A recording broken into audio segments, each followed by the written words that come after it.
Good morning, Dr. Sharon. Can you hear me? Thank you.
Hello, Supervisor Solis here.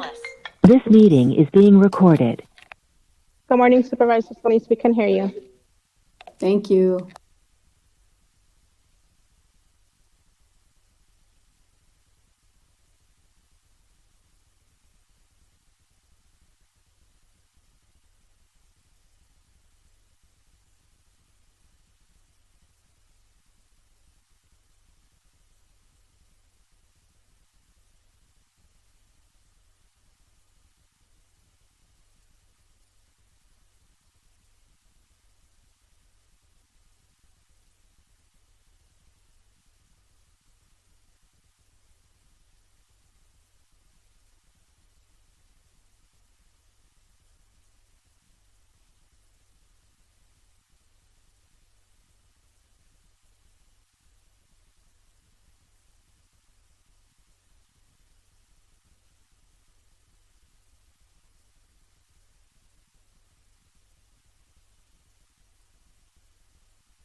Good morning, everyone. Welcome to the regularly scheduled meeting of the Los Angeles County Board of Supervisors. Today is Tuesday, September 29th, 2020. Our meeting today is being held remotely due to the current public health crisis to protect the health of all. I will now take roll call to confirm attendance. Please unmute your mic and respond when your name is called. Supervisor Solis? Here. Supervisor Ridley Thomas? Supervisor Kuehl? Here. Supervisor Hahn? I'm here. Vezia Davenport, Acting Chief Executive Officer. Here. Mary Wickham, County Counsel. Present. Celia Zavala, Executive Officer of the Board. Here. As indicated on the posted agenda, we will be taking telephonic public comments separately for regular and supplemental budget agenda items and public hearing items during today's meeting. The Executive Office of the Board received over 2,100 written public comments for today's meetings, and as those written comments were received, all of them were available to the supervisors for their consideration, consistent with the Brown Act's requirements. We will continue to receive written public comments throughout the meeting. Due to the number of written public comments received, we will not be reading all the names. However, these comments will become part of the official record. Madam Executive Officer, please call the agenda. Good morning, Madam Chair and members of the board. Today's agenda will begin on page 2 with a set matter. Item S1 is a discussion and consideration of necessary action on the public health order related to COVID-19. On page 3, special district agenda. This is the agenda for the Los Angeles County Development Authority. Item 2D is a recommendation to adopt a resolution authorizing the issuance, sale, and delivery of tax-exempt multifamily housing mortgage revenue bonds in an aggregate principal amount not to exceed $28.5 million and taxable multifamily housing mortgage revenue bonds in an aggregate principal amount not to exceed $11 million to finance the site acquisition, construction, and development of a 101-unit multifamily rental housing development in the city of Palmdale. On page 5, public hearings, items 1 through 5. On item 3, Supervisor Hahn requests that this item be continued to October 27, 2020, as indicated on the posted agenda. The remaining items will be held for hearings. On page 8, consent calendar, Board of Supervisors, items 6 through 24. On items 7 and 8, Supervisor Solis requests that these items be held. On item 10, this includes a revision as indicated on the supplemental agenda. On item 12, Supervisor Riley Thomas requests that this item be held. This includes a revision as indicated on the supplemental agenda.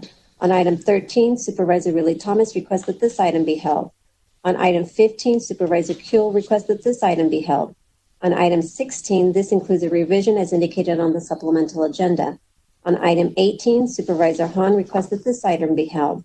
On item 20, Supervisor Bargain Solis would like to amend Directive 1 to add Enterprise Technology Solution and to add a directive to also review and assess ways to maximize value for existing contracts to deliver a secure and capable work environment for county staff, whether teleworking or in the office.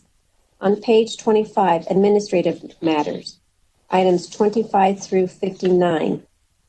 On item 27, Supervisor Solis requests that this item be held.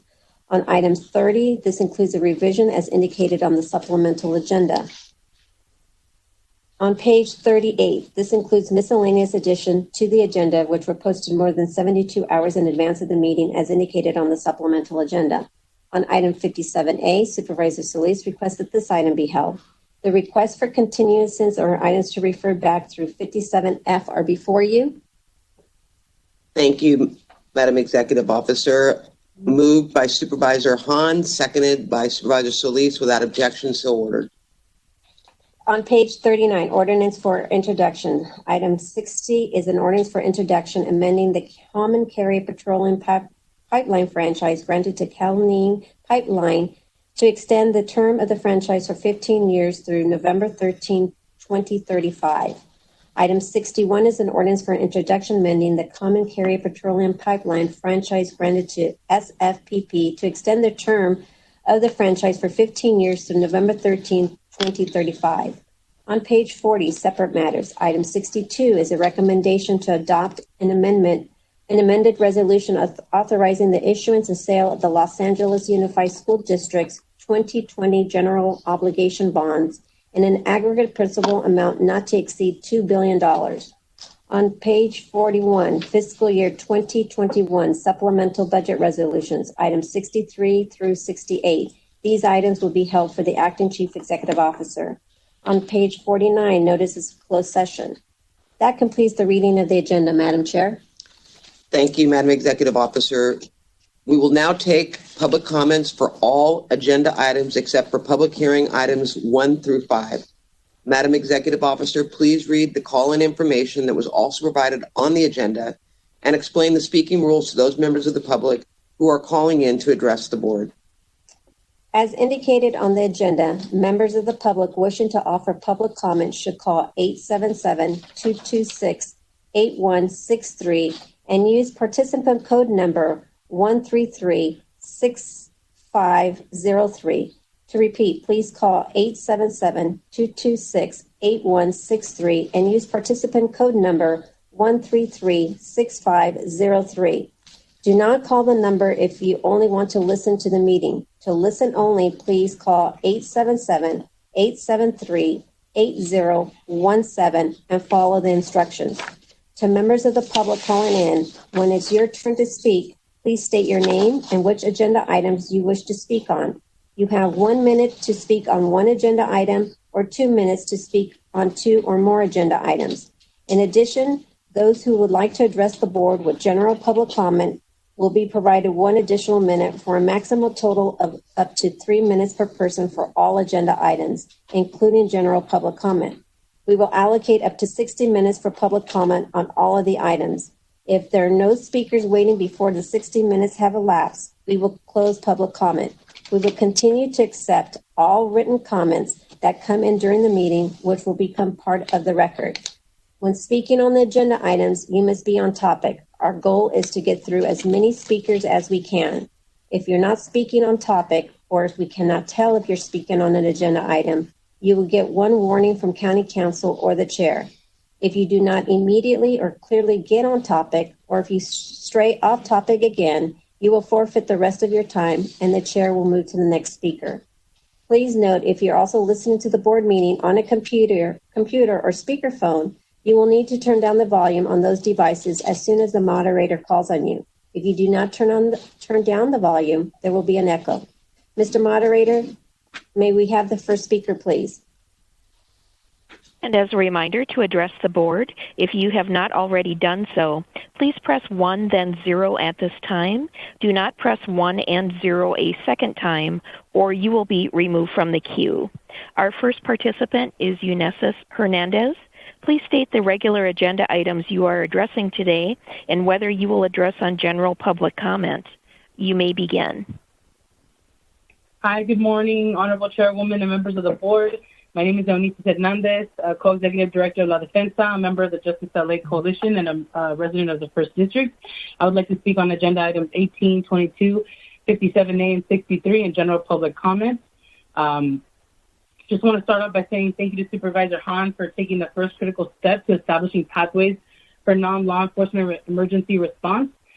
Justice LA and others have held events outside of the jails, and we've connected with several families who've had loved ones inside of Twin Towers and Linwood, and we often get met with the stories like regularly of, I called 911 to help my loved one who was suffering from a mental health crisis, and they ended up in jail and have been there for years. And it's not just a one-off story, it's like dozens of stories on this. So I just appreciate you, Supervisor Hahn, for really taking the critical step and creating an alternative to law enforcement response to crisis. Our community members from immigrant households, houseless people, and women of color oftentimes refuse to call 911 because of fear of police violence and fear of, the connection of law enforcement with immigration. So just thank you for that.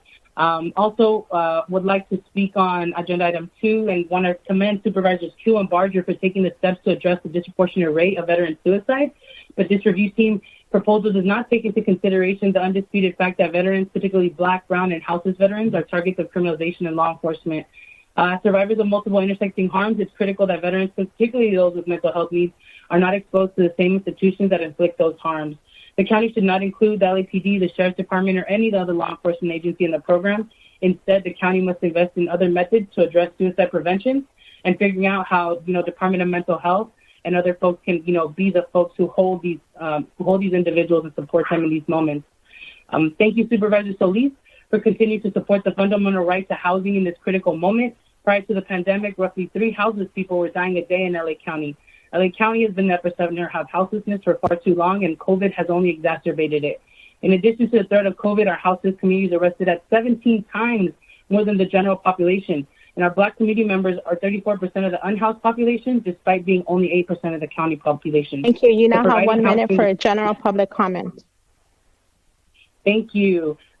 Just also want to talk about item 63. Well, we commend the CEO for fulfilling the board's directive to allocate $30 million to ODR. These funds only address the structural deficit and do not actually expand ODR. So please expand ODR.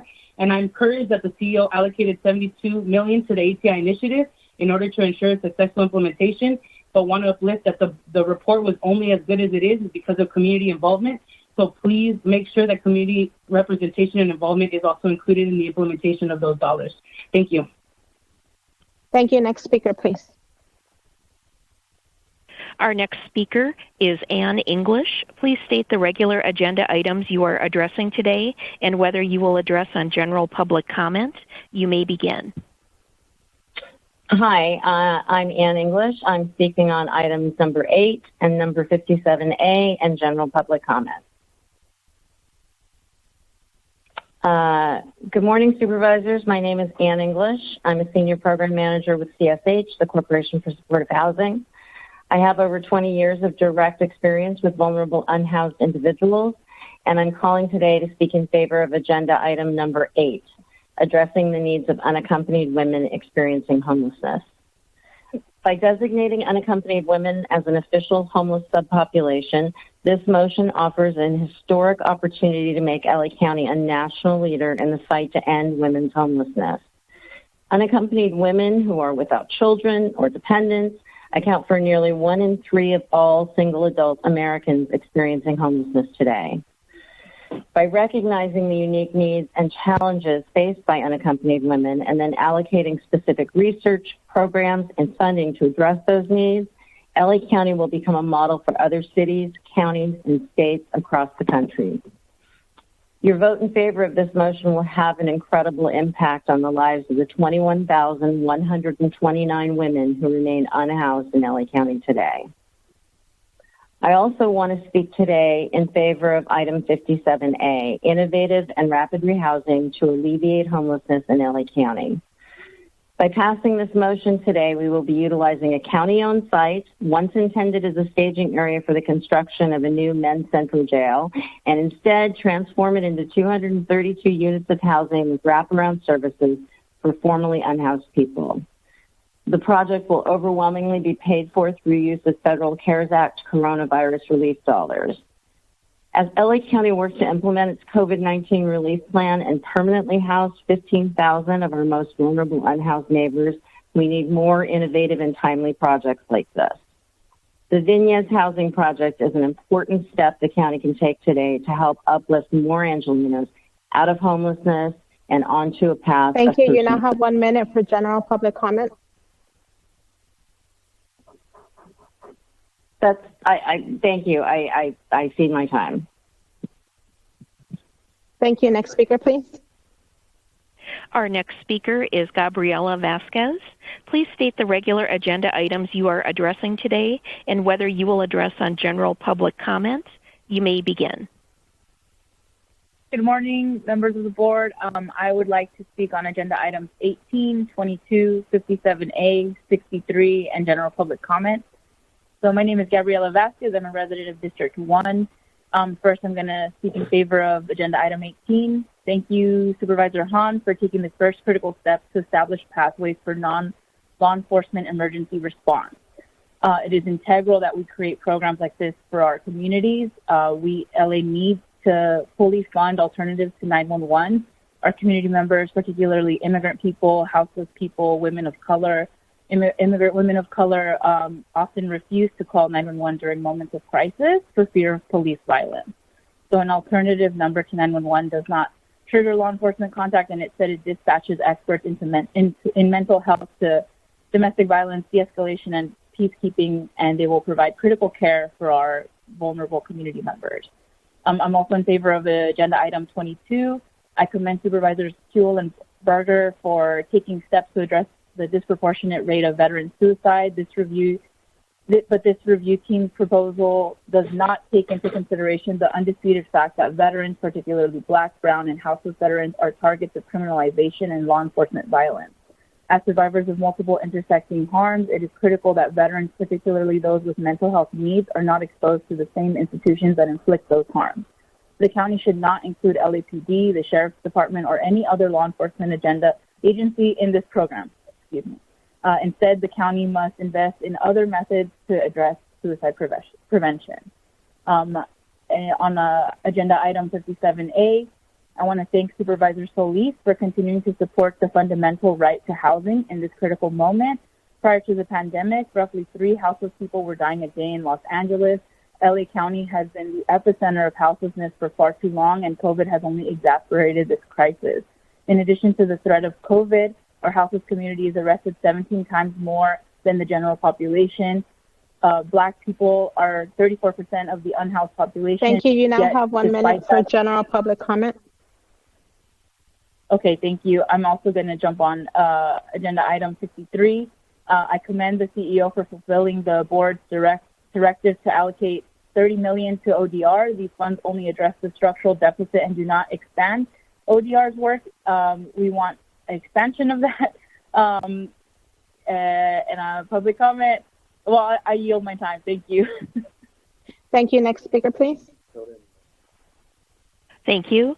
Our next speaker will be Irene Miro. Please state the regular agenda items you are addressing today and whether you will address on general public comment, and you may begin. Hi, good morning, Madam Chair, supervisors, and staff. My name is Irene Muro, and I will be speaking as the LAFTA Commissioner in support of item number 17. Item number 17 will provide interim housing opportunities for patients of Rancho Los Amigos who are experiencing homelessness. This project will add much-needed interim housing beds for our neighbors experiencing homelessness. According to the 2020 Greater Los Angeles Homeless Count, Spot 7 reported a total of 4,586 individuals experiencing homelessness, of which only 955 were sheltered. The statistic demonstrates the urgent need for additional interim housing beds, as on any given night, approximately 4 out of 5 people experiencing homelessness in our region do not have access to a shelter bed. COVID has only further exacerbated the shelter crisis in our region. The project before you will provide fundamental support for patients at Rancho Los Amigos and will be a tremendous asset for the local Downey community. These interim housing beds will provide not only a shelter bed, but also the services to assist patients in this program to reach and sustain a healthy well-being, moving them towards self-sufficiency and ultimately permanent housing. I'd like to thank Supervisor Thank you. Hahn Your for her time has continued- expired. Next speaker, please. Thank you. Thank you. And our next speaker will be Mark Anthony Clayton Johnson. Please state the regular agenda items you are addressing today and whether you will address on general public comment. You may begin. Good morning, Supervisors. Mark Anthony Clayton Johnson, Frontline Wellness Network, and Justice LA, items 63, 57A, and 10. I just want to thank the supervisors for your commitment and what has gotten us here to this moment. We actually have the opportunity to resource the vision that we have all been fighting for. And I just want to ground us in the reality that we want to move away from. Last year, we spent $4.3 million booking Black houseless people into the county jails on probation violations alone. $10.1 million booking Black houseless people into the county jails on 6 charges alone that related, many of which to substance use, where we could have invested in harm reduction centers. We could have invested in overdose prevention sites. Last year, we spent $46.4 million booking Black houseless people into the county jail system. That is an alarming amount of resources that we have spent, what could have gone to clearly other things that now you have the opportunity to move in front of you today. Things like item 57A, and we thank you, Supervisor Solis, for really prioritizing rapid housing for our folks as part of a broader system of interrupting the cycle of criminalizing houselessness in Los Angeles County. Before you have item 63, where we actually require more investments into ODR. We require more investments into HI. If we are going to take the promise of these efforts seriously, if we're going to take the closure of Men's Central Jail seriously, it requires us to invest fully in ODR. It requires us to invest fully in ATI. So we're not just thinking about how do we divert people out of the jails, but we stop the flow of people going into the jails. Between March and July of this year, we saw a drop in the jail population. But what we also know is we saw a sharpening of racial disparities in the jail population. We know that Black folks historically... Thank you. Your time has expired. Can we have the next speaker, please? Our next speaker is Adriana Wong. Please state the regular agenda items you are addressing today and whether you will address on general public comment. You may begin. Good morning, Adriana Wong from the ACLU of Southern California. I'm addressing items 18 and 63. I will not be addressing general public comment. First, on item 18, thank you, Supervisor Hahn, for this important step towards establishing non-law enforcement emergency response. Thank you specifically for saying the names of George Floyd and Rayshard Brooks. We must also say the names of Dennis Todd Rogers and Eric Briseno and Jasmine Ng, Los Angeles community members killed by LA Sheriff's deputies responding to mental health crisis calls. LA County urgently needs to restructure its crisis response to ensure that behavioral health emergency calls it receives are routed to health professionals rather than law enforcement. And the county needs fully funded alternatives to 911 that can dispatch peers and community and health-based experts to provide care to community members without triggering a law enforcement response. This investment in 911 alternatives is necessary to establish an efficient system that will prevent violence and trauma to community members with disabilities and to ensure that people receive care in the least restrictive, non-carceral settings. If the county considers increasing funding for targeted diversion efforts, it must establish systems that prevent people in medical and mental health crises from being arrested and booked into county jail. So we strongly support agenda item 18. On agenda item 63, we strongly urge the board to provide the public defender's request for funding law enforcement accountability unit, despite the CEO's recommendation. The public defender is a critical institution for identifying law enforcement misconduct and occupies a vital role that can only be taken advantage of if we make the investment in the Law Enforcement Accountability Unit. Because they closely scrutinize the work of police in individual criminal prosecutions, public defenders occupy a unique position that's not replicated by oversight entities or outside groups. They can identify potential misconduct that is unlikely to be identified by civilians, like falsification of evidence, and that's difficult to root out through audits that sample a small number of officers. Also, because the public defender handles cases county-wide, addresses misconduct not only in LASD, but in every department, including those that have no meaningful oversight. But the public defender's unique position is of no use. Thank you. Your time has expired. Can we have the next speaker, please? Our next speaker is Lauren Nakano. Please state the regular agenda items you are addressing today and whether you will address on general public comment. You may begin. Good morning. My name is Lauren Nakano. I'm with the Beach Cities Health District, and I'm speaking on item 18. On behalf of the Beach Cities Health District, we offer our support for Supervisor Hahn's motion to direct the Department of Mental Health to prioritize the alternative crisis response plan. As an organization working in communities, we see the dire effects of the lack of mental health services, challenges in accessing appropriate levels of care, and the shortcomings of current systemic structures. We also have decades of experience embedding behavioral health and social service providers into law enforcement response, specific to domestic violence incidents, and know it works. Compelling cross-sector, cross-departmental collaboration through the Alternative Crisis Response Steering Committee to bridge communication and collaboration is a step in the right direction. As we head into the third pandemic, a national mental health crisis, this motion begins to address areas of significant need. The connection to the second ATI key strategy related to behavioral health responses for individuals experiencing mental health. Thank you. Your time has expired. Can we get the next speaker, please? Our next speaker is Genevieve Clavero. Please state the regular agenda items you are addressing today and whether you will address on general public comment. You may begin. Yes, good morning, Board of Supervisors. I'm really missing coming to the meeting. S1, I will speak to X1, S1, 20, 21, and 63. On S1, I think we should start to have a board of meeting, every week instead of every other week. And I think you need to start looking at reopening the meeting and have in-person meeting. And on item 20, we need to really improve our information technology. I've been talking about that forever.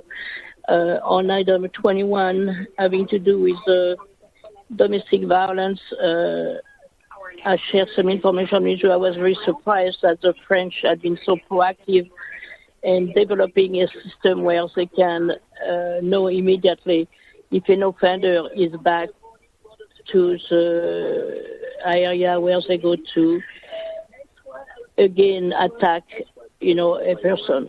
So I think that will be great. And on item 63, on the budget, I think on item 2, where major aid should be changed from a 3-year to a 1 year, I think that's great because I think you can find an issue more rapidly.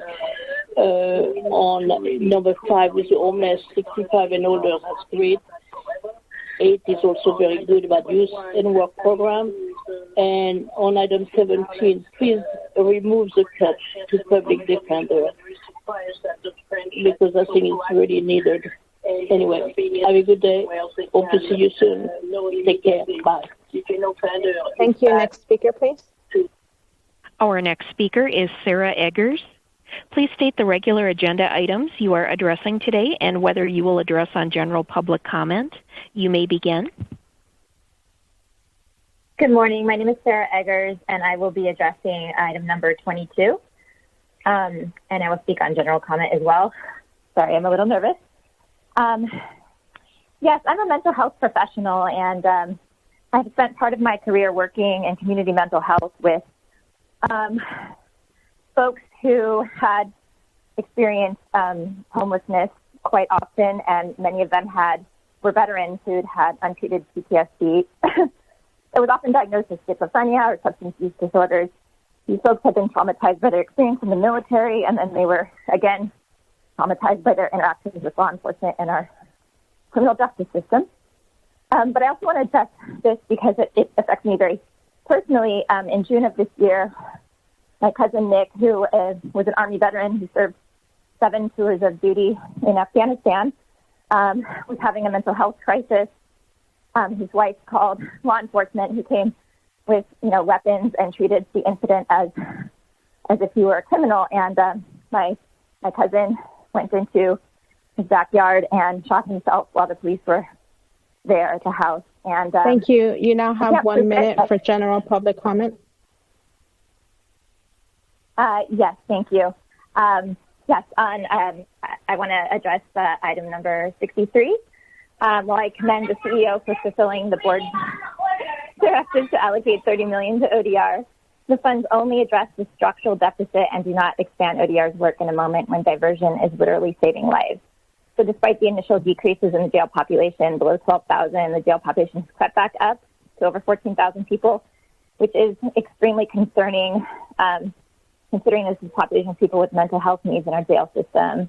The 2019 RAND report concluded that 3,000 people with mental health needs were appropriate candidates for diversion, yet the number of people with mental illness in our jails is higher than it was more than a year ago. So just last June, the mental health population was about 33% of the total jail population, and today people with mental health needs comprise about 41% of our jail population. And the racial disparities in this group continue to sharpen as Black people with mental health disabilities were only 17.6% of releases from jail between March and July, despite being 40%. Thank you. Your time has expired. Can we have the next speaker, please? Our next speaker is Nikki Heck. Please state the regular agenda items you are addressing today and whether you will address on general public comment. You may begin. Hi, my name is Nikki Hoyk. I am a homeowner of District 5, and I would like to speak on agenda items 18, 63, and give general public comment. I applaud you, Supervisor Hahn, for taking this critical step to establish pathways for non-law enforcement emergency response. I have never felt safe calling the police.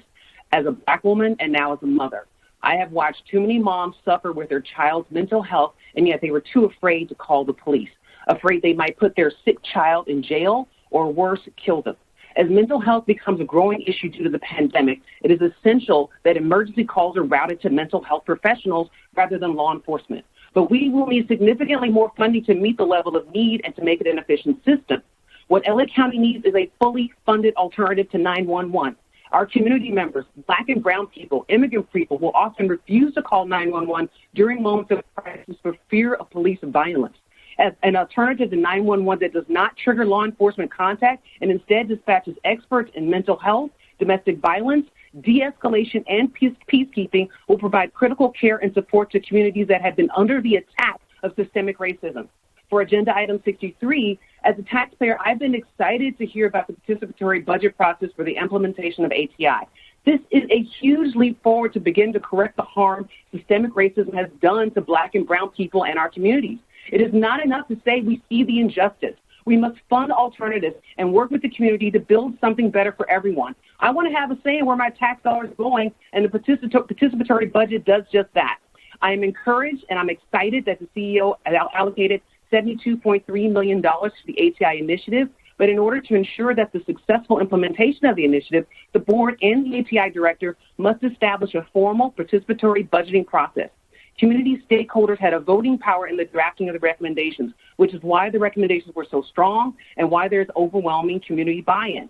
The county should not dilute the successful model in the implementation of these dollars.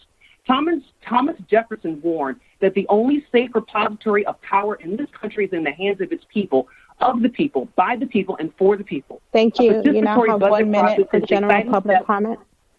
A participatory budget process is an exciting step to create a moral budget by the people and for the people. Thank you to all the board members for the time that you dedicate to serving our community. Thank you. Thank you. Next speaker, please. Our next speaker is William Cinco. Please state the regular agenda items you are addressing today and whether you will address on general public comment. You may begin. Hello, I'll be addressing item 18 today and no general comments. It's my honor to speak to you, Board of Supervisors, today. I am the Executive Director for Community Family Guidance Center, a nonprofit children's mental health agency. I am also a retired police officer. I come to you today and recommend that you motion to approve the furtherance of this program.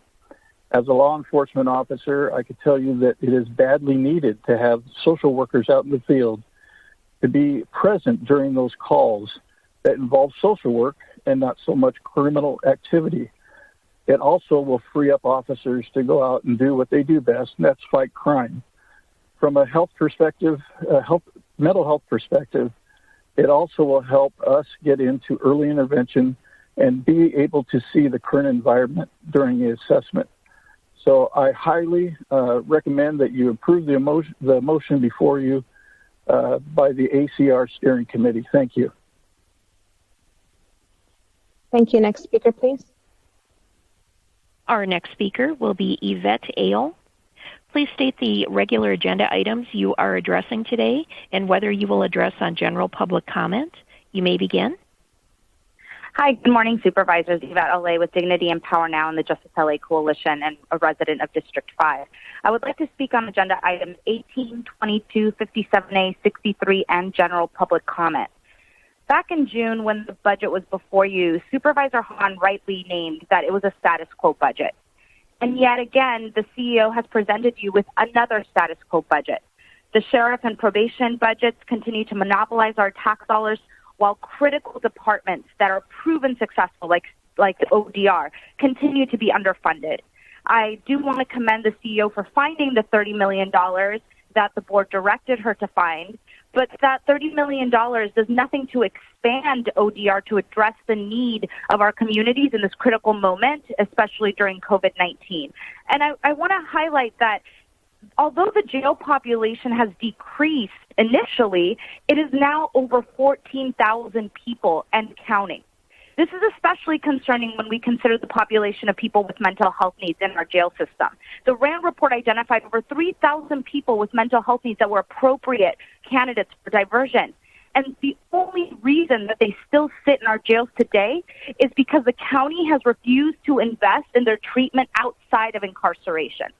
The racial disparities in our jail population continue to sharpen as Black people with mental health disabilities were only 17.6% of releases from jail between March and July. This is a matter of racial justice. This is a matter of addressing mental health needs in our county. And as long as the county refuses to fully invest in diversion, we will not see the closure of MCJ come to fruition. And it seems like every week the county is faced with yet another case of law enforcement misconduct, and taxpayers like me continue to pay millions of dollars in liability costs or pay the cost with their lives. And this is why fully funding the Public Defender's Law Enforcement Accountability Agency is so critical in this moment, and why the CEO's decision to deny the request for $2.5 million is negligent at best and deadly at worst. The Law Enforcement Accountability Agency is uniquely situated on the front lines of police misconduct to publicly expose it in a manner Thank you. You now have 1 minute for general public comment. On reducing police violence. It's critical that those investments be made. I am encouraged by the $72.3 million for ATI, but I want to point out that if Measure J passes, it would secure at least $500 million for ATI and community investment. $72.3 million is only a drop in the bucket in terms of the investment our communities want to see. And I do want to commend Supervisor Hahn for putting forth a motion to create more pathways to divert folks away from law enforcement during a mental health crisis. But I do want to point out that I want to make it clear that DMH access lines are not underutilized. They are underfunded and inaccessible. Currently, there are 5 to 7 hour wait times and requires that whoever calls stays with the person until someone is dispatched. What our community needs is a full alternative to 911, not just triaging within 911. We need peacekeepers. We need folks that are trained in mental health and folks that are trained in de-escalation, especially in domestic violence situations. And so fully funding those alternatives, fully funding Your the time public has defenders. expired. Next speaker, please. It's critical. And as a reminder, to address the board, if you have not already done so, please press 1 then 0 at this time. Do not press 1 and 0 a second time, or you will be removed from the queue. And our next participant is Ellen Giese. Please state the regular agenda items you are addressing today and whether you will address on general public comment. You may begin. Good morning. My name is Ellen Giese, and I'm a resident of District 5, and I will be speaking on agenda items 18, 22, 57A, 63, and general public comment. I would like to start by uplisting all of the wonderful comments that have been put forth by Mrs. Mark Anthony, Yvette, and Nikki. They spoke so well, and I hope that the board will take special note of everything that they have said. On agenda item 18, speaking in favor of this item, I want to thank Supervisor Hahn for taking his first critical step to establish pathways for non-law enforcement emergency response. As mental health becomes a growing issue due to the stressors of the pandemic, it is essential that emergency calls are routed to mental health professionals rather than law enforcement. And I would like to say, as things currently stand, if faced with somebody going through a mental health crisis, I would not call 911 under the current circumstances. I would not do so even if I felt my life was currently in danger. And I don't think that that's a choice I should have to make. But I would want to protect that person more and would not call 911. We need the funding, the full funding for these alternatives to 911 to de-escalate, and the peacekeeping will provide critical care and support to our most vulnerable community members. On item 22, speaking in favor, I, again, can only uplift what Sarah Eggers said earlier. I know many such stories of veterans who needed help. So I'm just going to say, listen to her and follow your hearts on this. On item 57A, speaking in favor, thank you, Supervisor Solis, for continuing to support the fundamental right to housing in this critical moment. Prior to the pandemic, roughly 3 houseless people were dying a day in Los Angeles County. Thank you. You now have 1 minute for general public comment. LA County has been the epicenter of houselessness for far too long, and COVID has only exacerbated this crisis. In addition to the threat of COVID, our homeless community is arrested 17 times more than the general population. Black people are 34% of the unhoused population, despite being only 8% of the county population. Providing housing is a public health, racial justice, and social justice issue, and the county must continue to invest in order to address these intersecting harms. This project should include housing for justice-involved people. Apologies. If properly implemented, the motion would align with ATI recommendations. Thank you. Your time has expired. Next speaker, please. Our next speaker is Sarah Dussault. Please state the regular agenda items you are addressing today and whether you will address on general public comment. You may begin. Good morning. I plan to address 57A, number 8, and number 63. I just wanted to thank all of the speakers before me and the Board of Supervisors for the quality of material you're discussing today. The comments this morning were quite a tonic for some of the challenges that we're faced at this moment in time. I want to thank Supervisor Solis for her tenacity in addressing the humanitarian crisis of homelessness. 57A is going to move forward a phenomenal project that is a rapid pace of construction that has not been tried before. And I want to thank all the county departments who have brought it this far and who are going to have to work extra hard to meet this incredible deadline. And for Supervisor Solis and her team for their boldness in this vision. We're going to have to continue to work hard to meet this, the cost efficiencies that are outlined in this project. But the housing that's going to be provided on a site that was previously meant to use for the jail it's a beautiful thing, and I'm extremely excited to be supportive and helpful on it in any way that I can. I also want to lift up item number 8. I served on the ad hoc committee on women experiencing homelessness and support Supervisor Solis' motion to gather more data on women, particularly women of color who are unsheltered in Los Angeles County and face the unique challenges of both of violence and all sorts of other challenges to finding housing. This data will help us tailor our responses and lift up those needs. I also want to just touch on the fact that all of these projects relate to one another and how important it is for us to continue to invest in an anti-racist agenda and alternatives to incarceration. And I appreciate the work that's before you today. Thank you. Thank you. Next speaker, please. Our next speaker is Elizabeth Thorne. Please state the regular agenda items you are addressing today and whether you will address on general public comment. You may begin. Hi, I want to speak in favor of items 18, 22, 57A, and general comment. My name is Elizabeth Thorne. I'm a resident of District 5. Item 18 is a great first step toward non-law enforcement emergency response, which is something that is desperately needed. One of my best friends had a mental health crisis a few months ago, and his family asked me and some other friends for help, and we only knew about the option to call 911. So the police officers came, they asked him a few questions, and they left without any action. They didn't refer us to any services, and their main concern seemed to be getting us to sign the paperwork to remove him from their missing persons list. So I know there's a growing criticism of police brutality around the country, but this is my first experience of police doing too little instead of too much. They clearly did not have the training to do anything meaningful for my friend, who was lucid enough, but obviously having significant difficulties. After scrambling through every Google search we could think of, we were finally able to get a phone number to request a mental health team to come see him. And finally, 12 hours later, he was assessed and taken to a hospital to recover.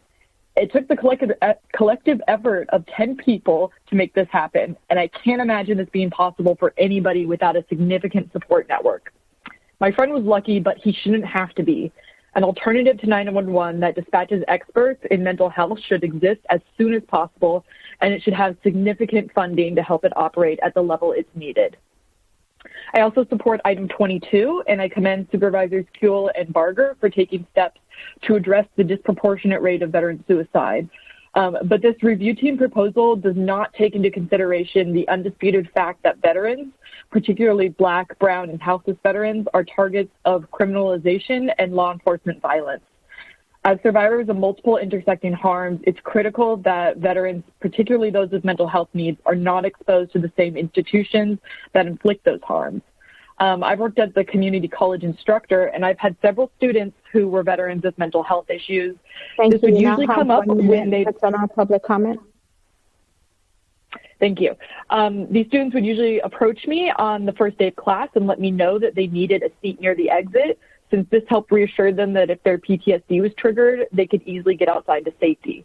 I fear for these students and what happens to them when they have a mental health episode when they're not in a supportive environment. Armed police may trigger rather than calm veterans in mental health crises who experience hypervigilance, flashbacks, or other trauma from military service.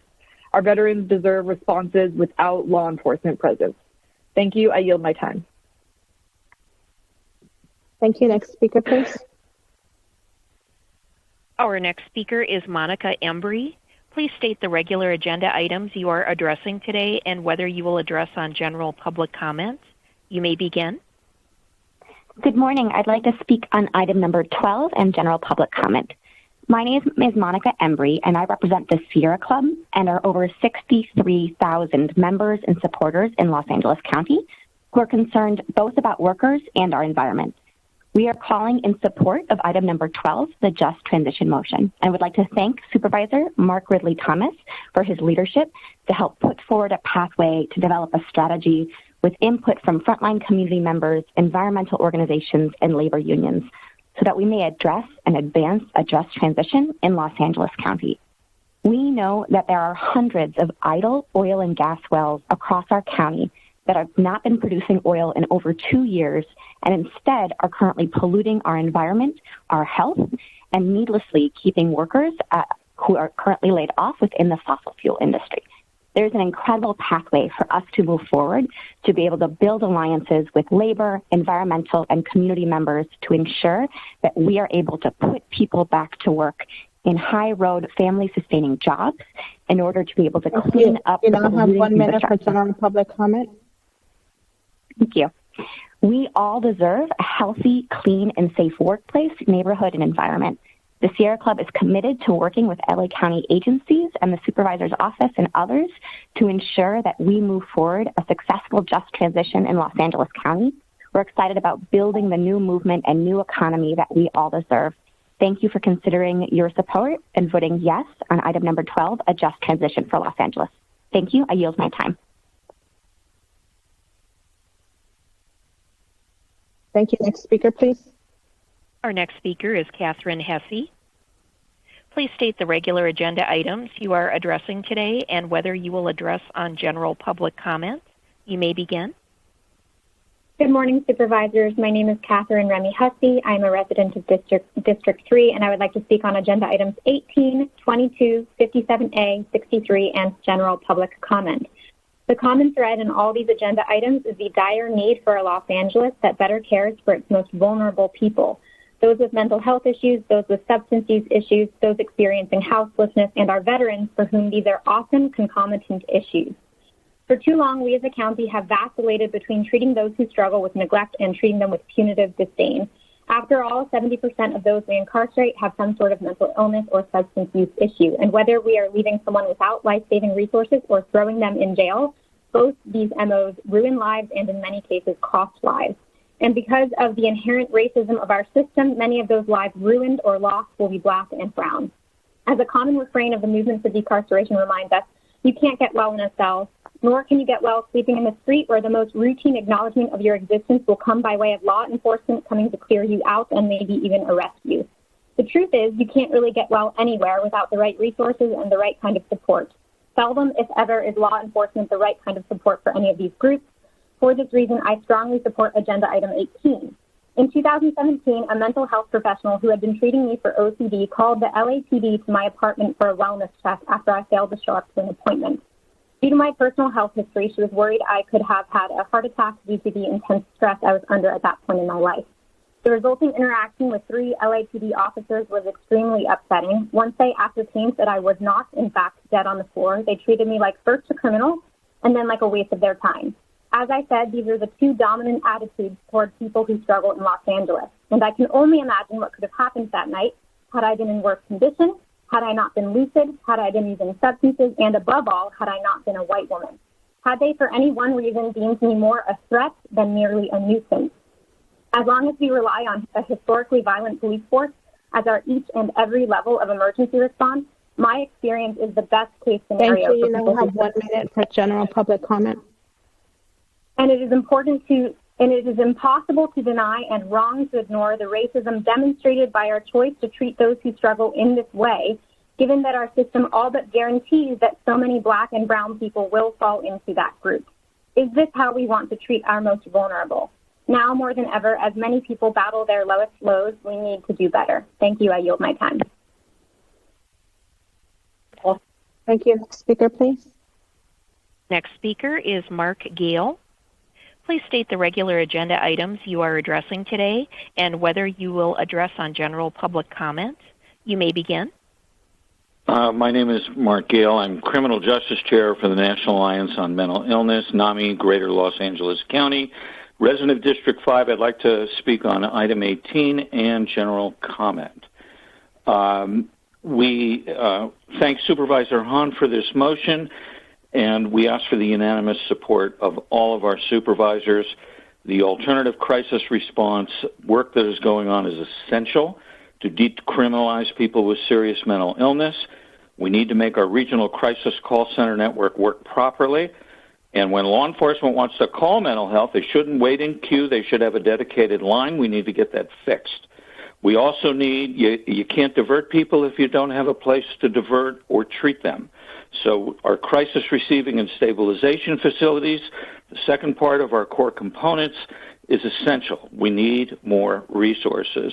And I want to talk for a second about crisis mobile response. It's important to remove law enforcement as the default for all mental health crisis calls. There's many episodes of crisis that do not require a law enforcement response. We know this. We've looked at models such as for general public comment.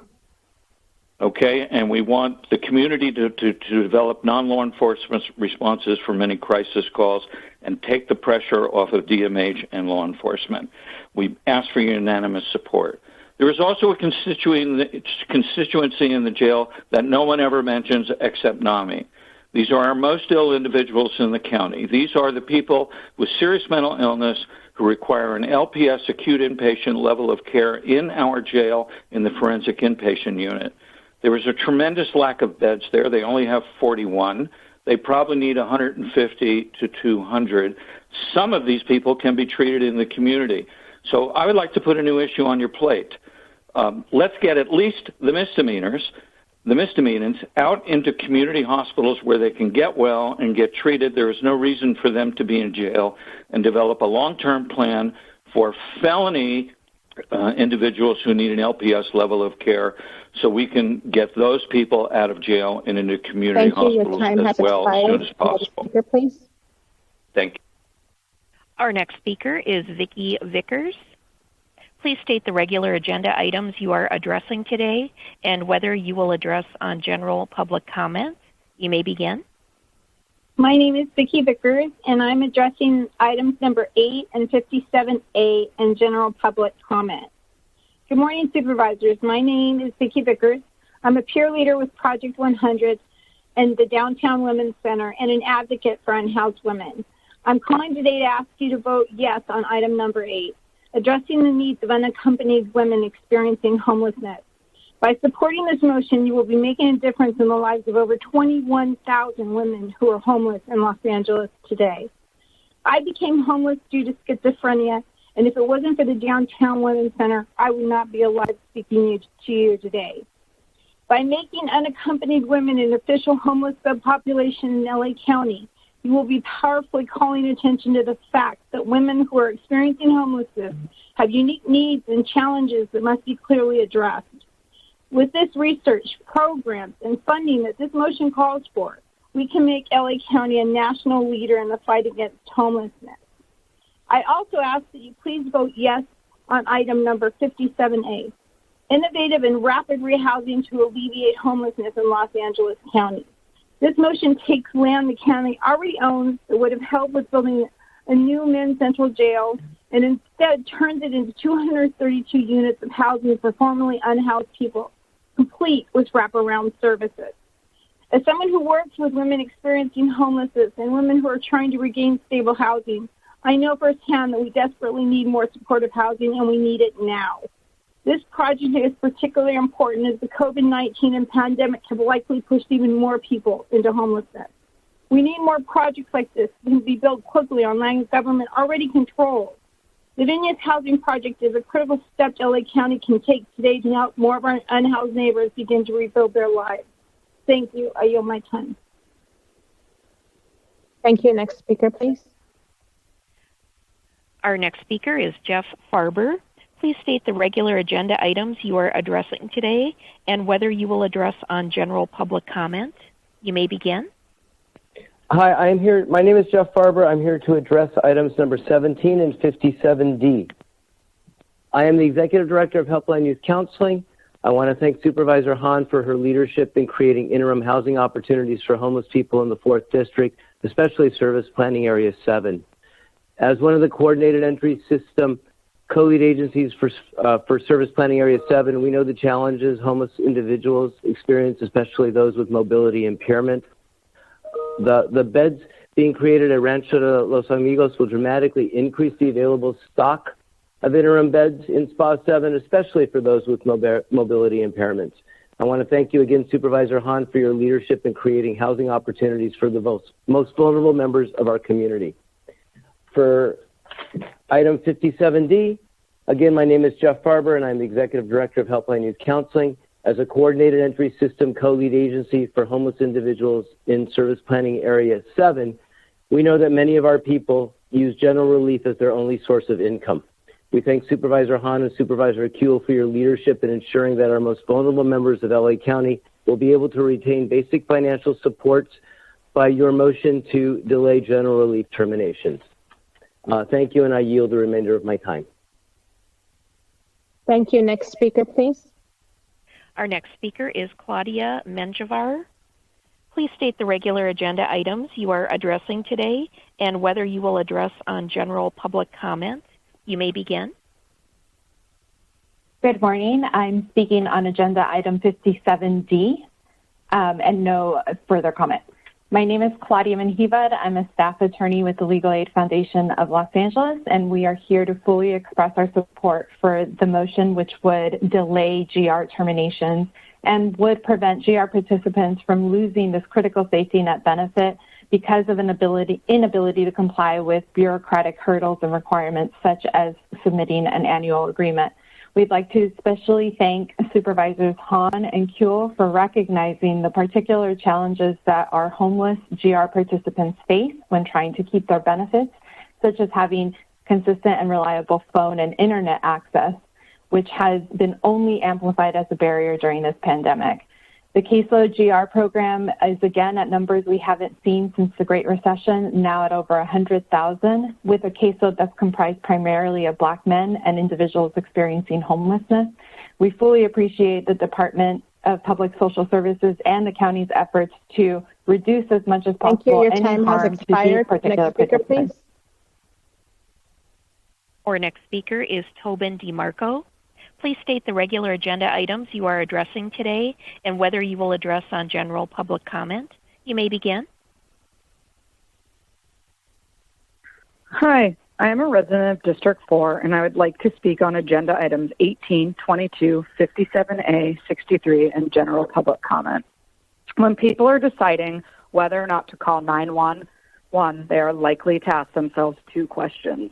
Will it advance my sense of safety, and will it advance my sense of justice? And when we know that law enforcement will be sent to answer our call, the answer to both of these questions is no.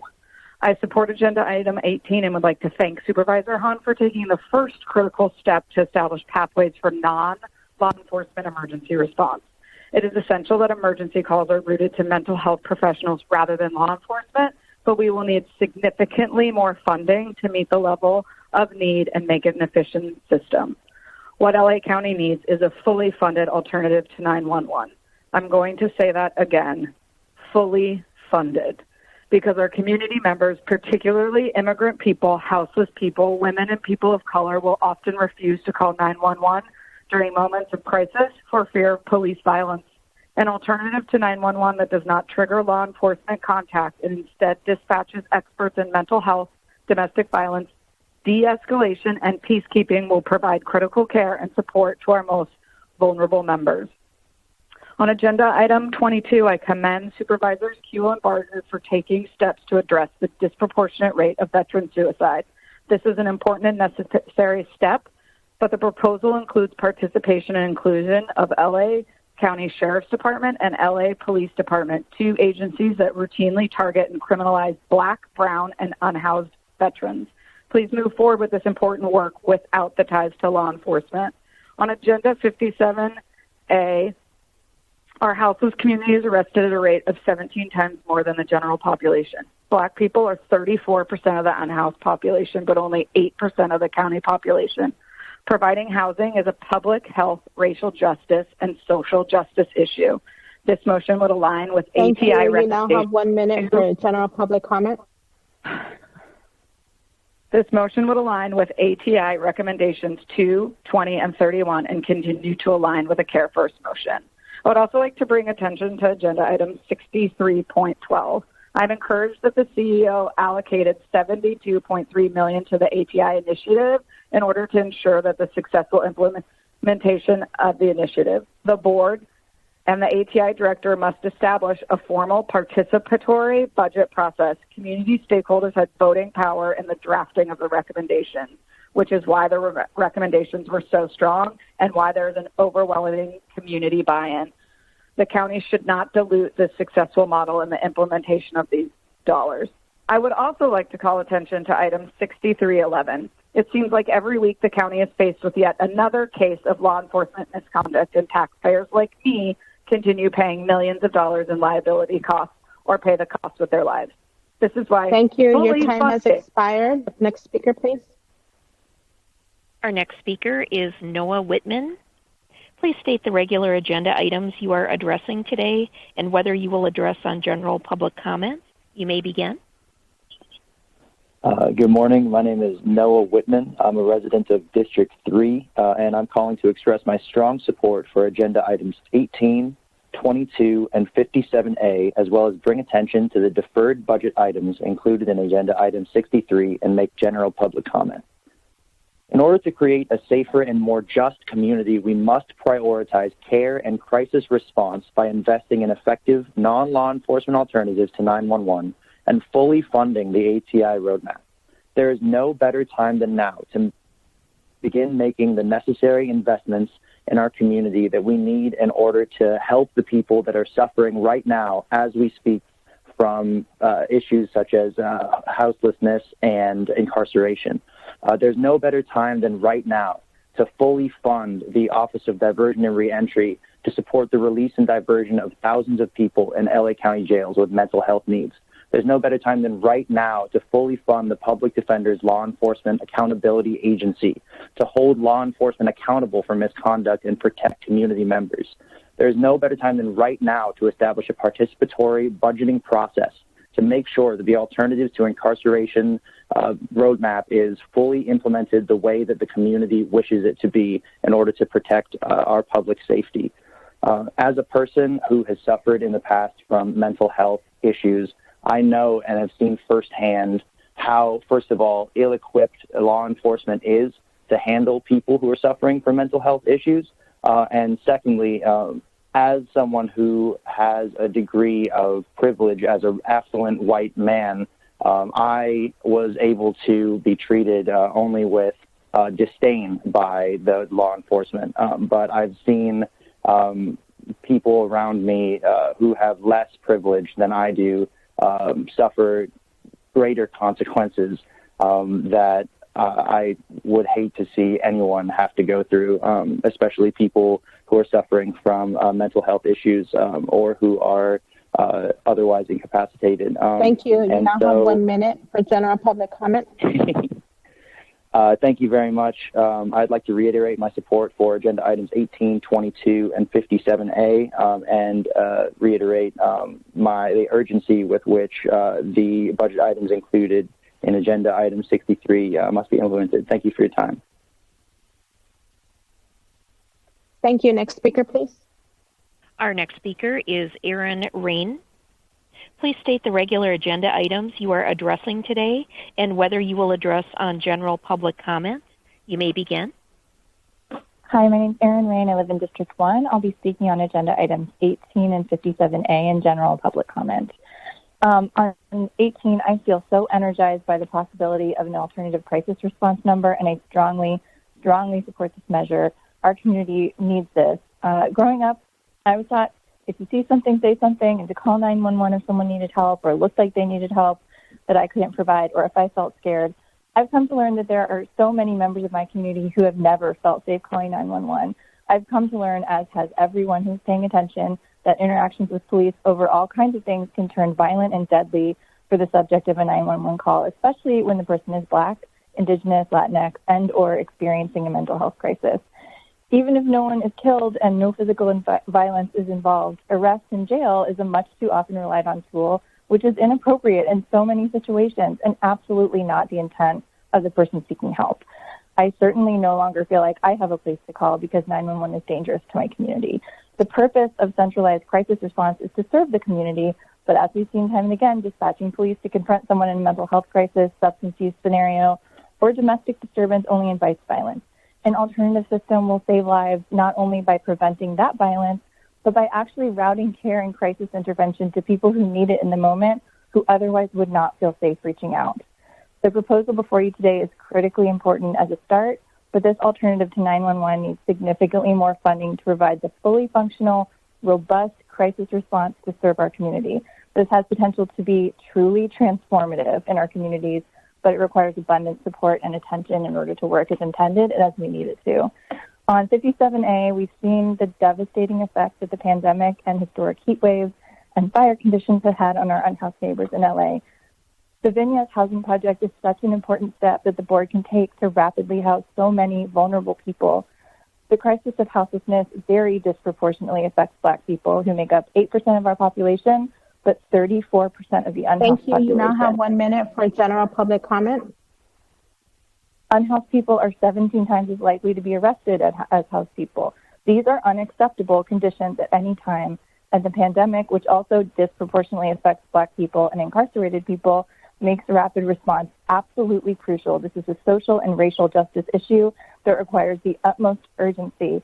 I applaud Supervisor Solis for this item, and I urge the entire board that we need many more projects like this one. Thank you. Thank you, Madam Chair. The public comment portion for regular agenda items has ended. Thank you. Our time for public speakers has ended, and thank you all who called in to speak. If you were unable to provide your comments, you may submit written comments as indicated on the agenda. We will continue to accept all written comments that come in during the meeting, which will become part of the record. Madam Executive Officer, please indicate the agenda items on which we will be voting. Thank you, Madam Chair. The following items are before you. 1D, 2D, 6, 9 through 11, 14, 16, 17, 19, 20 as amended, 21 through 26, 28 through 56, 57B through 57F, 60 through 62. Moved by Supervisor Ridley Thomas, seconded by Supervisor Solis. Without objection, so ordered. Before we take up public comment on the public hearing items, the executive officer will read the short titles of each public hearing item. In addition, we will hear the departmental statement for item number 4. For the appeal hearing, item number 2, we will hear from the appellant after the departmental statements. Thereafter, we will take the remaining speakers with public comment on the hearing items. Madam Chair, can I take the roll call on the items that were just Yes, you may. I'm sorry. Yes, go ahead. Supervisor Solis? Aye. Supervisor Solis, aye. Supervisor Ridley Thomas? Aye. Supervisor Ridley Thomas, aye. Supervisor Kuehl? Aye. Supervisor Kuehl, aye. Supervisor Hahn? Aye. Supervisor Hahn, aye. Supervisor Barger? Aye. Supervisor Barger, aye. Motion carries 5-0. Thank you. Now we will take up the public hearing items. Go ahead, Madam Executive Officer, and swear in the members of the public. For those who plan to testify before the board on the public hearings, please be prepared to be sworn in. By addressing the board today and the testimony you may give before this board, you solemnly swear to tell the truth, the whole truth, and nothing but the truth, so help you God. Thank you. Item 1 is a hearing on the annexation of petition number 12-216 and 34-515 in unincorporated South Whittier, 78-718 in an unincorporated Rolling Hill Heights, and 22-316 in unincorporated La Casenta Monterose. A written departmental statement was provided and no correspondence was received. Item 2 is a hearing on appeal of a project number 2018-000464 to authorize the sale of beer and wine for off-site consumption at an existing convenience store located at 13019 Imperial Highway in the unincorporated community of South Whittier within the Norwalk Zone District, applied for by 7-Eleven. A written statement was provided and no correspondence was received. Jennifer Oden, Appellant's Counsel Representative, we will provide you with 2 minutes to speak. Go ahead. Good morning, Madam Chair, honorable members of the board. Can you hear me? Yes, go ahead. Thank Great. you. Thank you so much. Huh? Jennifer Oden on behalf of appellant 7-Eleven and the franchisees, Mr. and Mrs. Dahmy. As the executive officer mentioned, this is an appeal specifically for condition number 33, which is the imposition of the hours restriction of 10 a.m. to 10 p.m. For the sale of beer and wine, off-site sale of beer and wine at this existing 7-Eleven location. Condition number 33, which limits the beer and wine sales, as I just mentioned, is preempted by state law, is unsupported by any evidence in this record, and ultimately is overly burdensome and an unfair restriction to the small business. As I mentioned, it is preempted by state law. The hours limitation is part of an impermissible policy that is unfairly targeting convenience stores without justification, and it's preempted by the California state constitution.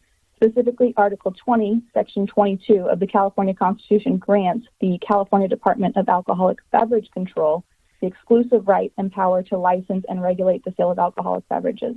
And here, the purpose and intent of condition number 33 is to directly regulate the sale of alcoholic beverages to a willing purchaser, which is, I mentioned, preempted. Therefore, it's appellant's contention that this condition and its imposition in the CUP is unenforceable.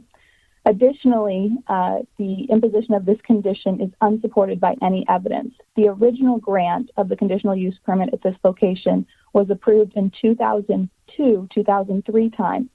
As part of this renewal application, the applicant and now appellant has shown that the ABC license has never been the subject of any discipline. The Sheriff's Department has not been opposed to the renewal, in fact, recommended the approval, and there's been no community opposition to the renewal.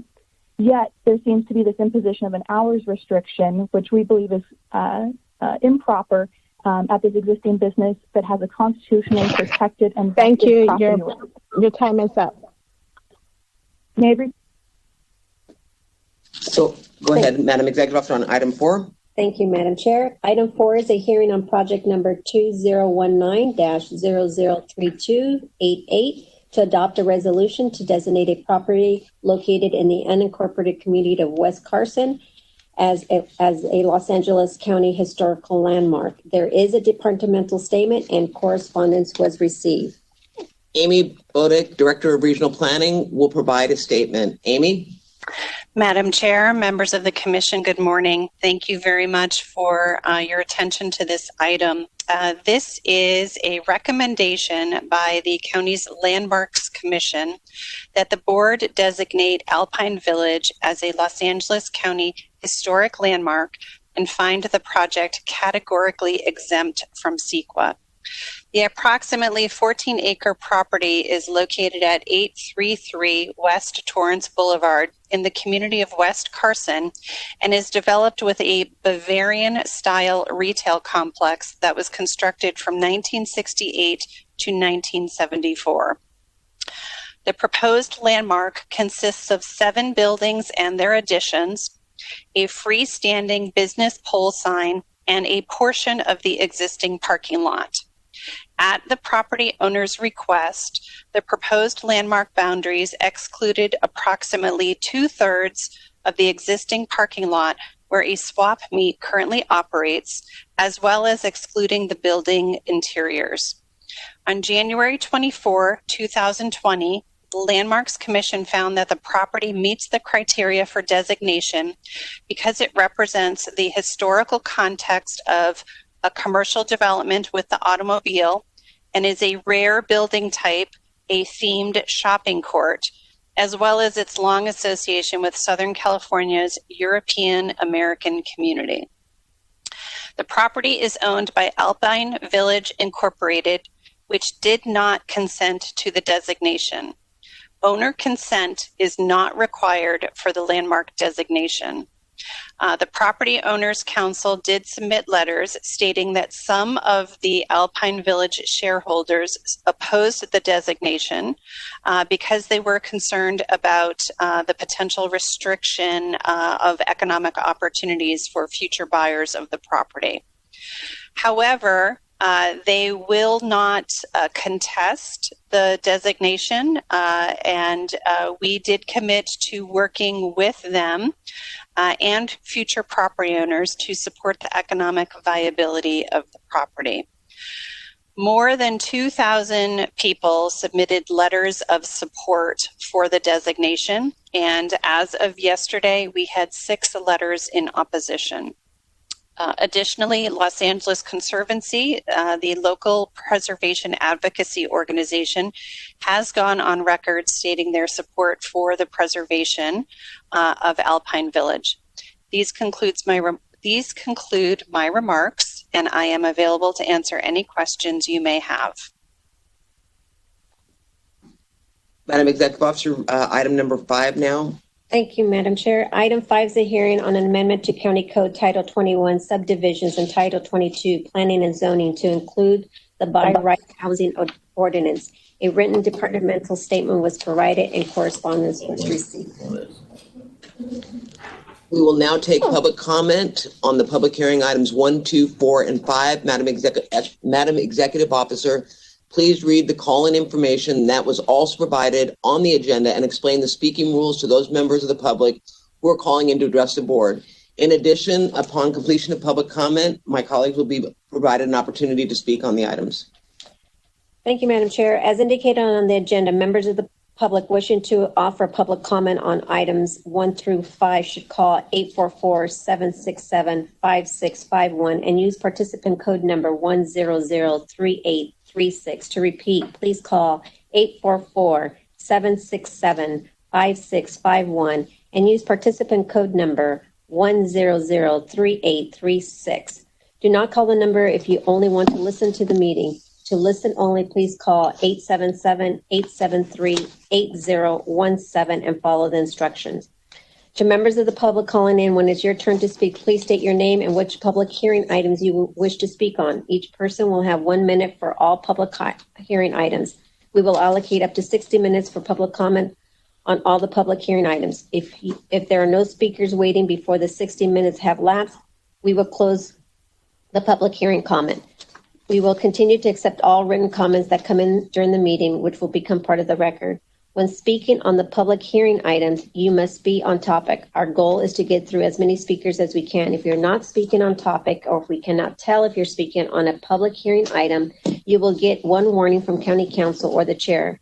If you do not immediately or clearly get on topic, or if you stray off topic again, you will forfeit the rest of your time and the chair will move to the next speaker. Please note that if you're also listening to the board meeting on a computer or speakerphone, you will need to turn down the volume on those devices as soon as the moderator calls on you. If you do not turn down the volume, there will be an echo. May we have the first speaker, please? And as a reminder, to address the board, if you have not already done so, please press 1 then 0 at this time. Do not press 1 then 0 a second time, or you will be removed from the queue. Our first speaker is Ben Atkinson. You have 1 minute. Please state the public hearing agenda items you are addressing today. You may begin. Good morning. Can you hear me okay? Yes. Okay. I'm speaking in regards to item number 2 in support of business and removal of condition number 33. My name is Ben Atkinson. I'm the market manager for 7-Eleven stores in Orange County and also Whittier and Norwalk. The owners of the 7-Eleven store, the Dharmas, are in good standing with 7-Eleven. They have had no alcohol violations and have owned the store for a long period of time. They've been approved for 3-packs and singles, and we don't see the reason for the hours restriction. This is a first that we have had an hours restriction on one of our gas stations, and it will place them at a severe disadvantage as small business owners in the surrounding community.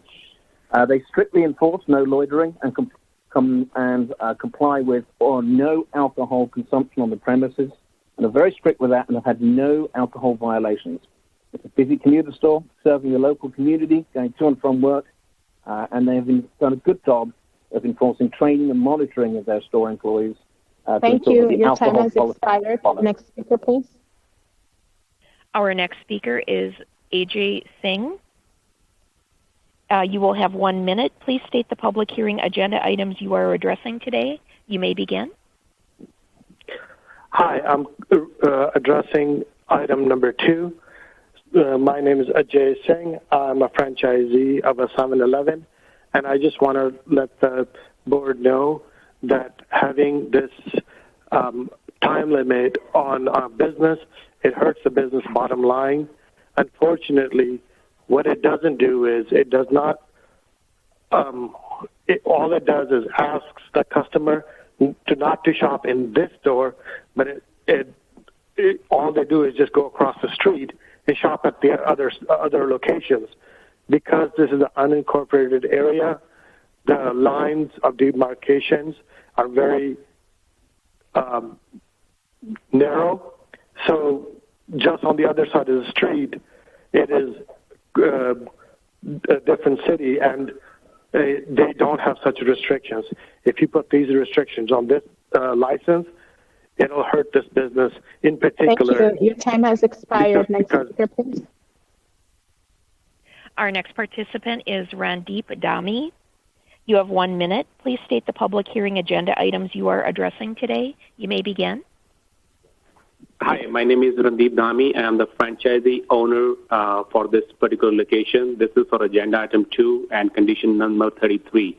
I am actually wanted to, talk about this location specifically just because it's in unincorporated area. I would like the council to look at the demographic location of this site. I know that this condition was done in LA City for the new CUP, but this particular location will hurt my business bottom line way more as compared to the other locations in LA City just because of the location of the site. If council will review the location of the site, I am in a place in a corner where one side is Norwalk and the other side is Santa Fe Springs. I am the only one in the area in 3 mile, 4 mile radius will be restricted on timing, and this will affect my bottom line as a business. I've been running this location very successfully, but this will give me a hardship as well as, and I've been here. Thank you. Your time has expired. Next speaker, please. Thank you. Thank you. Next speaker will be John Dowett. You have 1 minute. Please state the public hearing agenda items you are addressing today. You may begin.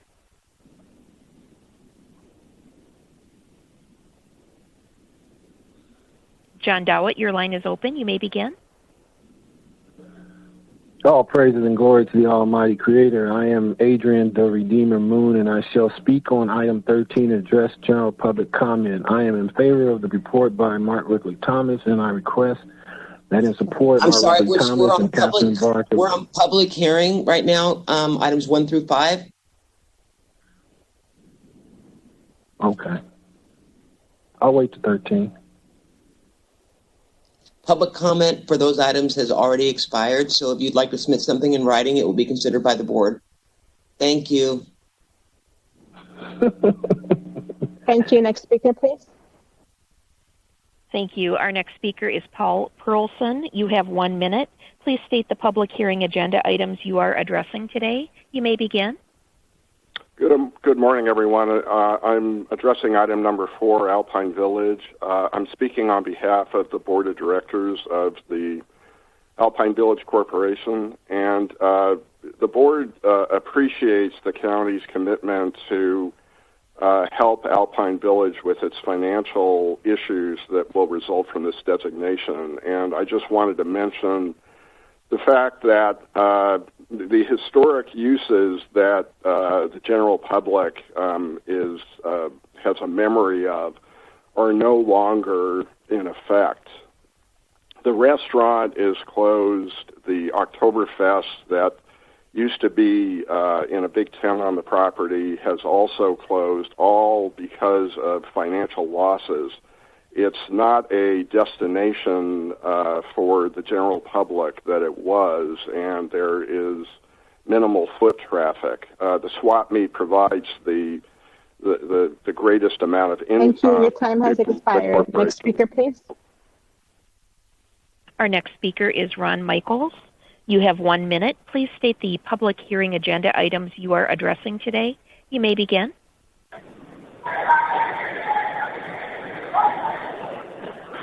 Oh, yes, thank you. This is Ron Michaels, and I'm addressing item number 5, the by right ordinance. Is there a number for that ordinance? I didn't see it in the small print. I'm sorry that I couldn't find the small print. I'm thinking that maybe you can make larger print items for your agenda. It is 2020, the 19th year of the 21st century, and it's time to move into that 21st century. And this 1 minute stuff for public hearings just doesn't get it anymore. This by right, by who's right?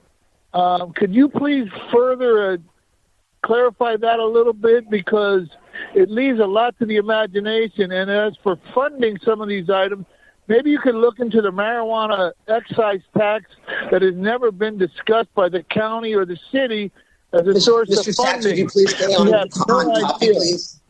Thank you. Thank you. Your time has expired. Next speaker, please. To help the board. Our next speaker is Eric Previn. You have 1 minute. Please state the public hearing agenda items you are addressing today. You may begin. Thank you. It's Eric Previn from Studio City, and I'd like to address item number 4, the Alpine Village Historic Landmark designation.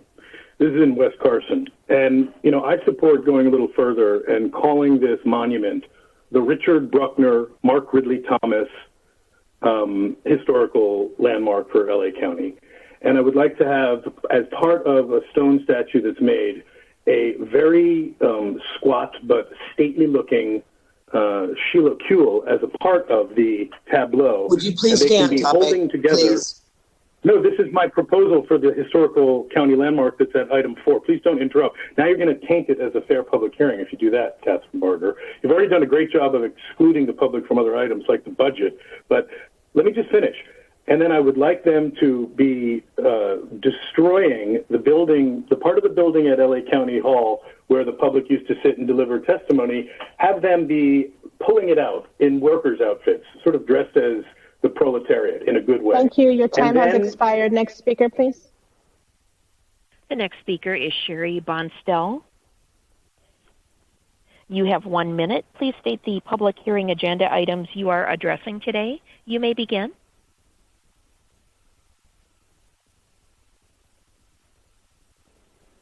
Hello?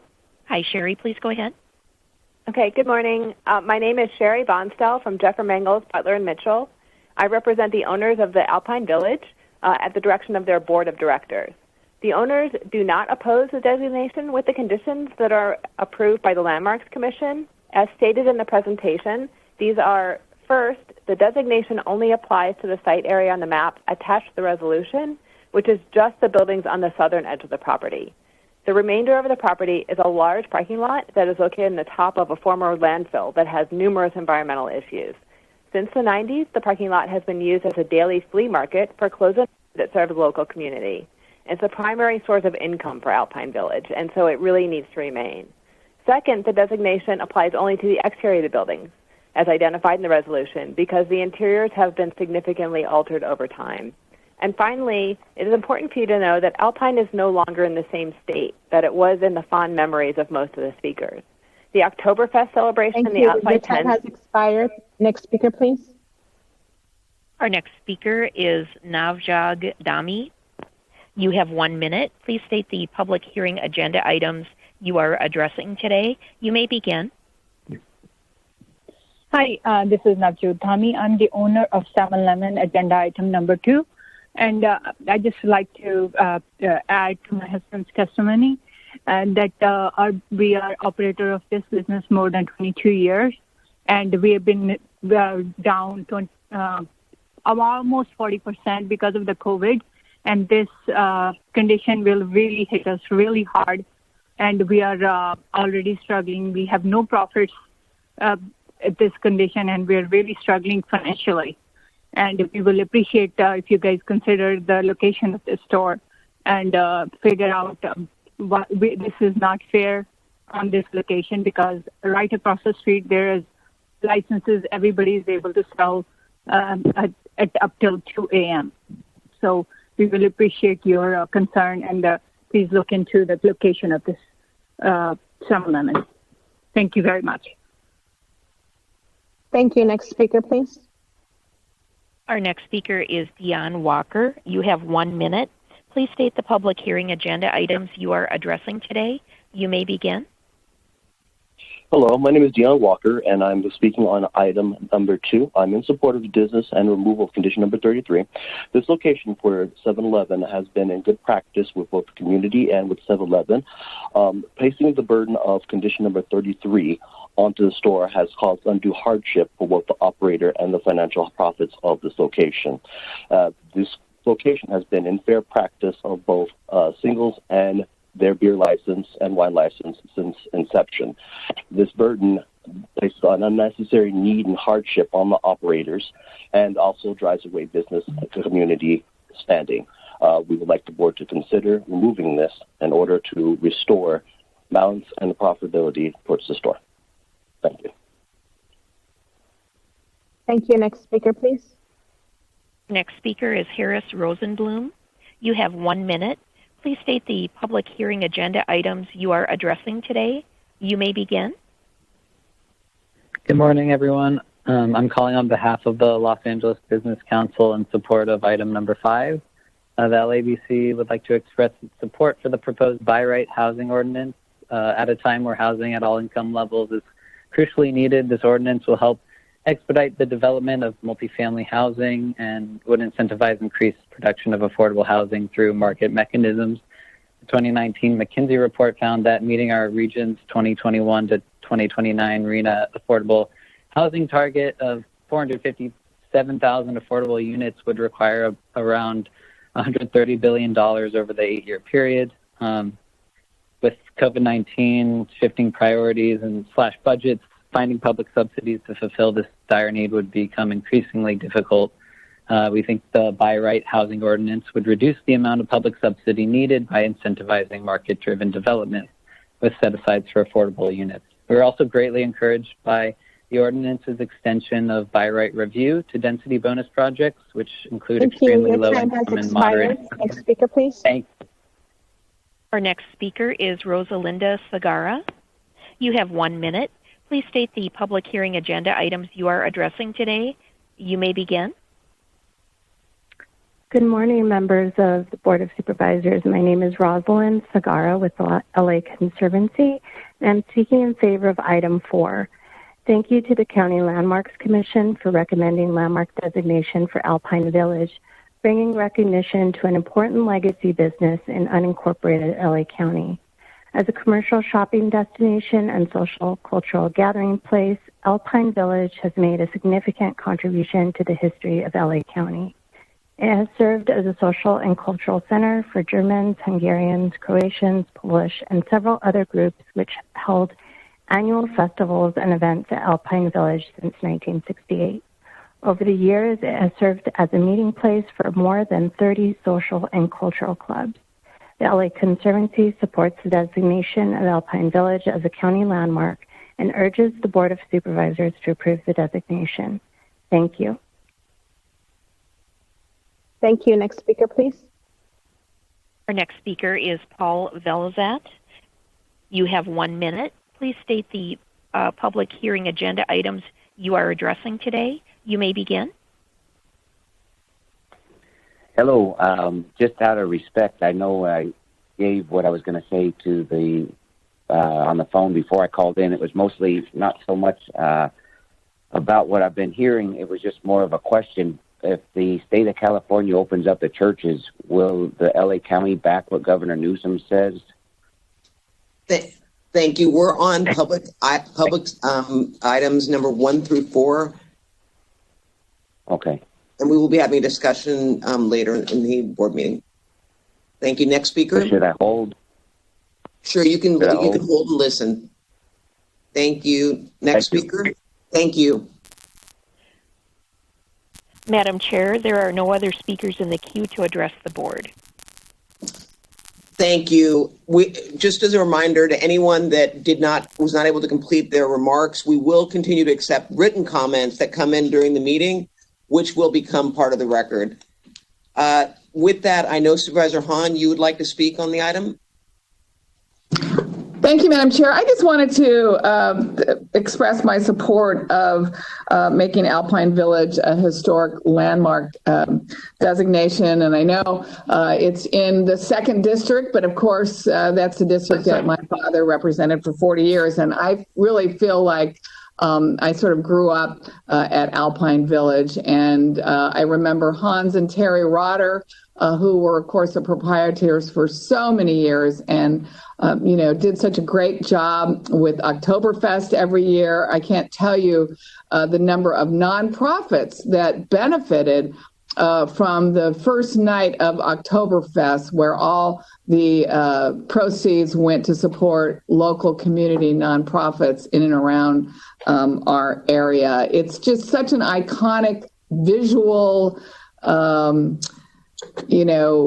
landmark when you're driving on the 110 freeway. It's so visible. People kind of mark where certain things are in the harbor area based on their distance from Alpine Village. And so many people have spent so many years there, whether it was shopping or dining, or many people took dance lessons there. And it's just, I think it's important in these times that we do keep certain landmarks in our community, just to remind us of our past, but also to give a sense of community. And it's just a great landmark. And I just wanted to speak in support of it. And I know Supervisor Ridley Thomas has represented them for all of his years as well. And I just wanted to join in my support for making that happen. Thanks to all those who brought this forward. So it takes a lot of effort to create a historic landmark. And so thanks to all of you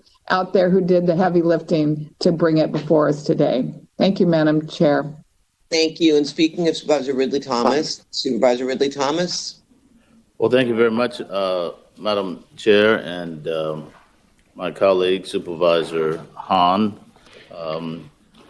Should it be appropriate, I can offer an amendment and cause this to be a 4th District asset.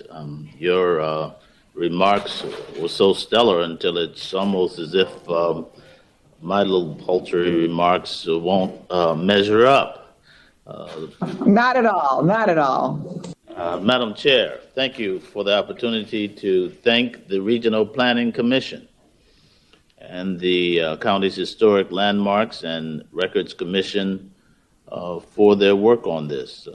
Honoring and maintaining our architectural landmarks is a vital way, I think, for us to celebrate the rich diversity of this region. And I do mean it's rich, and I do mean that it is immensely diverse. And many would argue that Alpine Village, which is quite a landmark in the West Carson community, is indisputably worthy of this designation, as has been indicated by the Regional Planning Department Director and members of the Commission, Supervisor Hahn, both past and present. And I want to thank all those who weighed in on this matter. It's not a small thing, it's a significant piece in terms of the historic push that LA County lays claim to. Madam Chair and colleagues, I urge the board to move forward with an aye vote and salute history as well as the future in so doing. Thank you, Madam Chair. Thank you. So that will be submitted, Supervisor Ridley Thomas. So what we're going to do now is we are going to close the public hearing on items 1, 2, 4, and 5. And we are going to allow the executive officer to read it in, and then we will take a vote. So, Madam Executive Officer. So on item 1, Supervisor, it's appropriate to close the public hearing and direct the tabulation of the ballots and table the item later in the meeting.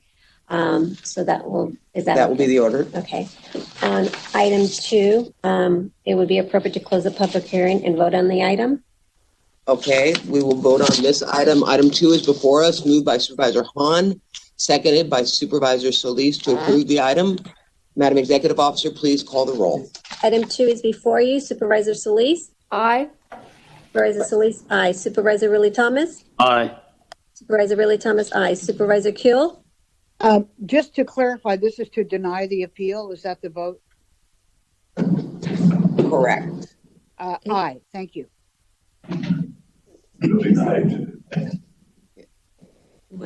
We need clarification from the 4th District on, is this to deny the appeal? That's what's on the agenda. Yes. The agenda is Yes, it's to deny the appeal. So I vote would deny the appeal. This is item number 2, correct? That is correct. Yes. Item number This 2. is not Alpine Village. Well, I was getting ready to opine on since you alpined. I was getting ready to opine. Okay, thank you. So supervisors. Hahn? Yeah. Yes. Supervisor Hahn? Aye. Supervisor Barger? Yes. Supervisor Barger? Aye. Motion carries 5-0. So motion on item number 2, that is to deny the appeal. Now we'll move on to item number 4. I would be appropriate to close the public hearing and vote on this item, and this is on Alpine Village. Madam Executive Officer, please call the roll. I'll have it moved by Supervisor Ridley Thomas, seconded by Supervisor Hahn. Item 4 is before us. Supervisor Solis? Aye. Supervisor Solis? Aye. Supervisor Ridley Thomas? Aye. Supervisor Ridley Thomas? Aye. Supervisor Kuehl? Aye. Supervisor Kuehl? Aye. Supervisor Hahn? Aye. Supervisor Hahn? Aye. Supervisor Barger? Aye. Supervisor Barger? Aye. Motion carries 5-0. So now we are on item number 5. It would be appropriate to close the public hearing and vote on this item. Moved by Supervisor Solis, seconded by Supervisor Kuehl to approve this item. Madam Executive Officer, please call the roll. Item 5 is before you. Supervisor Solis? Aye. Supervisor Solis? Aye. Supervisor Ridley Thomas? Important piece. Aye. Supervisor Ridley Thomas? Aye. Supervisor Kuehl? Aye. Supervisor Kuehl? Aye. Supervisor Hahn? Aye. Supervisor Hahn? Aye. Supervisor Barger? Aye. Supervisor Barger? Aye. Motion carries 5-0. Madam Chair, Yes, Supervisor Ridley Thomas. can I give a particular shout out to the Director of Regional Planning and the Advanced Planning Team, as well as County Council, for their work on this really important piece as it relates to affordable housing units in our county. Thank you. Thank you, Supervisor Ridley Thomas. So on item number 1, we're going to be tabulating the vote. And so we will move on now and go on to set item 1. And then after that, we will vote on item number 1 if we get the tally. And then we will move on to items 7, 8, 12, 13, 15, 18, 27, and 57A. And we'll be finishing up the supplemental budget items number 63 through 68. So with that, we will begin with S1, our set item, and Dr. Ferrer, if you are on and you'd like to give an overview of the current status. Sure, and good morning, everyone. Can you hear me? Yes, thank you, Dr. Ferrer. Perfect. Yes, thanks so much, Chairwoman Barger and all of the board members. And as you know, I'm going to give a very quick update on our numbers for COVID-19, what we've been seeing. I know we've all been really anxiously awaiting to see whether or not we were going to see another surge after Labor Day. As I reported yesterday, we have not seen a surge. We're 3 weeks out after Memorial Day and after the July 4th holidays. At this point, we had in fact seen an increase in the number of cases. In the case of Memorial Day, it was a few hundred cases that were part of our increase. And in the cases everyone knows after July 4th, we actually started increasing by over 1,000 cases. That's not actually happened for us.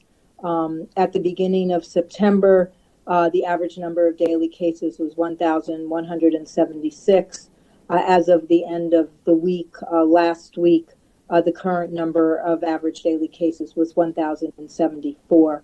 We also saw small decreases in daily hospitalizations when compared to the beginning of the month. And now on our test positivity rate, it dropped from 4.4% at the beginning of the month to 3.1%. And even average deaths is down from 36 at the beginning of the month to daily deaths are now averaging about 29. That being said, it doesn't mean that we won't still see some increases in cases associated with actions people took over the holiday weekend or subsequent to the holiday weekend. As you know, it's very hard to predict exactly when and how we will see increases in cases, very dependent on what individual people are doing and what's happening in our businesses. I can say with certainty that people really changed their interactions over Labor Day compared to what was going on over July 4th and Memorial Day. And I would say the same that many more of our businesses are in compliance with the health officer orders. And that's what allowed us, I think, over the month of September to really stabilize our numbers at about slightly under 1,000 cases a day and have a decline in both the positivity rate. We average about 3% on the test positivity rate, and hospitalizations have stayed below 800 for weeks now. With the fact that we haven't seen any surge in cases, I do recommend that the board take a look at where we are in Tier 1 in terms of our reopening plans. We will not be moving to Tier 2. We still, our metrics as posted this week by the state, continue to put us squarely in Tier 1. Our case rate, the number of new daily cases per 100,000 people is 7.3 now. It needs to be at or below 7 for us to move to Tier 2, and it needs to be there for 2 consecutive weeks. So we will be staying in Tier 1, but as you know, in Tier 1, we have some options that the state has offered the counties for reopenings in certain sectors, and we have not yet reopened in all those sectors. I think for very good reasons. We're a very large county, and a cautious approach, I think, at this point has been beneficial. Nonetheless, I'm anxious to hear from the board today around the school waiver program. I know that on my calls with educators and with parents the past few weeks, there have been questions raised about, is there a possibility for us to reconsider whether we can reopen with, as a pilot, a waiver program that would allow students in grades, in the youngest grades, to be able to get back into school. I do want to report that over 500 schools are reopened now for services for students of high need. All those schools are working closely with our team here at the Department of Public Health to make sure that there's fidelity to the reopening protocols and that students are being cohorted. We're also available to work with schools as they experience any positive cases and any outbreaks so that we quickly contain those situations so that they don't result again in the worry, which would be more increased transmission. But I've noted that we also have not yet reopened the indoor malls that would be at limited capacity. No food courts and no common areas can reopen per the state. Our nail salons also are allowed and permitted by the state to be able to start at very minimal indoor capacity, some services. And again, as we noted before, the state does permit card rooms to reopen for outdoor operations only, again, with modifications. We have agreed that we were going to wait until we saw what happened after the Labor Day holiday in order to be able to discuss these possibilities for reopenings. But I do want to note that while we're still in Tier 1, I know we have a lot of requests for reopenings for other sectors. Those are not permitted by the state. Those are not county options at this point. We only have a limited number of sectors that we're allowed to reopen that haven't already reopened. Much of our retail environment has already reopened. And as you know, dining is open for outside service only. That, again, is per the state. I do want to note that we have also been tracking recent reports around what are we learning about transmission amongst children. This is obviously top of mind as we want to make sure that there's as much safety as possible at the schools for teachers and staff, students and their families. Two recent studies that just came out this week, both studies conclusively, I think, established that children at all ages, in fact, are infected and, in fact, can infect others. In LA County, we have, for children between the ages of 0 and 4, we've seen 4,246 cases. Children between the ages of 5 to 11, 9,205 cases. And for older children between the ages of 12 and 17, we have 11,381 cases. The literature now has ample examples of transmission that happens both at schools and at daycare settings. It's important to note that when there are very strict protocols that are in place to address issues around infection control, making sure everyone's wearing face coverings, and in fact the distancing, there are notes now that show that that is helpful in reducing transmission. But we are still at the early stages of gathering information around transmission amongst children, and in fact understanding what their rate of infecting others are. You know, we can establish they get sick. It is thought to be still that they may infect others at a lower rate than adults infect others, but there are contradictory studies on this, and some of the recent studies indicate that really even amongst young children,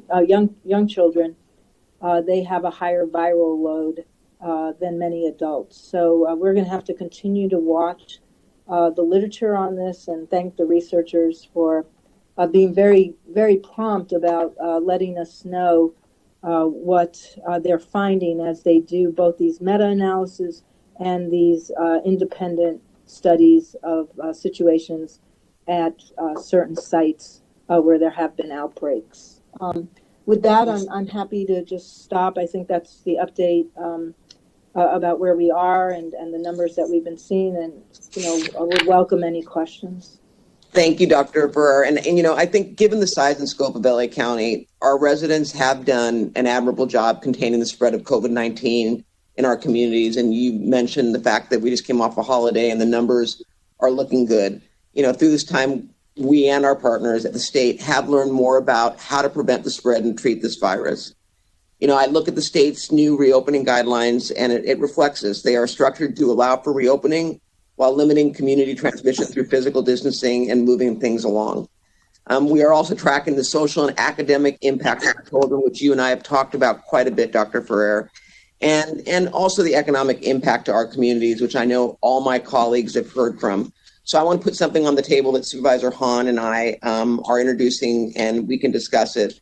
Over the past 3 months, Los Angeles County has employed a multifaceted response to protecting our residents and specifically our most vulnerable populations.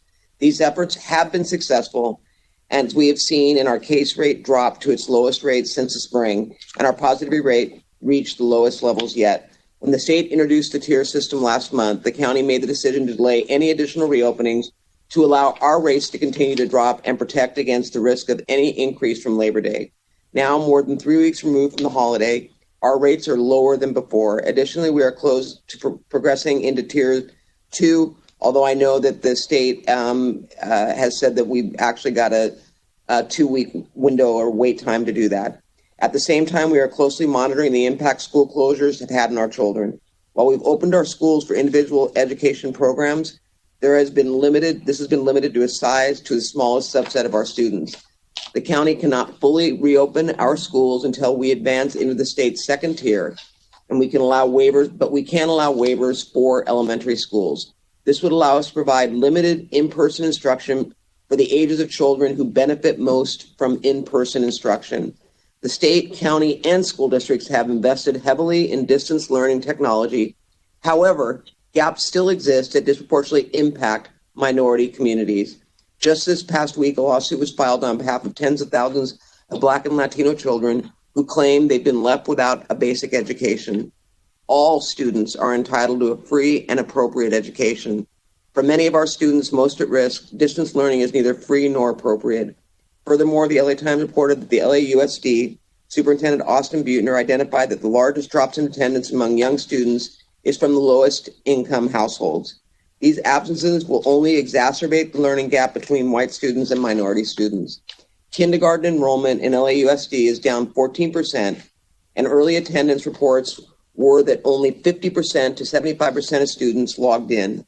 These attendance challenges build on the remote learning limitations of the spring semester, where only 60% of LAUSD students participated in online learning.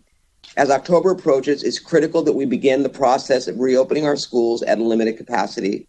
Recognizing that school waivers must go through the county and then approved by the state, we must allow our schools time to slowly bring students, teachers, and staff back to campus. We therefore move that the Board of Supervisors direct the Department of Public Health to, 1, implement the school waiver program for grades TK through 2, starting at 30 schools per week, prioritizing issuance of waivers to schools with higher percentage of students qualified for free reduced meals, equally divided among the 5 supervisorial districts, and any unclaimed waivers for any given week to be redistributed to schools with higher percentage of students qualified for free and reduced meals to reach the cap, 30 schools per week, irrespective of the supervisorial district. 2, report back to the Board of Supervisors bi-weekly with updates on the waiver application process and compliance at reopened schools, as well as any changes that ought to be made to the contact tracing workflow in order to improve the quality and quantity of data recorded with regard to school exposures. And 3, work with County Council to determine if additional measures should be taken to certify that all protocols have been properly implemented prior to school reopenings and include any compliance updates in the biweekly report backs. This is a motion submitted by Supervisor Hahn and myself. And I just have to say that we've worked in conjunction with Dr. Ferrer, and I want to thank you, Dr. Ferrer, because I know that you have been inundated, as is Dr. Gerardo, as it relates to parents very anxious to get their children back into the classroom for fear that they are going to be lacking educational opportunities. So we submit this motion, and Supervisor Solis and then Supervisor Hahn. Yes, thank you, Madam Chair, and thank you for reading in this motion. I support the motion. I did want to ask a question, though. If we are also making clear that that employees of each school site will have an opportunity to have input in deciding how this moves forward. I think that was originally part of the process, and I wasn't clear if that was still a part of where we're going with this particular motion. Doctor. Sure, Supervisor, that is the intention, but Supervisor Dr. Ferrer, if you want to clarify that?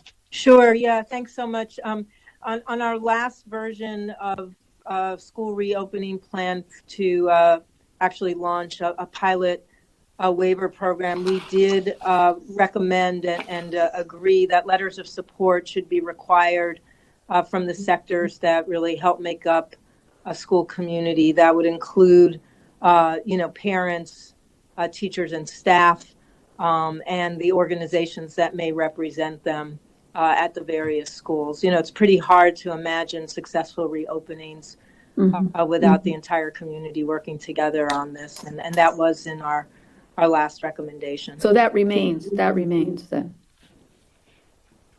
Yes. Yeah, okay, very good. Thank you. But I did want to make a statement, Madam Chair, and thank you, Dr. Ferrer, and Dr. Galley, too, and all the incredible staff that have been working on this day in and day out to help us address this pandemic. And I'm glad to hear that because of our care and caution to the community at large, that we didn't see a spike after the Labor Day weekend. I think that was really commendable on the part of everyone moving forward. And I'm glad to see that we are seeing some economic resiliency coming back. It's coming back slowly. And I know that there has to be more improvement, but I still know that this is really, really impactful to many of our low-income communities. And so I know we have to be cautious in what we open. Again, I would like to reiterate, I'm supportive of opening up slowly, nail salons, card rooms, and possibly malls, but doing it in a manner that is restricted so that we don't overwhelm, obviously, our staff and increase the infection rate. A lot has already been said about what the impact this has had also in our schools with respect to low-income students, and I happen to represent one area of the county that has quite a number of youth that are challenged because they don't have access to the internet. They are in the quartile where they are a majority of those free lunch students and also English language learners. So I do want to see this move along, and do want to thank the staff and everyone working together on this, and would like to hear possibly from either Dr. Galley or from you, Dr. Ferrer, about the statement that was made by the Health and Human Services Agency that anticipates an 89% increase in COVID-19 hospitalizations over the next month. That's one question that I have. And then the second question would be regarding the what we are doing in terms of our compliance, especially with respect to the environmental health team, and what are we seeing in those inspections of our businesses? Those are the two questions I have, Madam Chair. Thank you. Go ahead, Dr. Burnham. Okay, thanks so much, Supervisor Solis, and thanks for all your support. In terms of, I know that Dr. Galley was talking that across the state, they anticipate in the month of October seeing increases in hospitalizations based on the modeling predictions for the whole state. I did have an opportunity to talk quickly with Dr. Galley, and LA County is still one of the counties that has not seen an increase in cases. So, but we're unfortunately we're in the minority now. Many other counties have started seeing some increases. I think there's that could be attributed to some of the decisions we've made as a county. In particular, there are some counties that started seeing increases as college campuses opened up. Back down in San Diego, we've all been watching with dismay about the huge increase in cases associated with just one of their state colleges reopening. And in other places, counties are already in Tier 2, and in some places there are counties in Tier 3 where they've reopened lots of other sectors. And in fact, as we saw when we did a lot of reopenings, that oftentimes, if not done carefully, results in increased cases. So I think based on increased cases, and in some places, they have never really seen the level of decrease in hospitalizations we see here in LA County. There is this worry, and I think it's appropriate to be worried because with this virus, there are always unknowns, and there are always opportunities, if we're not careful, to increase our ability to transmit to each other. And I know Dr. Christina Galley reported earlier last week that that rate of transmission has slightly increased here in LA County. So we have to be super careful as we move forward, particularly as school buildings are opening. Everybody in that school building lives in a neighborhood, has a family or friends that they're going home to, and really protecting ourselves depends on doing what we know works at this point. And in terms of what's our investigation arm, really it's there's two pieces to that. As you know, Supervisor, we still do a lot of work to help businesses come into compliance, and I'm really happy to report that one of the biggest efforts that we've had around businesses coming into compliance has been launching a new program, the safety certification program. And to date, we've actually had 2,753 businesses and employees complete that program, which really means they understand how to create environments at their sites that are as safe as possible. So I want to congratulate everybody who's worked so hard. That really has also been part of the effort with our city managers and city elected officials to make sure businesses are coming in. That's an online program. But it does allow businesses to be trained, employees to be trained, and then those businesses self-certify that they are compliant with COVID-19 protections. So I think we continue to really try to do a lot of education and technical assistance, and we continue weekly calls with many sectors. But we are out there at this point, and we are asking that businesses really adhere to the protocols. And you've seen us issue now citations and fines where we've just had flagrant disregard for common sense and legally required safety modifications. And we've even closed places down when it's just a flagrant violation that really can harm the health of both the workers, if they're customers, but also our community. We do see much better compliance across most sectors. We're out every single week in the restaurants and the food industry sectors. We visit hotels.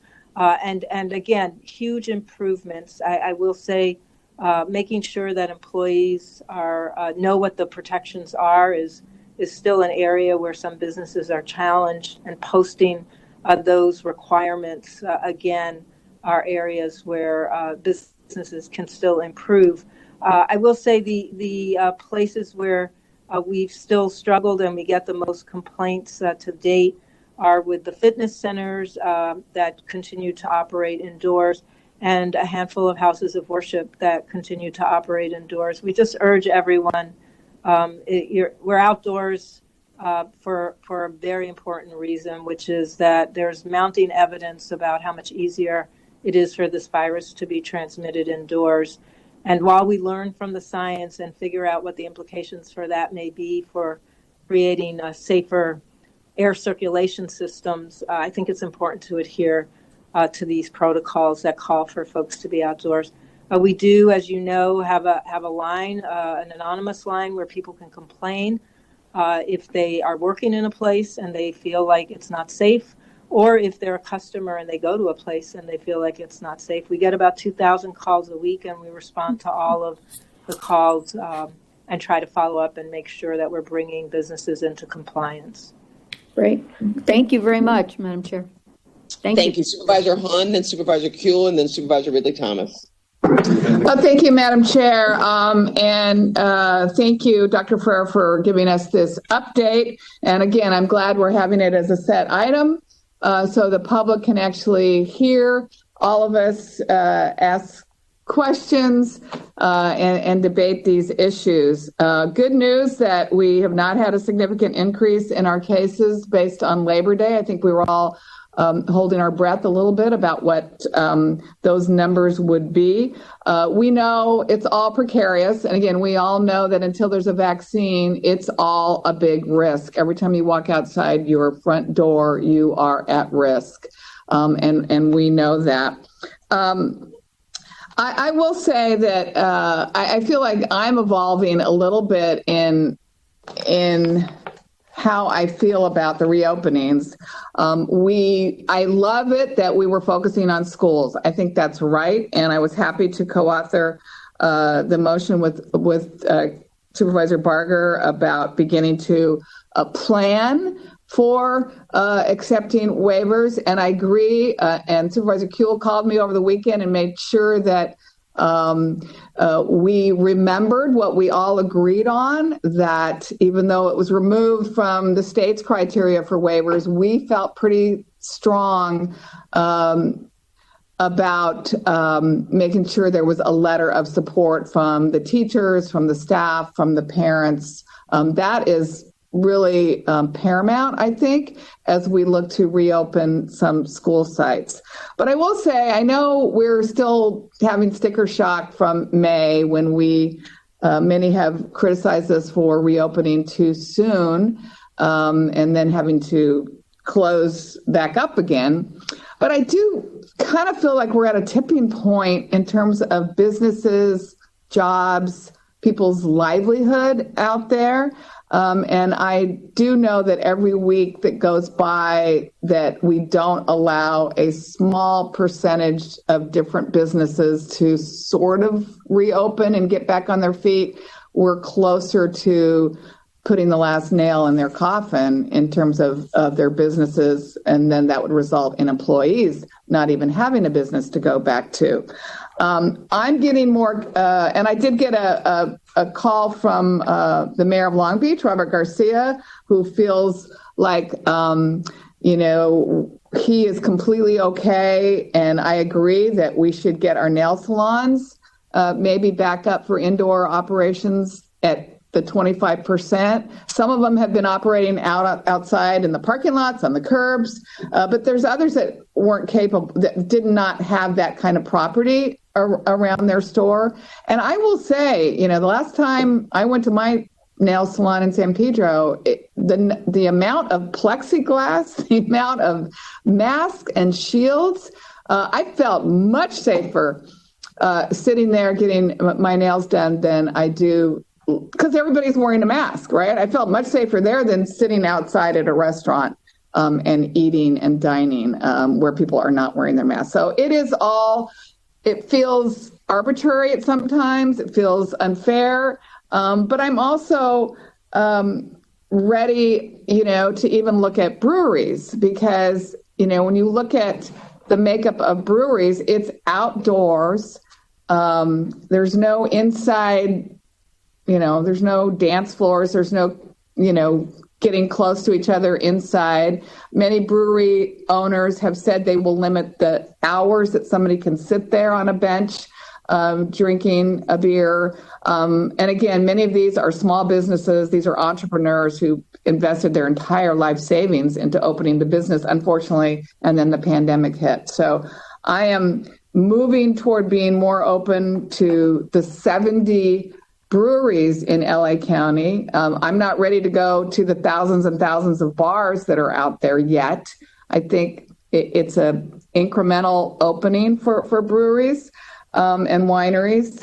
And I know casinos is a big issue. I've been on a lot of calls with them. I'm less inclined, but I do know that they also have safety protocols in place, and wondering kind of what your thinking is, Dr. Farrar, on those entities as well as family entertainment centers. Are we looking for better metrics? Are we looking, because those are allowed under are they allowed under the state? No. Oh, I know.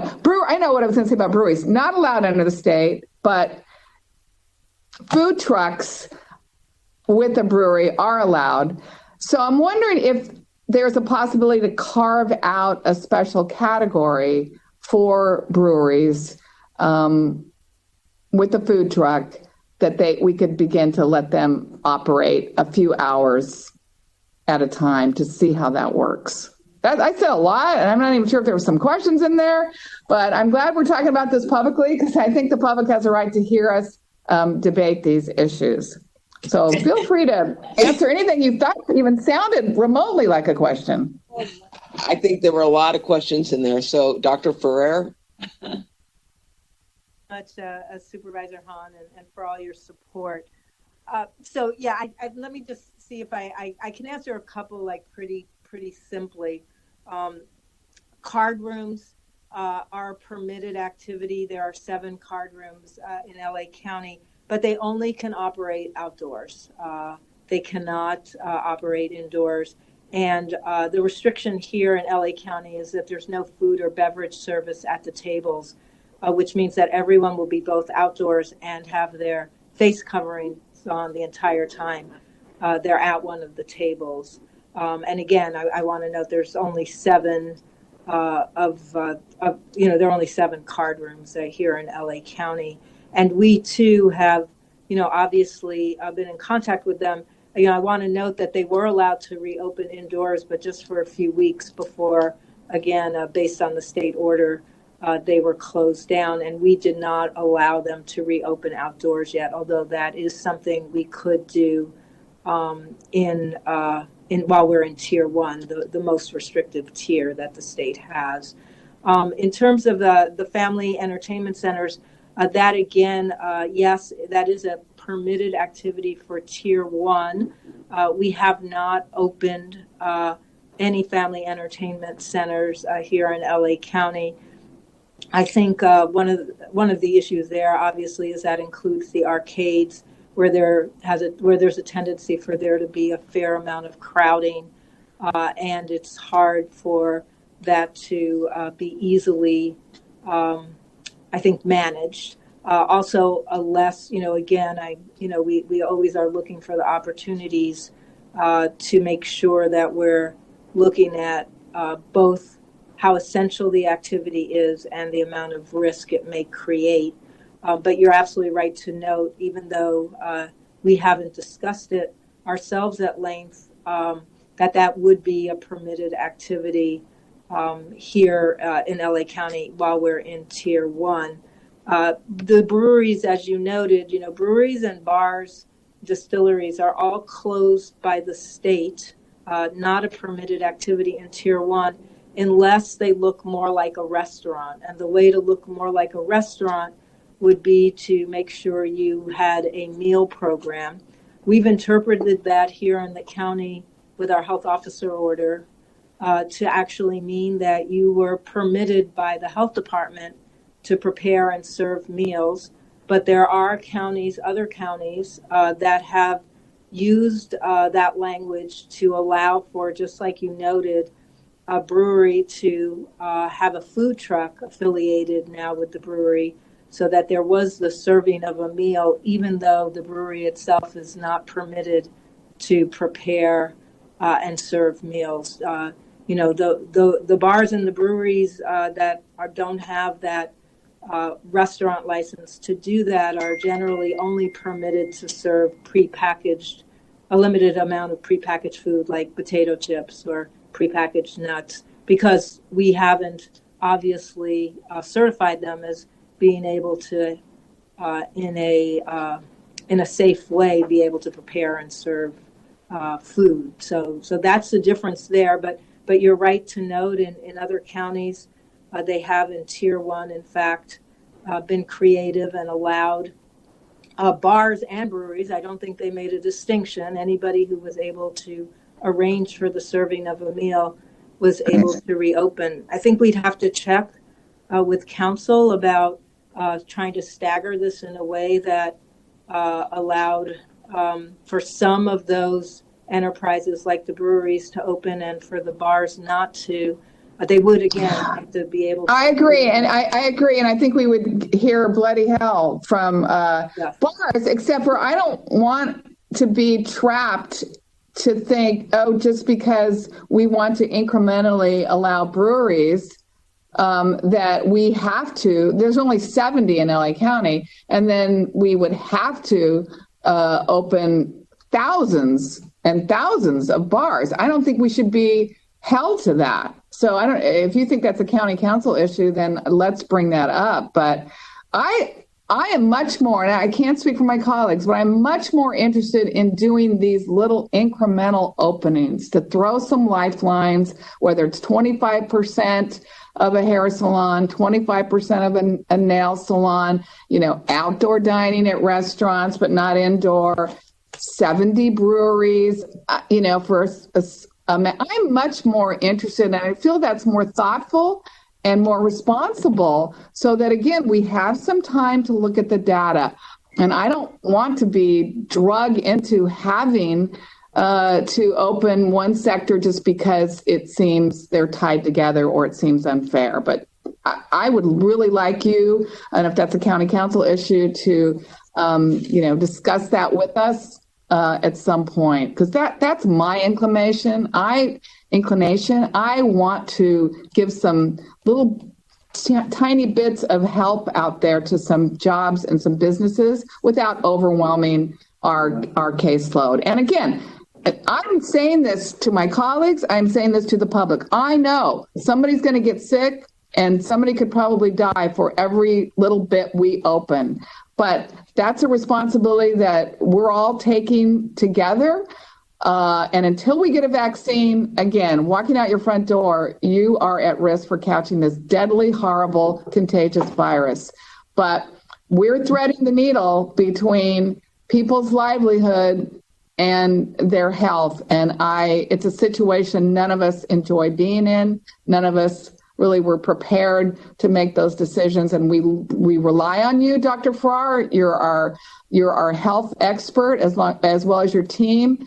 But my colleagues also know that the buck stops with us, and we're the ones that are on the ground seeing the lives and the businesses that have been devastated as well by this virus. Okay, thank you, Madam Chair. Thank you. Supervisor Kuehl? Yes, thank you, Madam Chair. I think what you and Supervisors Solis and Hahn, and I assume my colleague Mark Ridley Thomas, when he follows me, have really all been talking about is the issue of compliance. Because when we opened up several of the businesses, including some indoor dining in the spring, we were believing that everyone was going to comply and were going to do their best because they didn't want their clients to become ill. And what we quickly found, where Dr. Freer and her teams were checking on compliance, was that it was at a very low level at first, and that people were having trouble taking it seriously.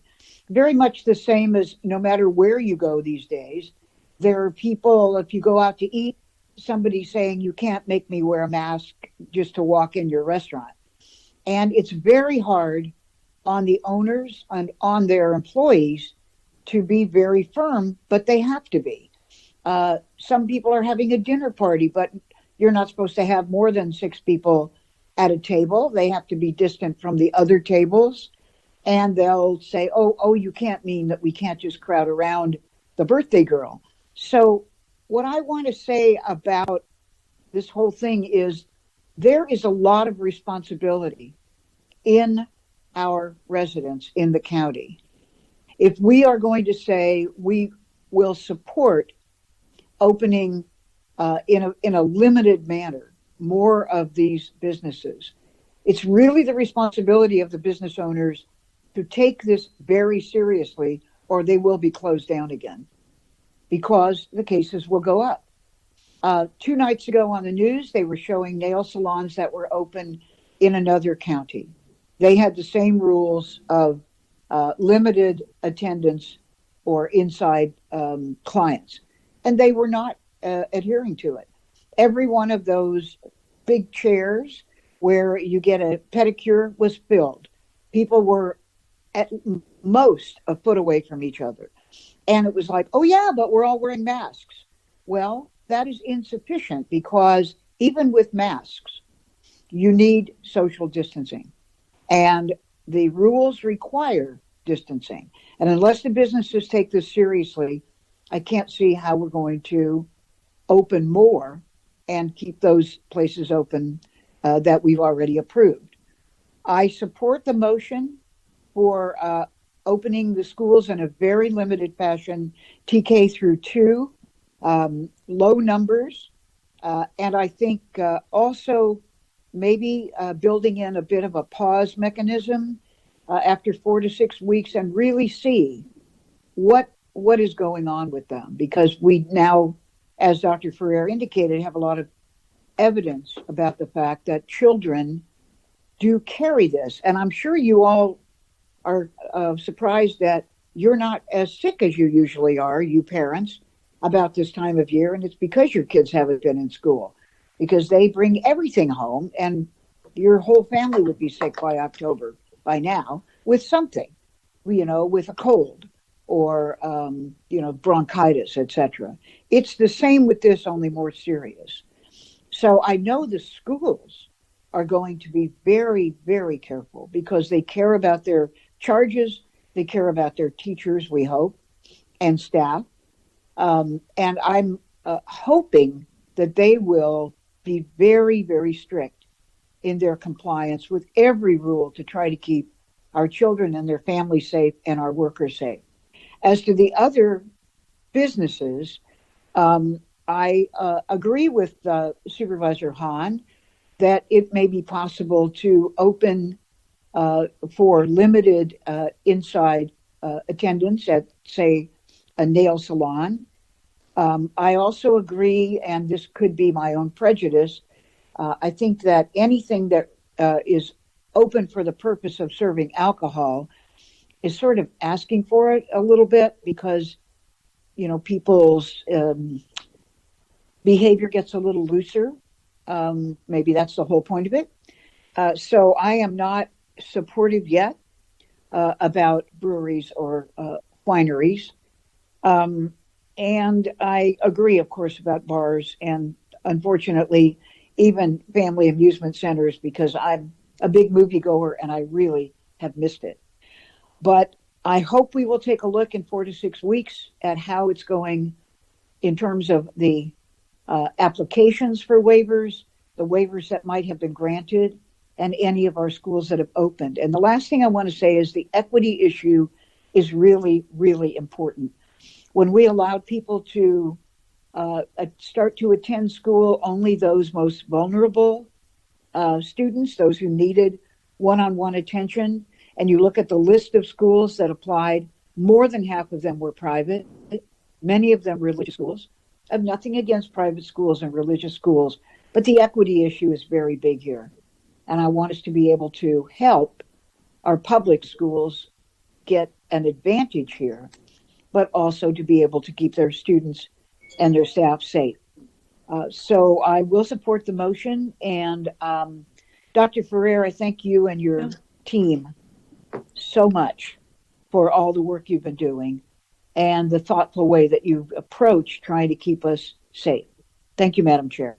Thank you. And Supervisor Kuehl, on our report back to the board biweekly in the motion, I take what you're saying, and I think we do need to closely monitor. And I think that was the intent of Supervisor Hahn and I. We want to make sure that we are closely monitoring this, even as it relates to the contact tracing. So I appreciate your comments. Thank you. Supervisor Ridley-Thomas. Thank you very much, Madam Chair. Colleagues, I think it's important to begin my remarks by indicating that all of what we do should be informed by an abundance of caution. And it is critically important that such be the case from my point of view, given all that is at stake. And with your permission, Madam Chair, I'd like to direct my comments narrowly to those issues raised by the Barger-Hahn motion. And I simply wish to offer the following. Over the past several months, I think we realized that there has been an unimaginable strain for families, especially those with young children. And I dare say our responsibility, which none of us take lightly, is to balance the social, emotional, and intellectual growth of our students, as well as the health of our teachers and administrators, the whole school community for that matter, with this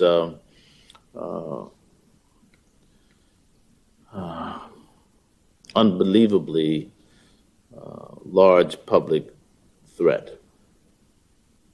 And I want to state for the record, I have serious reservations with major reopenings based on lessons we've learned over the summer, but I think that moving forward cautiously, deliberately, and prioritizing our youngest learners for whom virtual learning is the most challenging is the appropriate approach. And I wish to acknowledge that we have multiple objectives to achieve, and to the extent that that's the case, we are seeking to do so. But I hasten to add that there's a lot on the line. The families and communities disproportionately impacted by COVID-19 are significantly African American and Latinx communities, and the pandemic has just exacerbated pre-existent disparities. And just want to say as clearly as I can, Madam Chair and colleagues, as we move forward, and move forward we must, equity must be a driving objective. Not simply parity, but equity. We must focus on dismantling the barriers for these families to be able to participate, whether it's purchasing equipment or masks for their students, or helping acquire technology, that is to say, confronting the digital divide for what it is and what it does to communities that have yet to find themselves on a level playing field from a technological point of view. That is, we need to figure out how to acquire the technology or the resources for either in-person or out-of-school learning. This is what equity requires. I restate, equity must be one of our premier driving principles and objectives. And equity must guide, I think, our overall deployment of resources and our technical assistance so that students most in need of these services are the ones that we prioritize. Madam Chair, thank you for the motion. Thank you for the opportunity to be heard on the item. It is my intent to be supportive of the same. Thank you. Thank you, Supervisor Ridley Thomas. Do I have any other comments from my colleagues? All right, with that, item S1 is before us, and there's a motion on the table. I will approve the motion, and seconded by Supervisor Hahn. Madam Executive Officer, will you please call the roll on the motion? Item S1 motion is before us. Supervisor Solis? Aye. Supervisor Solis, aye. Supervisor Ridley Thomas? Aye. Supervisor Ridley Thomas, aye. Supervisor Kuehl? Aye. Supervisor Kuehl, aye. Supervisor Hahn? Aye. Supervisor Hahn, aye. Supervisor Barger? Aye. Supervisor Barger, aye. Motion carries 5-0. Thank you, Madam Executive Officer. Now we will move on to item number 1 again, which is the item on the public hearing. And Madam Executive Officer, please report on the ballot tabulation results. Madam Chair and members of the board, after tabulating the ballots, a determination has been made that no majority protest exists against the pro-tax annexation and levy of an annual assessment for petition numbers 12-216, 34-515, 78-718, and 22-316 proposed for annexation to County Lighting Maintenance District 1687 and County Lighting District Landscaping and Lighting Act 1 unincorporated zone. As a result, it would be appropriate for the board to adopt a resolution ordering the annexation and levy of assessment and the joint resolution accepting the negotiated exchange of property tax revenues resulting from the annexation of territories. Very good. Item 1 is before us. It will be moved by Supervisor Hahn, seconded by Supervisor Solis. To approve this item, Madam Executive Officer, please call the roll. Item 1 is before you. Supervisor Solis? Aye. Supervisor Solis, aye. Supervisor Ridley Thomas? Aye. Supervisor Ridley Thomas, aye. Supervisor Kuehl? Aye. Supervisor Kuehl, aye. Supervisor Hahn? Aye. Supervisor Hahn, aye. Supervisor Barger? Aye. Supervisor Barger, aye. Motion carries 5-0. Very good. Now we will move on to items held by the board. We're going to begin with item number 7, supporting the I Am Vanessa Glenn Act of 2020. It was held by Supervisor Solis. Yes. Supervisor Solis, the Thank floor you is very yours. much. Yes, thank you very much, Madam Chair. And I also want to thank Supervisor Kuehl for co-authoring the motion with me. Some of you may have heard this story. A 20-year-old U.S. Army specialist, Vanessa Guillen, was reported missing for months until her remains were finally found on June the 30th of this year. The tragic and violent death of Specialist Guillen at the Fort Hood Army Base in Texas could have been prevented. Months before her death, she shared with her family that she was being sexually harassed by another service member. However, she did not make an official report because she feared retaliation and believed that her complaint would not be taken seriously, as sexual harassment complaints made by others had been dismissed. Her death has drawn attention to the sexual abuse that many women and men experience and suffer through silently while serving in our U.S. Armed Forces. And according to an anonymous survey conducted by the Sexual Assault Prevention and Response Office in the U.S. Department of Defense, approximately 20,500 service members were sexually assaulted or raped over the course of 1 year. Yet nearly 2/3 of these sexual assault incidents in the military go unreported. All incidents of sexual harassment and sexual violence are unacceptable, and they should not be tolerated.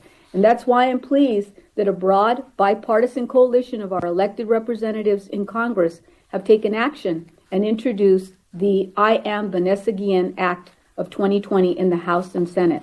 This legislation will reform the way that the U.S. military addresses and investigates the disappearance of service members, and it would create new protocols for reporting and prosecuting sexual harassment and sexual assault. We must ensure that these protections are in place for the brave members of the military who serve and protect us and our country. What happened to Specialist Vanessa Guillen must never happen again, and we must honor her life with dignity and respect and continue to support our servicemen and women who are sexually assaulted by supporting this legislation. I ask for your aye vote on this matter. Thank you, Madam Chair. Thank you, Supervisor Solis. Supervisor Ridley Thomas. Madam Chair and colleagues, just simply want to say it's painful enough to lose a child while she is honorably serving her country, for example, to an accident in battle or a surprise ambush during armed conflict. But to lose a child to a cowardly attack perpetrated on her by a fellow soldier who is sworn to defend and protect his fellow Americans is downright despicable and obviously intolerable. I want to say I support this motion, and I support Congresswoman Jackie Spears and Senator Hirano's important bills, which, if passed, will move investigations of sexual assault and sexual harassment cases out of the chain of command. It seems to me we ought to end this flawed and harmful practice of entities investigating themselves once and for all. Let's start with this, but not end there. Look inward in terms of our own county, in terms of that practice that demeans and reduces the likelihood of justice being done. So to the maker of the motion, the co-author, let me say thank you for bringing this forward. Every time we can strike a blow for justice in this arena of sexual assault is the right thing to do. Madam Chair. Thank you, Supervisor Ridley Thomas. Supervisor Kuehl. Thank you, Madam Chair. Thanks very much to Supervisor Solis for bringing this motion and allowing me to co-author the I Am Vanessa Guillen Act of 2020, as my colleagues have indicated, is supported by bills in both the House and the Senate. And it would implement some pretty revolutionary changes, though we would find them to be somewhat simple, to the way in which the armed forces deal with their military sexual trauma allegations. You know, the first wave of modern changes to that policy came actually after the 2012 documentary, The Invisible War, highlighted that over 108,000 veterans had been screened positive for military sexual trauma. And the Department of Defense processed reports of nearly 4,000 new assaults. However, those resulted in only a little over 200 convictions. And the low number was largely due to the way in which the cases were managed within the unit they took place in, and often with those overseeing the case actually being connected to the perpetrator. The advocacy around the documentary allowed then Defense Secretary Panetta to issue a directive that said sexual assaults must be managed at the rank of colonel or higher. So that ended the practice of commanders adjudicating cases within their own units but it simply was not enough. In 2019, just last year, it was estimated that 2/3 of military sexual trauma cases went unreported. And of the 20,500 service members who were raped or sexually assaulted, 13,000 were women and 7,500 were men. You know, it's no surprise, though, that female service members, especially female veterans, are grossly underrepresented in all areas of service care and aftercare once separation occurs. Because the VA mission still remains, and I quote, to care for him who shall have borne the battle, and for his widow and his orphan, close quote. And that's how they serve and honor the men and women who are America's veterans. So in LA County, we're working to elevate the voice of women veterans through our partnership between the Department of Military and Veterans Affairs, led by 2 women, and the Department of Mental Health through the Veteran Peer Access Network, which will enable veterans to support each other in accessing basic health care and life needs. So I'm very grateful for this motion, for the ability to join in on it and ask for an aye vote. Thank you, Madam Chair. Thank you, Supervisor Kuehl. And I also just want to thank both you and Supervisor Solis for bringing this motion forward. This House resolution and Senate bill are common sense legislation with bipartisan support in Congress to address sexual harassment and violence within the military. The legislation is also a testament to the loss of Army Specialist Vanessa William. Our military members make immense personal sacrifices to serve this great country, and supporting efforts that address sexual harassment is really a very small token of thank you to those members. And I wholeheartedly support this. And I hope that as we show our support, we ask our legislative delegation, but also our representatives back there that are working on our behalf on policies that we're supporting, to make sure that all members are aware of the county's wholehearted support of this moving forward. So with that, I see no one else wants to talk. Item 7 is before us. Supervisor Solis moves, seconded by Supervisor Kuehl, to approve this item. Madam Executive Officer, please call the roll. Item 7 is before you. Supervisor Solis? Aye. Supervisor Solis, aye. Supervisor Ridley Thomas? Aye. Supervisor Ridley Thomas, aye. Supervisor Kuehl? Aye. Supervisor Kuehl, aye. Supervisor Hahn? Aye. Supervisor Hahn, aye. Supervisor Barger? Aye. Supervisor Barger, aye. Motion carries 5-0. Very good. All right, now we will move on to item number 8, addressing the needs of unaccompanied women experiencing homelessness. This was held by Supervisor Solis. Yes, thank you very much, Madam Chair. And I also want to thank you for co-authoring this motion to recognize unaccompanied women as a homeless subpopulation in Los Angeles County, so that we can begin to understand and address their very unique needs. We have to acknowledge that among the women experiencing homelessness, which make up nearly 1/3 of our homeless population, there are women who do not benefit currently from resources we set aside for families and women living with children. There is evidence that progress can be made when we create specific strategies and target our funds to address homelessness among certain subgroups, such as we've done in the past for veterans, for families, for youth, and chronically homeless.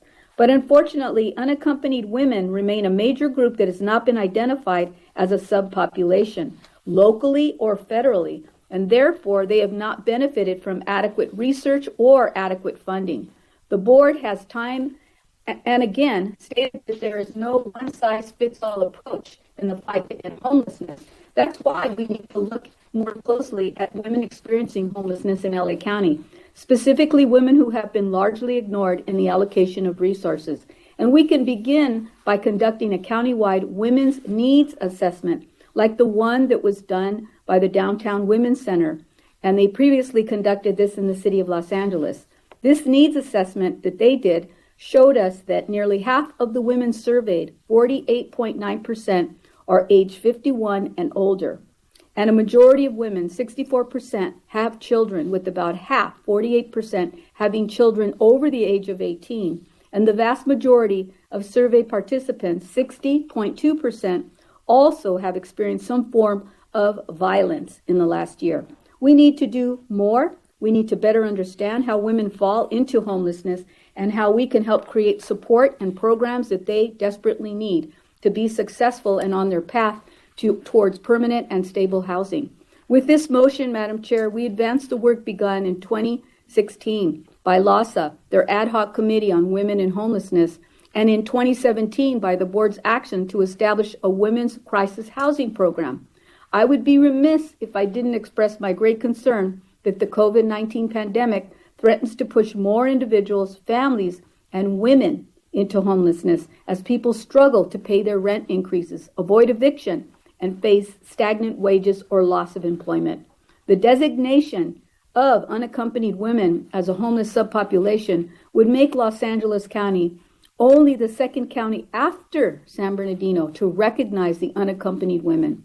We can help set the example and provide a template for other jurisdictions on how to address homelessness among women and provide the resources and support that they need. I also want to thank the different witnesses that spoke on behalf and support of this motion earlier this morning. And I want to thank you again, Madam Chair, and the support of the Downtown Women's Center here in Los Angeles for their support.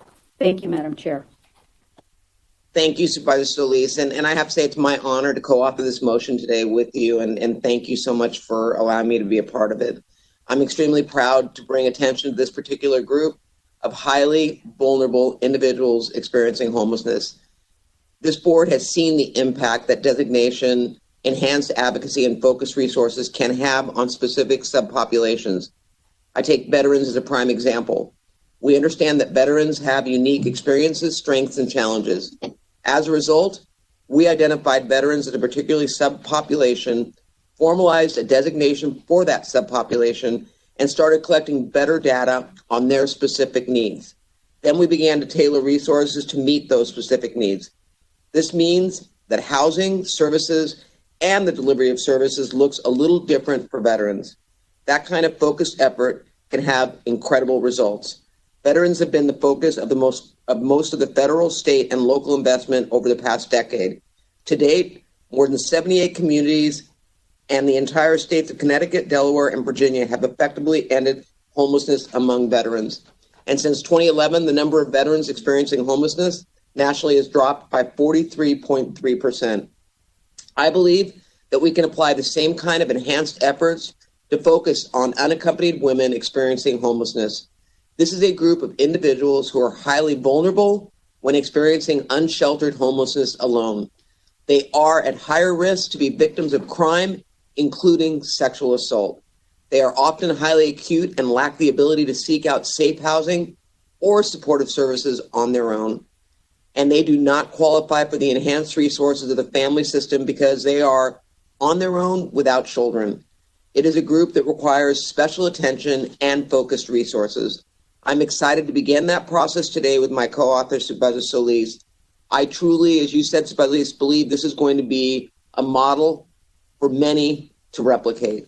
I look forward to working with the Downtown Women's Center and those who've lived experience as we build a roadmap to better supporting vulnerable women throughout the county. Thank you. Supervisor Kuehl? Thank you very much, Madam Chair. This is a great motion. Thank you both, Supervisor Solis and Madam Chair. It's so important to bring this motion to better capture data on these unaccompanied women experiencing homelessness. It's interesting, and I think we put appropriate emphasis on families, on trying to rapidly rehouse families, especially with children, younger children. They're very vulnerable. But we have not focused enough, I think, on the individual, men and women. I mean, even looking later in the agenda about general relief, a lot of those are individual men, some women. And this focus on the individual, I think, is really timely and important. 3 years ago, LASA released a report about the unique needs of women experiencing homelessness. And every 3 years, the Downtown Women's Center furthers that work by developing the LA Women's Needs Assessment. And what it does is highlights the disproportionate rates of physical and sexual violence experienced by these women, human trafficking, poverty, poor physical and mental health, and they endure day after day after day. The most recent LA Needs Assessment also found that LGBTQ women were even more likely to have experienced sexual assault or violence. And we've heard a lot in the past 5 years about the importance of delivering services to women through a gender-specific, but also trauma-informed lens. And we've made some pretty good progress in the creation of interim and permanent housing designed specifically to address the needs of women experiencing homelessness. But we know there are thousands of women still living in their cars or on the street, many of them unaccompanied. This year's homeless count showed a 17% increase in women experiencing homelessness over the year before, especially older women. So I appreciate that the leadership that LASA and the Downtown Women's Center have given on this issue. This is an important motion, and the collection of data is a very important part of it. So thank you both very much, and I feel very supportive. Thank you, Madam Chair. Thank you, Supervisor Kuehl. Supervisor Ridley Thomas? Thank you, Madam Chair. You may recall a couple of years ago I shared with the entirety of the board a text entitled Evicted by Matthew Desmond. And the data shows that women, particularly African American women, are singularly overrepresented nationwide in the ranks of those who are at risk of eviction and who do get evicted.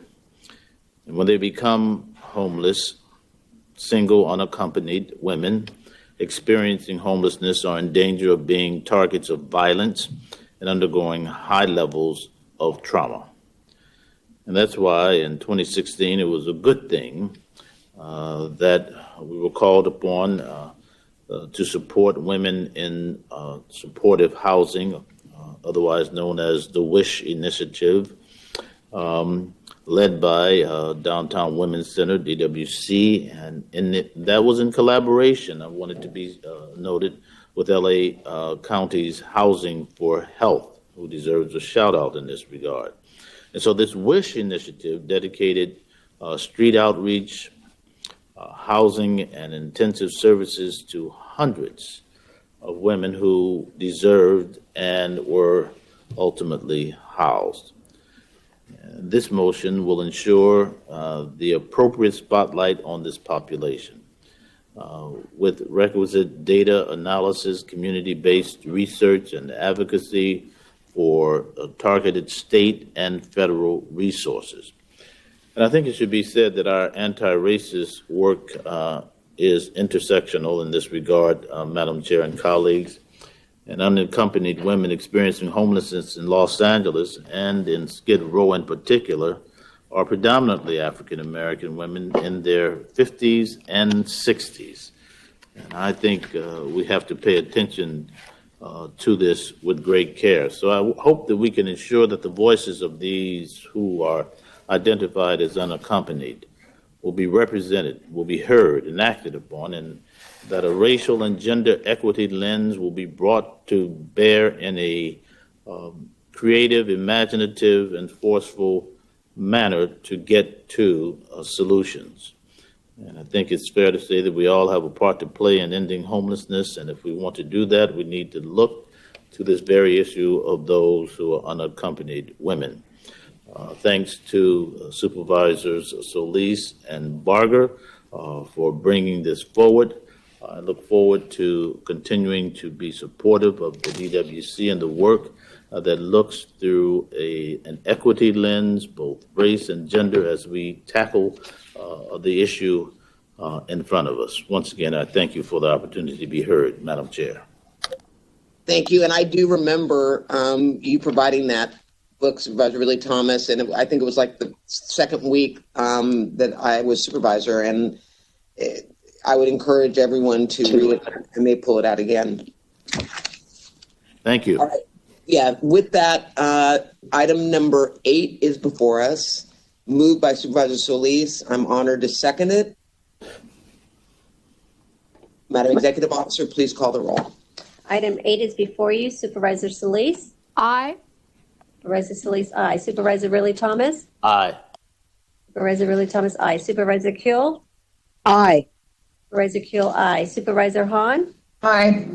Supervisor Hahn, aye. Supervisor Barger? Aye. Supervisor Barger, aye. Motion carries 5-0. Fantastic. Now we're moving on to item number 12, facilitating the development of just transition away from fossil fuels. That was held by Supervisor Mark Ridley Thomas. Madam Chair, colleagues, the unprecedented heat waves and fires that Californians have contended with over the past few weeks are further evidence of the undisputable, urgent, and unrelenting impacts of climate change. And while our federal government may be taking steps backwards, our state is leading by example. And we give appropriate acknowledgement to Governor Newsom, who last week signed legislation that will phase out gas-powered cars by 2035. This is a bold and critical move to help transition our state to a cleaner, greener set of sources of energy. But as we transition, we must make sure it is a reasoned, a balanced, a just transition. We know that many parts of our state, and certainly Los Angeles County, have been home to oil extractions for many decades. The legacy of this is pervasive. And there are far too many idle and abandoned wells that have not been appropriately capped, and if not addressed, can create significant public health and safety impacts. We know that from our very own experts. And so we have an opportunity here to wed our environmental goals with our meaningful workforce goals. Those agendas can be married, and we need highly skilled, well-paid workers to help properly abandon these wells in a timely manner. There is a tremendous opportunity for the county to coordinate our various policy, financial, and legislative agendas to drive this effort. And so this motion, Madam Chair and colleagues, requests our county oil and gas team to work with a task force comprised of the Sierra Club, of the United Steelworkers Local 675, the Building and Trade Constructions Trades Council, and other stakeholders to develop a strategy to promote just transition that is informed by the Energy Resilience Policy Report just requested by the board at our very last meeting. We have a sustainability agenda that is important, and a department in our county that has been giving insight and guidance, a lot of stakeholders on point here. And so I want to thank the Sierra Club and United Steelworkers for their work to advance this vision, particularly Susana Reyes, a longtime Sierra Club leader, both locally and nationally, for paving the way for this collaboration. I also want to thank my colleagues, including our co-author here, Supervisor Janice K. Hahn, who led the effort to establish a centralized office of oil and gas within the Department of Public Works. One young activist made it plain at the global climate strike in New York last year. Greta Thunberg said, and I quote, "We deserve a safe future. And we demand a safe future." Is that really too much to ask? And the answer I think we're trying to give to Greta today is no, that's not too much to ask, and it's our obligation to deliver.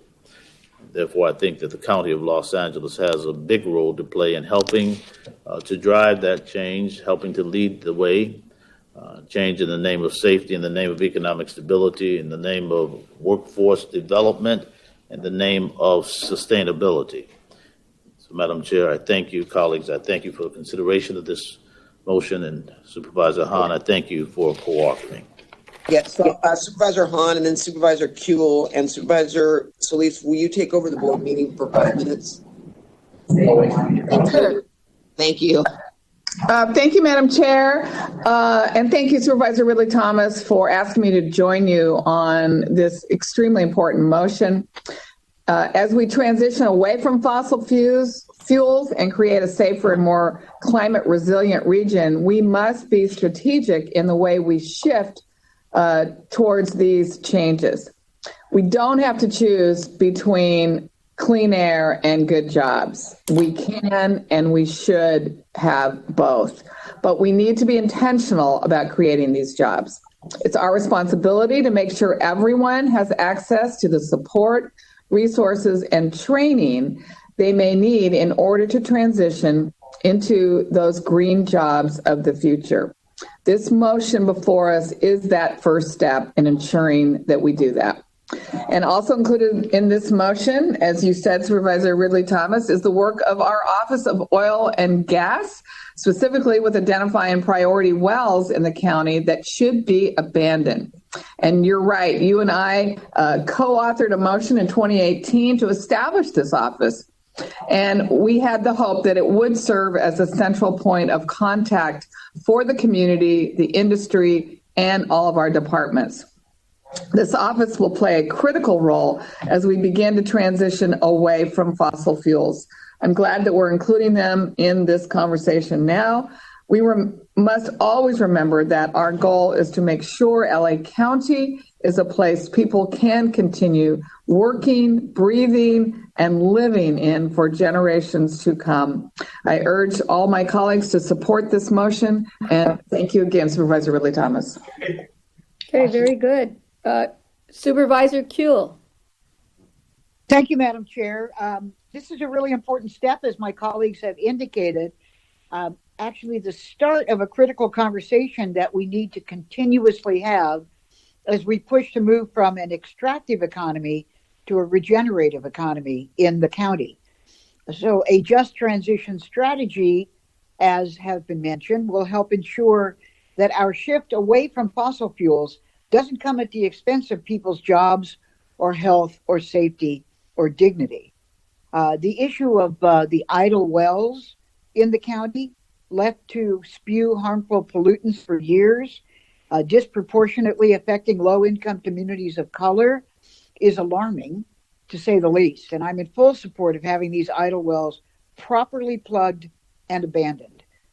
But it's also crucial to train and prepare a skilled workforce to facilitate the closures. So I'm hoping that in the report back, the strategy will touch on opportunities beyond just cleaning up fossil fuel infrastructure and look into how we might also create intentional pathways for those employed and most impacted by the fossil fuel industry to good paying jobs in the renewable energy field. A healthy economy and healthy communities, not really at odds. So thank you so much for this motion, and I'm strongly supportive. Thank you, Madam Chair. Great.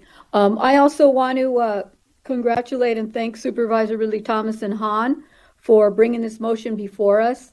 The board's dedication to sustainability has been demonstrated by its commitment to uphold the Paris Climate Agreement and the adoption of a comprehensive sustainability plan. When we adopted our own county sustainability plan last year, we recognized the need for a better environment. Cleaner air, more sustainable transportation, and healthier neighborhoods were realized as important desires by many of our county residents. This is an opportunity for sure for LA County to become the epicenter of the sustainable revolution, a greener world in which we improve health outcomes, foster economic vitality through clean energy jobs, and put a stop to the evolving climate crisis. Climate resiliency is an essential element of our efforts towards sustainability, and this motion will steer us in the right direction to a just transition. While there are only a handful of oil wells in my own district, I understand the importance of training and preparing a workforce to support and ensure that idle wells are properly plugged and abandoned in a timely manner to eliminate dangerous emissions and climate pollution. All aspects of any just transition must treat both the environment and the workforce as co-equal goals. This transition may necessarily require a more in-depth examination of other county policies to ensure that the utilization of highly skilled and qualified workers is maximized across other areas of construction. We have to train and prepare our local workforce to facilitate the abandonment or re-abandonment of idle oil wells. So I'd like to thank you both for that. Are there any other comments? I don't know if Chairwoman Barger is back. I'm back. Yep, Thank you, Supervisor Solis. I don't see anyone else requesting to speak on this, so item 12 is before us, moved by Supervisor Ridley Thomas, seconded by Supervisor Hahn to approve this item. Madam Executive Officer, please call the roll. Item 12 is before you. Supervisor Solis? Aye. Supervisor Solis, aye. Supervisor Ridley Thomas? Aye. Supervisor Ridley Thomas, aye. Supervisor Kuehl? Aye.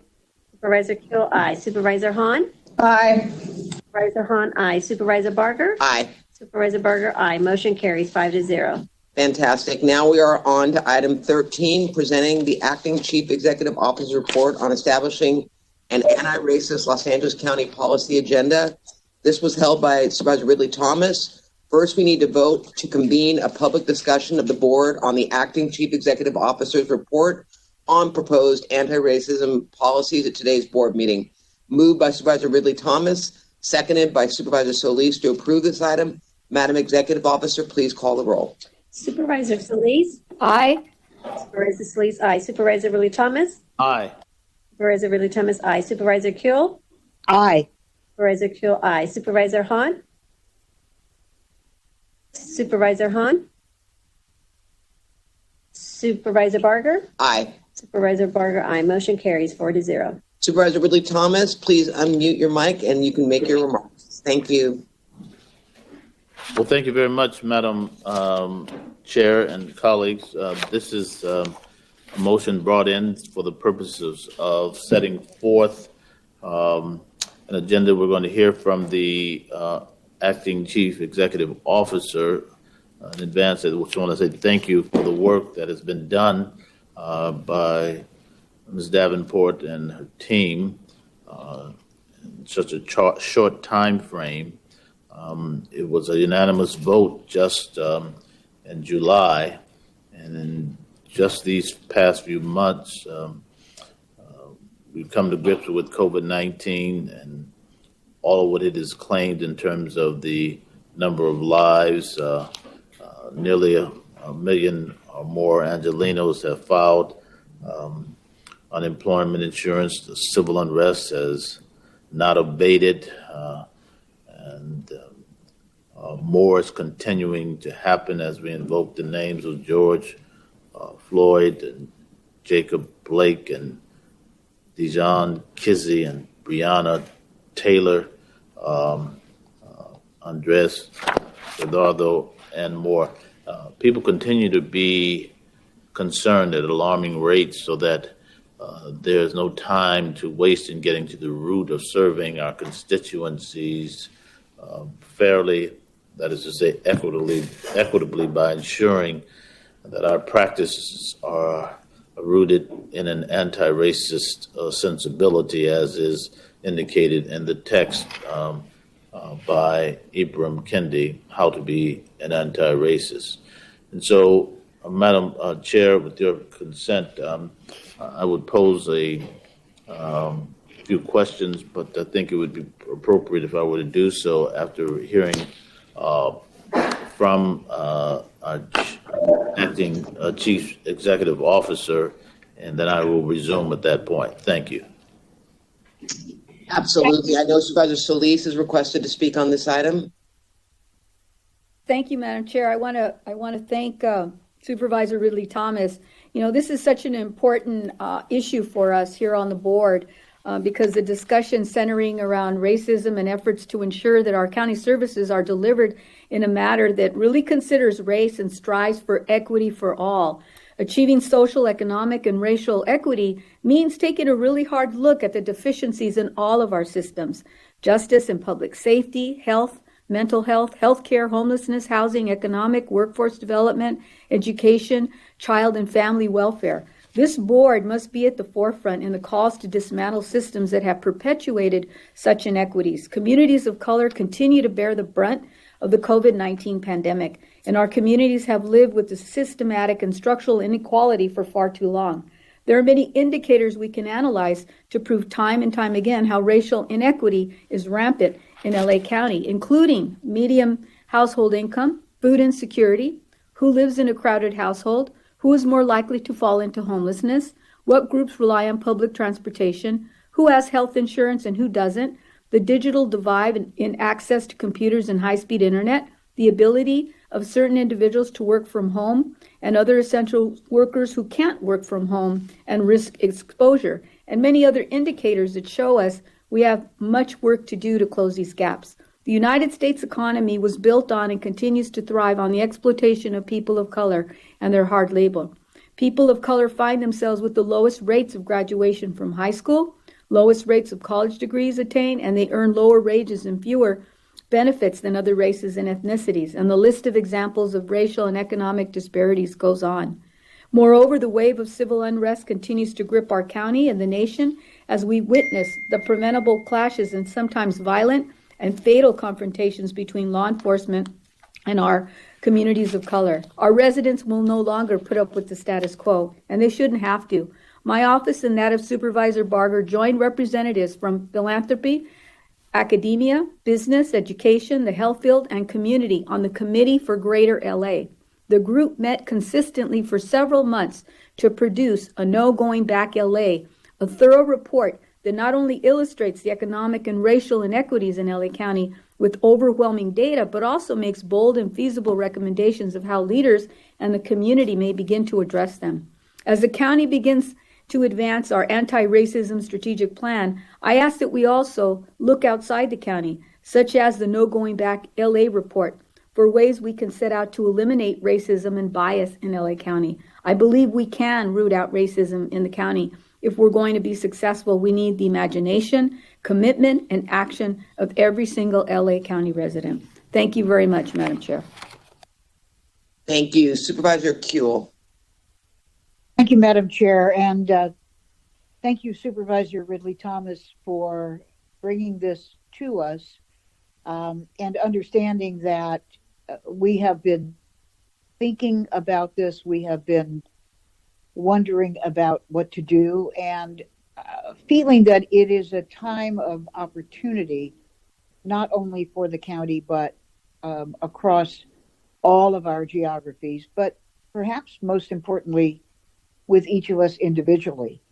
As you know, a part of maturity has to do with thinking about our own failings, being honest with ourselves, telling family secrets, and taking them in ourselves, really looking honestly at the history of this country and not just identifying the usual, but also other kinds of effects that centuries of racism and racist behavior have wrought essentially on our country and therefore on us individually and on our county.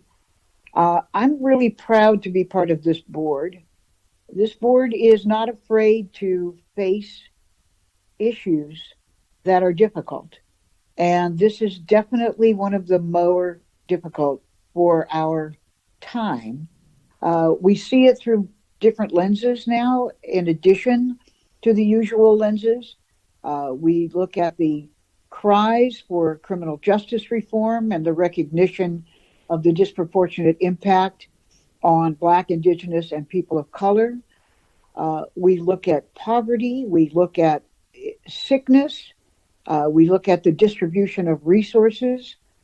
And frankly, I think taking into account even the economic impacts, and I don't mean just my job is paused, but centuries of not allowing, for instance, African Americans to open a bank account, to buy a particular piece of property, and how over the course of 5 and 6 generations, this manages to perpetuate poverty. So when we look at our report back and what it's proposing to us, I think that it's incumbent on us to look deeply at the ways in which we as a county are complicit in the injustices, and how we have not just a duty, but a moral imperative to actively work to transform them. So I wholeheartedly support this effort. I thank you again for your lifelong work, really, on these issues, and will support these recommendations on ways to integrate an anti-racist lens into everything we do. Thank you, Madam Chair. Thank you, Supervisor Kuehl. Supervisor Hahn? Thank you, Madam Chair. And I just wanted to, again, thank our dear colleague, Supervisor Mark Ridley Thomas, for, as Supervisor Kuehl said, your lifelong efforts at these issues and these causes, and for leading this particular effort. And thank you to our county department heads who've embraced this anti-racist agenda. This is a first of its kind proposal. I think it's great that LA County is the first county in the nation to adopt an anti-racist policy agenda. And we have spent our lives talking about ridding our communities of systemic racism. But before we point fingers, we have to start by ridding it from our own systems here in LA County. I know that this has the potential to do so much good here in LA County, but I also think it'll be a model for local governments across the nation. This is how change happens, and I appreciate Supervisor Ridley Thomas for your leadership. Thank you, Madam Chair. Thank you. And I also would like to thank Supervisor Ridley Thomas for this motion, and I echo all the sentiments of my colleagues. I think that this board has come a long way, but we obviously have a ways to go. And I think this is a step toward allowing us to implement a vision of creating an racist county and creating an anti-racist county policy agenda. I appreciate also that with everything going on as a result of COVID, the massive fires impacting our residents, and a host of other challenges, our county staff have worked hard to identify short-term, midterm, and long-term steps that can be taken to achieve this vision. These plans are impressive, as is the new county website on this issue, and I want to thank everybody involved for their good work. I'm excited to continue to get the updates on this important effort over the next year. And Supervisor Ridley Thomas, I really do appreciate your passion, but you not only walk it and talk it, you make it happen. So thank you very much. And with that, item 13 is before us, moved by Supervisor Ridley Thomas, seconded by Supervisor Kuehl, to receive and file this item. If there are no objections, that will be the order. But Supervisor Ridley Thomas, I think you had some questions now that I'm saying that. Madam, I'm sorry. Chair, the acting CEO, Ms. Davenport, had a few remarks to offer for our benefit. And I apologize. You had mentioned that. So, Bezia, the floor is yours. Thank you, Madam Chair, and good afternoon, supervisors. I want to thank you for the opportunity to address the board on this very important and timely manner. And I'd like to thank you for your leadership on this issue. So as we previously heard, on July 21st, your board adopted a groundbreaking motion to establish an anti-racist county policy agenda here in the county. And in that motion, your board affirmed and declared that racism against people of color is a matter of public health in LA County, and specifically that racism against Black people have reached crisis proportions that result in large disparities. Your board then directed our office to report back in 60 days, and today I'm happy to summarize for you the framework that we have managed to develop for a strategic plan and a policy platform. I'm happy to report that under your board's leadership, the county is not starting from scratch. In fact, the county has established several innovative efforts built on an equity foundation and which seek to eliminate systemic racism, which we define as those ideas and notions that, although are benign on their face, they are embedded in policies and practices that drive negative race-based outcomes. The two initiatives that the board has already implemented are, one, the Center for Health Equity that was established in our Department of Public Health several years ago, as well as ATI, Alternatives to Incarceration. So an anti-racism strategic plan would build upon these efforts. The July 21st motion also acknowledged that notions of diversity, equity, and inclusion initiatives are very helpful, and in fact, they are necessary, but that in and of themselves, they are insufficient to do the job. And that is because sometimes systemic racism hides in plain sight. It becomes part of our cultural landscape, and its impacts are then easily disregarded. Thus, we know it's important for an anti-racism strategic plan to recognize that the county must go deeper to proactively change policies and behaviors that perpetuate the policies and practices in question. We have therefore created and submitted to your board a phased framework to implement the motion's directives that will culminate in a strategic plan. In fact, it will serve as the county's North Star, and it consists of 4 phases. Your motion recognized that the work of eradicating racism cannot wait, and so I'd like to just lay out for you some of our steps that we have taken immediately. First, we launched a national search for an executive director for the new Anti-Racism, Diversity, and Inclusion Initiative for the county that will be housed in the CEO's office. We also created a platform for engagement and outreach via an anti-racism, diversity, and inclusion website where more content will be added as the initiative takes shape. It also allows members of the public to reach out to the initiative and to keep abreast of county developments. In fact, to date, we have received several public inquiries and comments about the initiative through the website. We've seen lots of positive community feedback, and many have expressed support and anticipation for witnessing substantive change in government, in public service, and elsewhere as the county takes on this meaningful work. In fact, several have indicated their interest in being part of the initiative and playing a role in moving it forward, including individuals from academia, from retired county staff, from council members from our local cities, from philanthropy, and from community-based nonprofit organizations. Next, we are establishing an initiative leadership committee that will be comprised of county departments that are already vested in this work, but we will also partner with our philanthropic and academic partners to inform our work.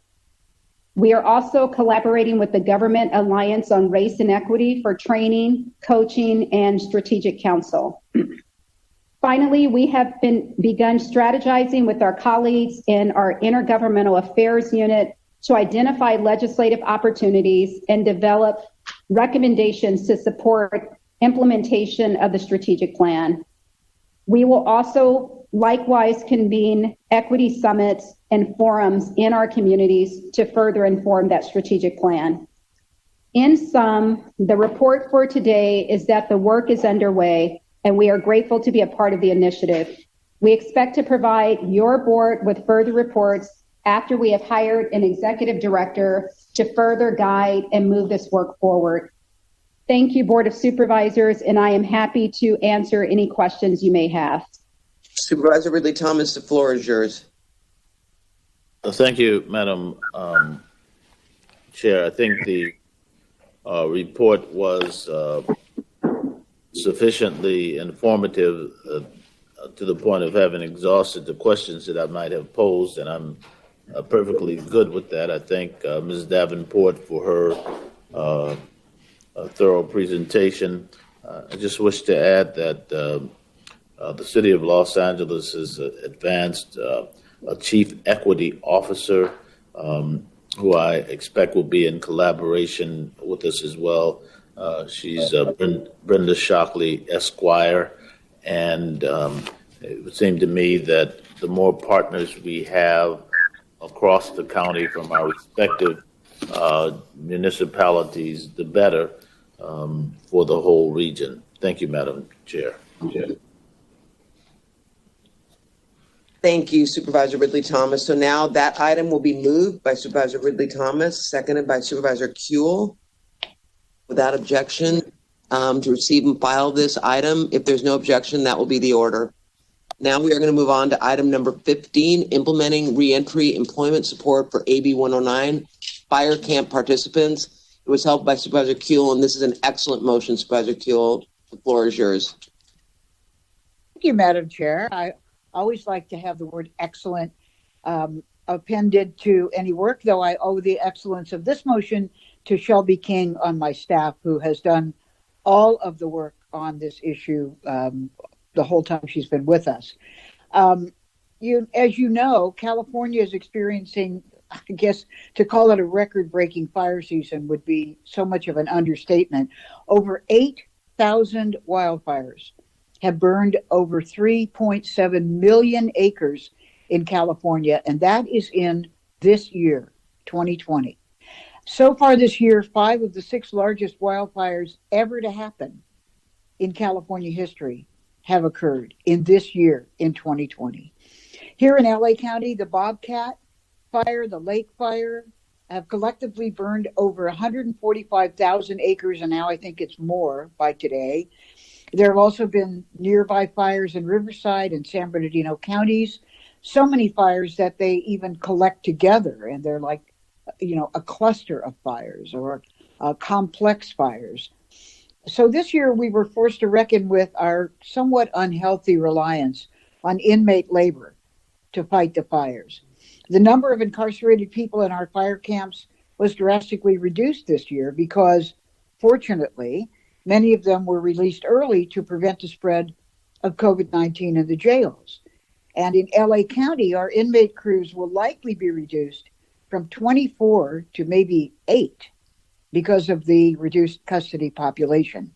So these early releases, which I think are good, are coming at the same time that the county's contending with the economic impact of the pandemic and these fires. So we have to use the current situation, I think, as an opportunity to reduce our reliance on inmate labor to fight our fires and recognize the hard work of those who choose to participate in our fire camps by creating meaningful job opportunities if they might wish to continue fighting fires, which they've been trained to do, on their release from custody. Every fire season, California's use of incarcerated people to fight wildfires is kind of a shame on us because they're forced to work in extremely dangerous conditions, receive what can only be called minimal compensation, and then face barriers to employment after they're released. They earn good time credits. They get about, maybe $2.90 times 5 for 5 to 12 days, plus $1 an hour when they're on assignment.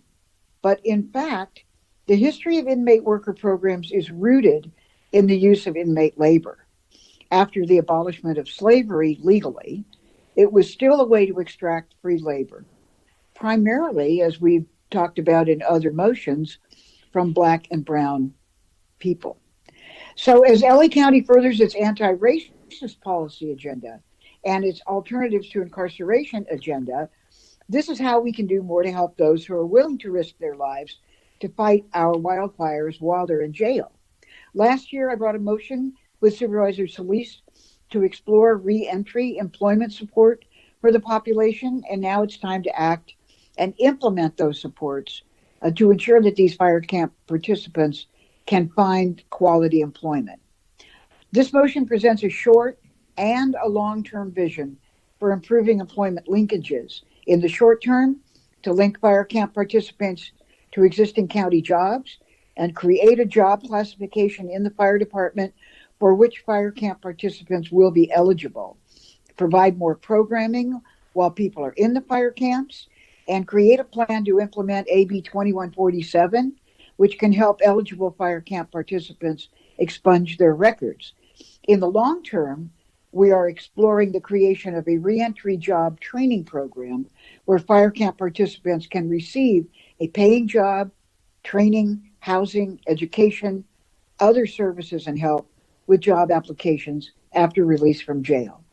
So through this motion, we will support our formerly incarcerated people by offering what they need to be successfully employed by LA County and the LA County Fire Department upon their release from custody. I thank you so much for allowing me to put this in front of the board, and certainly thank my co-author, Supervisor Solis, who's been a partner in these issues all along. Thank you, Madam Chair. Thank you. Supervisor Solis? Yes, thank you, Madam Chair, and thank you, Supervisor Kuehl, for allowing me to co-author this very important and relevant motion. You've said so much already.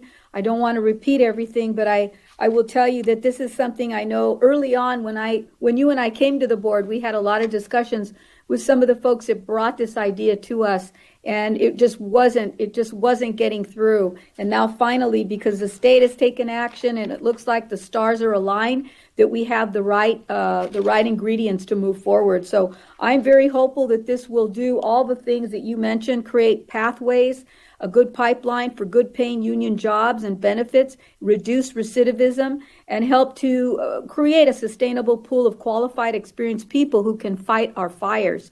It's fundamental that we provide assistance, employment opportunities to reentry and those individuals that have come out of incarceration, and by helping them get on their feet and find a good way and a path toward full employment, and helping us meet our goals with mitigating these fires. It is unconscionable that as inmates, while they're out there working for $2 a day, they have no way of utilizing their skills and experience despite undergoing the same type of firefighting training upon release. So what better can we do than to make it an open path for them and to help provide stability for them and their families. So I wholeheartedly support this and thank all of the stakeholders that have been engaged in this. And that includes the Workforce Development and Aging, Community Services, the Interim Chief Probation Officer, the Sheriff, the IAFF Local 1014, and all of our good friends, and especially our friends in the legislature. So thank you for allowing me to be a co-author. Thank you, Madam Chair.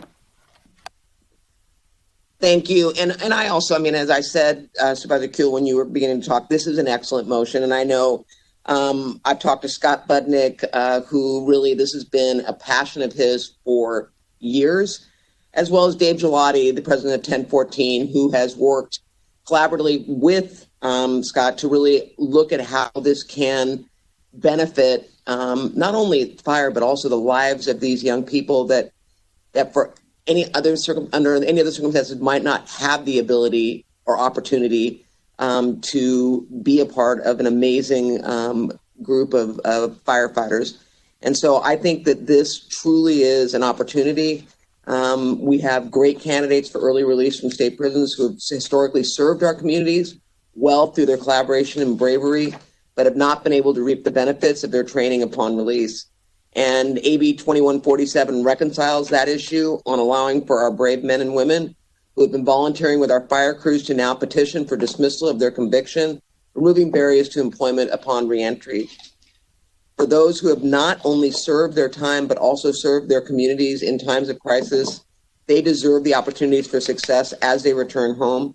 So I am really excited, but I want to publicly thank your staff, but also Scott Budnick and Dave Gelati and Chief Osby, because this is about collaborating and really recognizing an opportunity. And we're seeing it now with these fires that we have a real need, and we have people that are willing to risk their lives to save people's lives and property. So I'm excited to support this motion.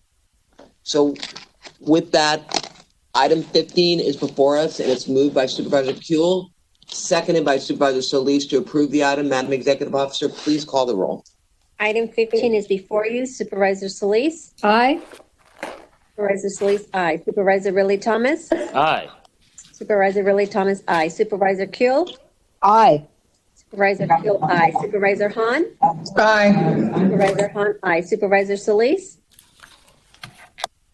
I'm sorry, Supervisor Barger. Sorry. People often confuse us. Aye. Motion carries 5-0. Twice. Okay. Madam Executive Officer, you have something to read? Yes. Madam Chair, Supervisor Solis releases her hold on item 57A, and we can move forward for a vote now if you like. Okay, Supervisor Solis has removed her hold on that item, so we'll be moved by Supervisor Solis, seconded by Supervisor Hahn. Without objection, would you please call the roll? Item 57A is before you. Supervisor Solis? Aye. Supervisor Willie Thomas? Aye. Supervisor Willie Thomas, aye. Supervisor Kuehl? Aye. Supervisor Kuehl, aye. Supervisor Hahn? Aye. Supervisor Hahn, aye. Supervisor Barger? Aye. Supervisor Barger, aye. Motion carries 5-0. Fantastic. Thank you. Now we're going to move on to item number 18, the LA County Alternative Crisis Response. This item was held by Supervisor Hahn. Thank you, Madam Chair. And I know also Dr. Sharon is on the line to speak, but I was going to make some opening remarks. And then I was going to invite Dr. Sharon to say a few words, if that's all right with the chair. Just last week, colleagues, the LA Times published an article about Eric Berseno, a man who was tragically killed by the sheriff's deputies when he was experiencing a mental health crisis. Eric's parents had called 911 for help, but they didn't get the help they needed. The MET team has pairs of mental health clinicians and specially trained sheriff's deputies, but they didn't show up. The psychiatric mobile response team is another option that consists of unarmed mental health clinicians, but they also didn't show up. Even though LA County has created the MET teams and the PMRT teams to respond to mental health crisis exactly like this, neither of them were dispatched when Eric's parents called 911. This is a problem. It was a tragic failure of coordination in the county's crisis response system, and we need to fix it. It's not enough simply to have MET teams and PMRT teams. They need to actually be accessible during a mental health crisis. And that's exactly the problem that this motion is trying to solve.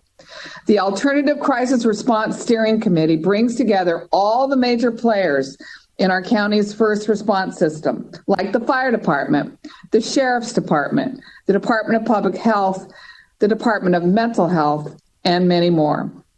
This really is the first time that all of these departments from different jurisdictions have collaborated together to tackle the fragmented nature of the county's crisis response system. These are all people who really know where the gaps are and what is needed to fix them.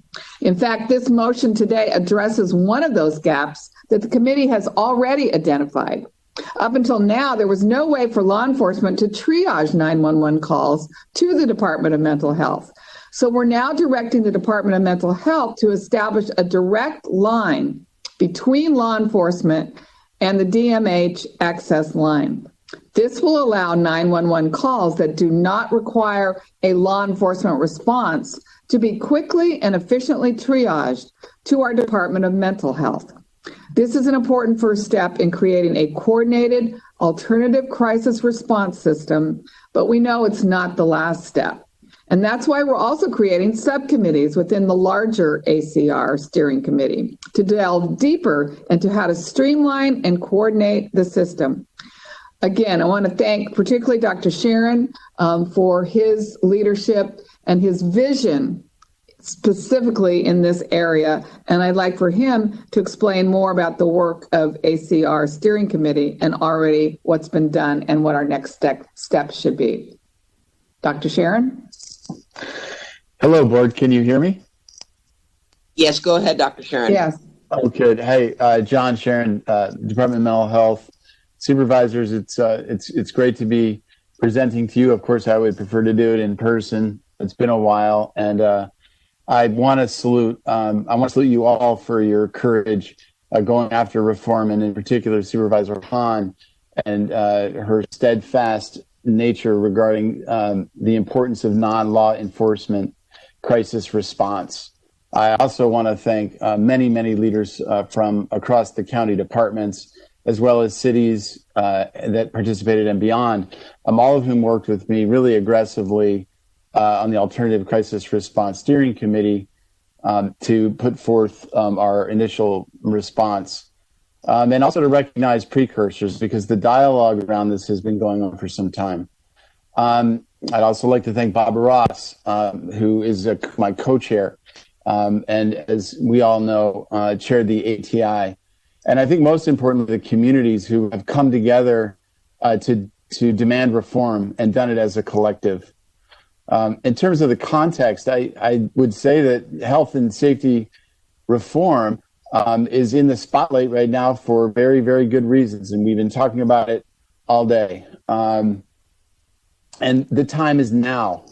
The institutional inequity that we deal with, that we're trying to fix, is at play in a big fashion when it comes to the way that we respond to our communities. And the system as it is not currently designed to match the supply of resources that we deliver to the demand in our communities. And this is something I've spoken to you about for a long time.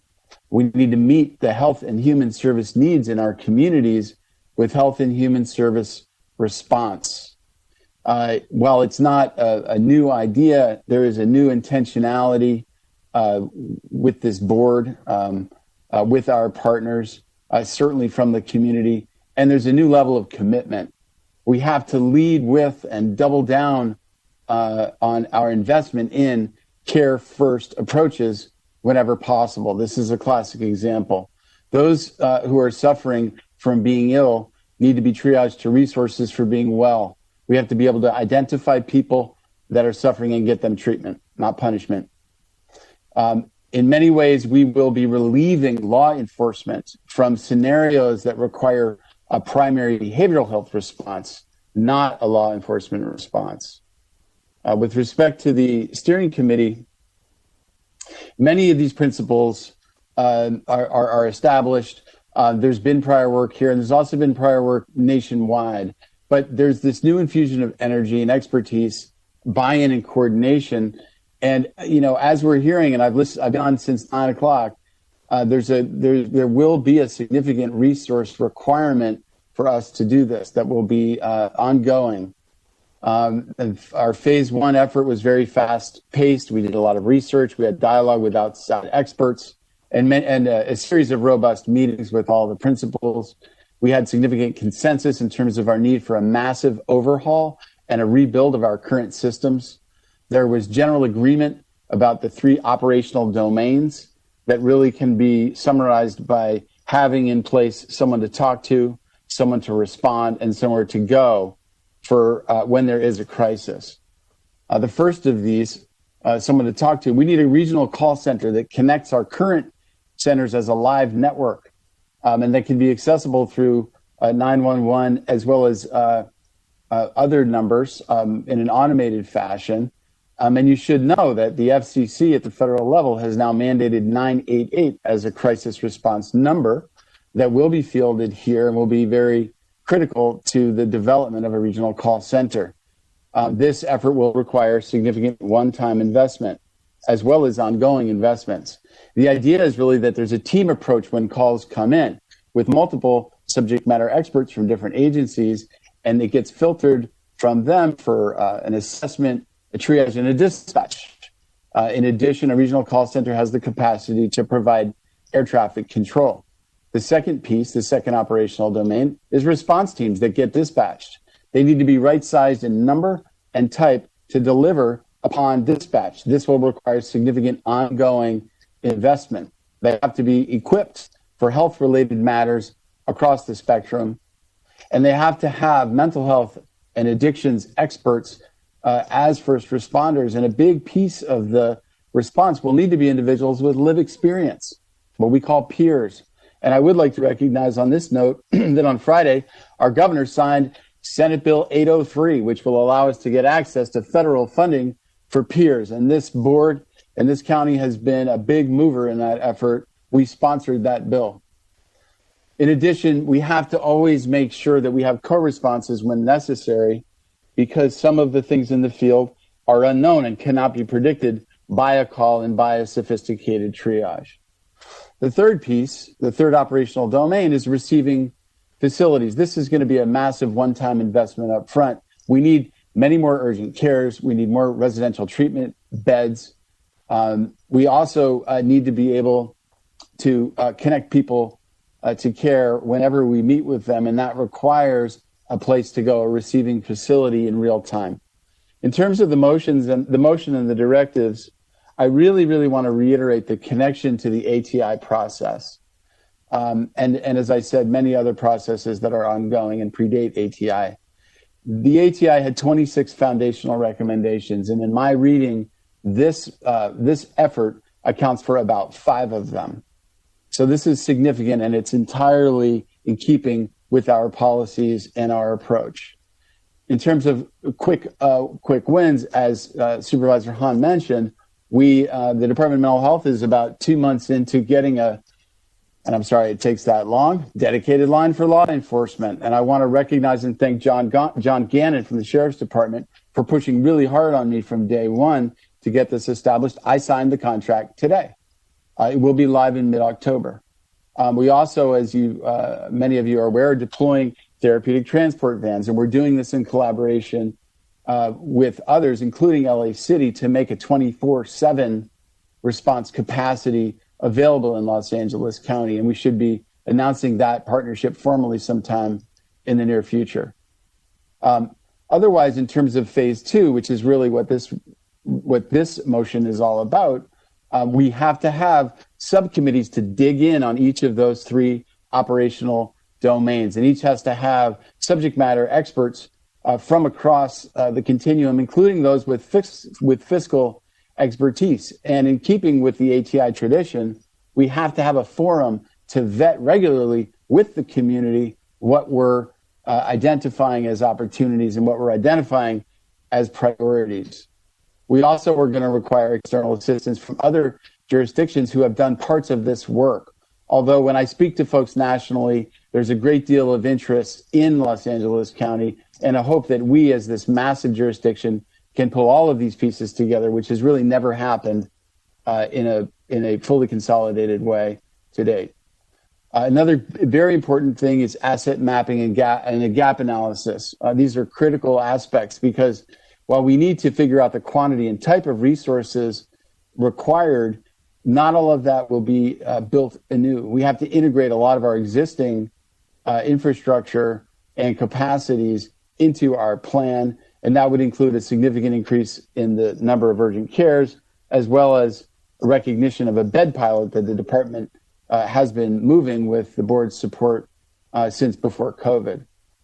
The other thing here that's really critical in terms of asset mapping is the funding streams. The funding streams across multiple departments, locally at the county, state funding, federal funding, including the match, as well as private investment. And I would say not just philanthropic, but another bill that we supported, SB 855, was signed on Friday, which deals with parity.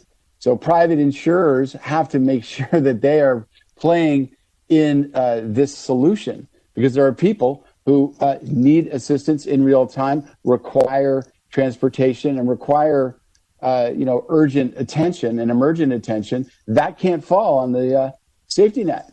That has to be a shared cost. And very lastly, and I appreciate the time here, data collection. We need to be collecting critical data. We need to be doing very sophisticated analyses so that we can not only optimize our use of the system and the fidelity of the system, but also get a really strong sense of the human outcomes as well as the return on investment that we achieve through significant system reform. I'm happy to take any questions, and thank you for the opportunity. Thank you, Dr. Sharon. Can I just say something? Thank you again, Dr. Sharon. This was so, visionary and deep. I heard you mention several times the budget and money.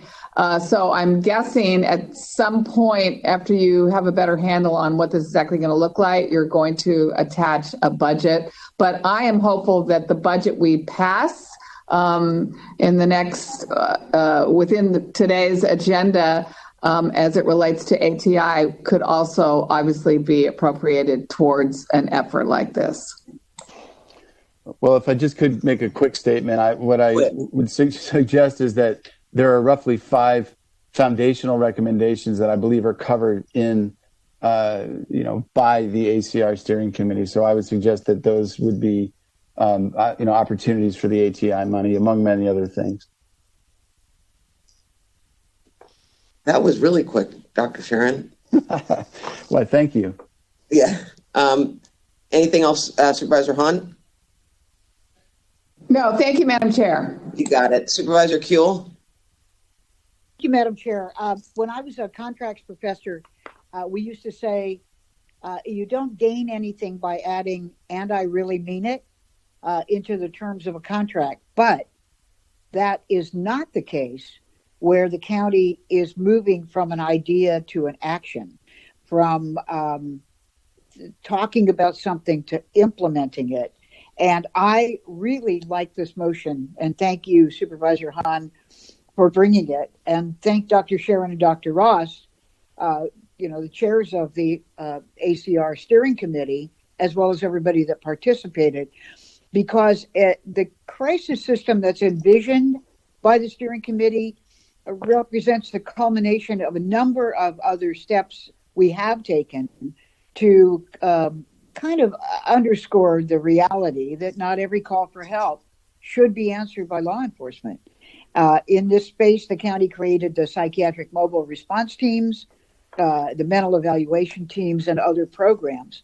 But it's clear now that we've really got to go beyond these efforts and beyond the limits of our internal county departments to ensure that the families and loved ones of people experiencing mental health distress are not frightened to call for help. Don't hold back, because the calls will be met by people with the expertise, as Dr. Sharon indicated, to respond. And we can make this a reality.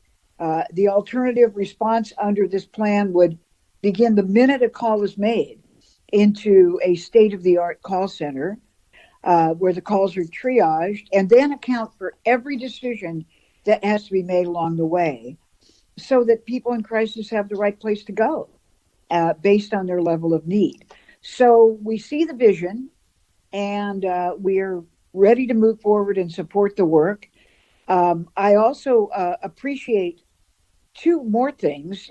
The ability to bring a racial equity lens to this work is important, as we've discussed earlier today. And I think it is really fortunate in terms of timing because of our newly acquired ATI director, Judge Armstead, who is really talented and ready to work with you, I know, as the work ties into the foundational recommendations of ATI. So it looks like a good team, it looks like a good plan, and I'm very excited and supportive. Thank you. Thank you, Supervisor Kuehl. I was talking with staff when we saw this motion, and when you call 911, you can say you've got a medical emergency or a public safety, and we put mental health into that category. And way back when we had vision for the mental evaluation team, the goal was to have triage done to dispatch the appropriate team out to a situation that didn't require necessarily safety, because they truly are not trained in it, but a mental evaluation team that could go out and de-escalate and address and actually prevent people from ultimately being arrested in an ideal situation. I think the time is well overdue, and I would make this challenge to you, Dr. Sharon, in that there are gaps. I know even when we call out the PMR teams, they're limited. And when people are in crisis out on the street, we have individuals that are calling in, asking for support and help, but the teams are limited. So I think we need to look at this across the board. I wholeheartedly support this. But I do think that, with 911, there is an opportunity to do triage and put together something, because I think that having a phone number is good. But I think the thing that works with 911 is people know that if there's a need, you can call 911. And it's important for us to look at the opportunities to train and analyze and provide the triage on the front end to get the right teams to go out there.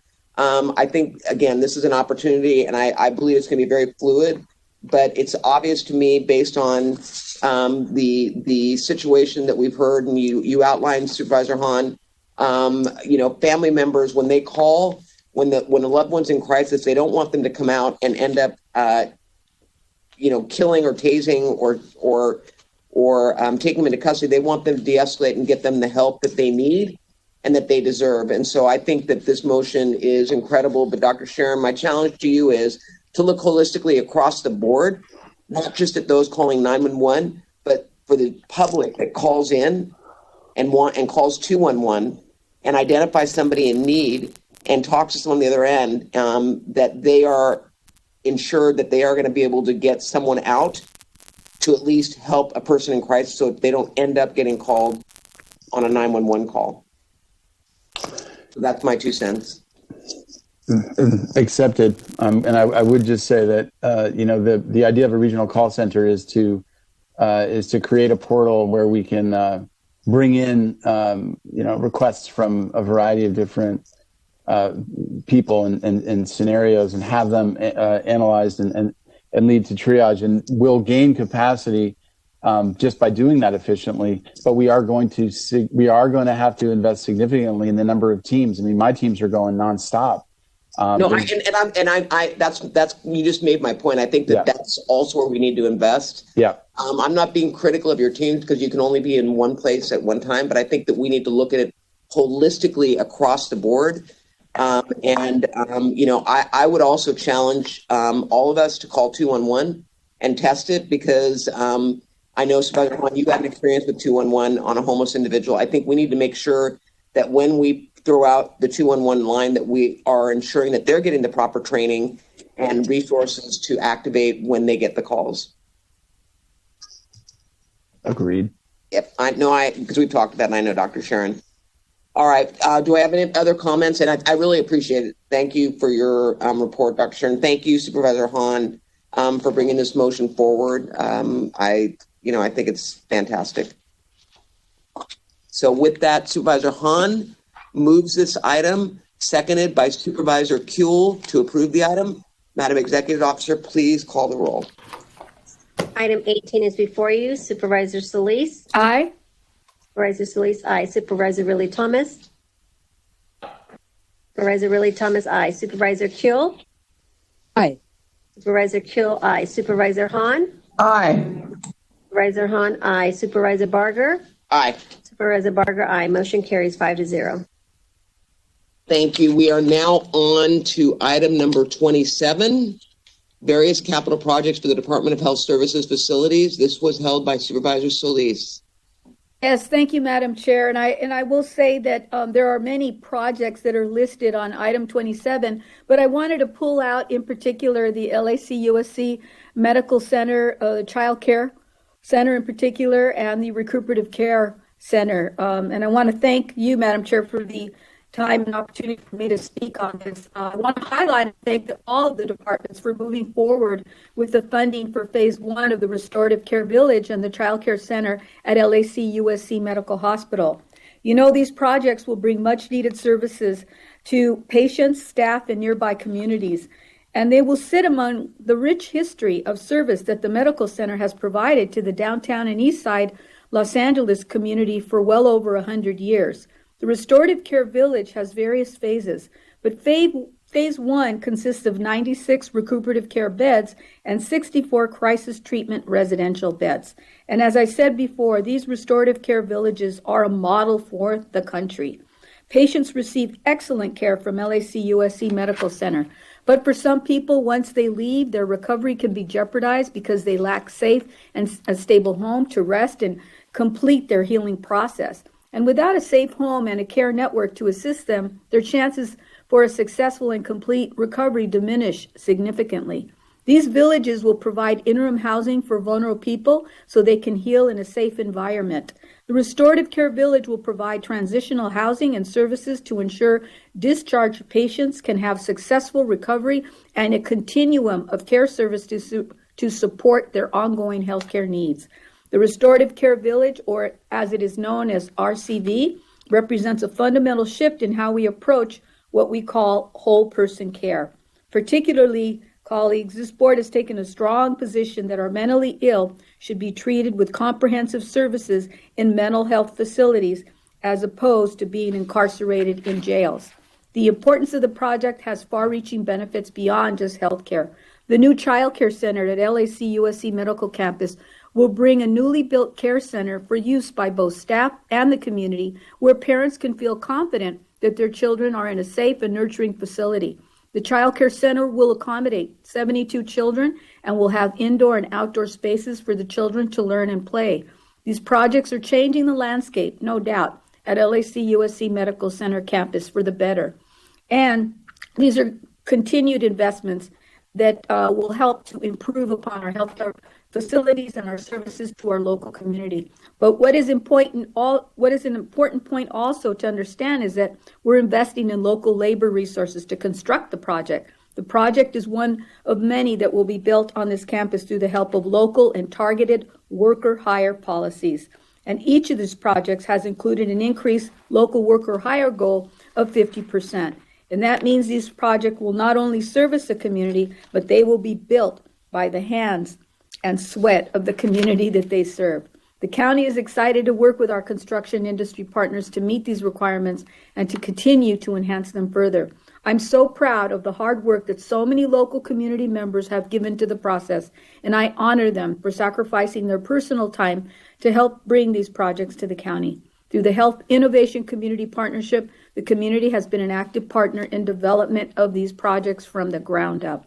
Good health is the cornerstone of our prosperous life, and these facilities will help us meet today and tomorrow's growing needs. Again, I want to thank all the departments, in particular Department of Mental Health, Department of Health Services, our CEO, DPW, and all of the agencies that have been involved in helping to make this possible.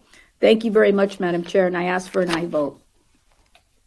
Thank you, and I echo everything you said. I think that if you look at the list of projects from Harbor to LA County USC to all of you to Rancho Los Amigos, we are looking countywide, and I think this really is a good board letter moving forward, and I'm excited for the lives it's going to transform. So with that, moved by Supervisor Solis, seconded by Supervisor Hahn. Madam Executive Officer, please call the roll. Item 27 is before you. Supervisor Solis? Aye. Supervisor Solis, aye. Supervisor Ridley Thomas? Supervisor Ridley Thomas? Aye. Supervisor Ridley Thomas, aye. Supervisor Kill? Aye. Supervisor Kill, aye. Supervisor Hahn? I was going to give a shout out to two of my projects at Rancho Los Amigos. Go ahead, and I apologize because I didn't see that you wanted to speak.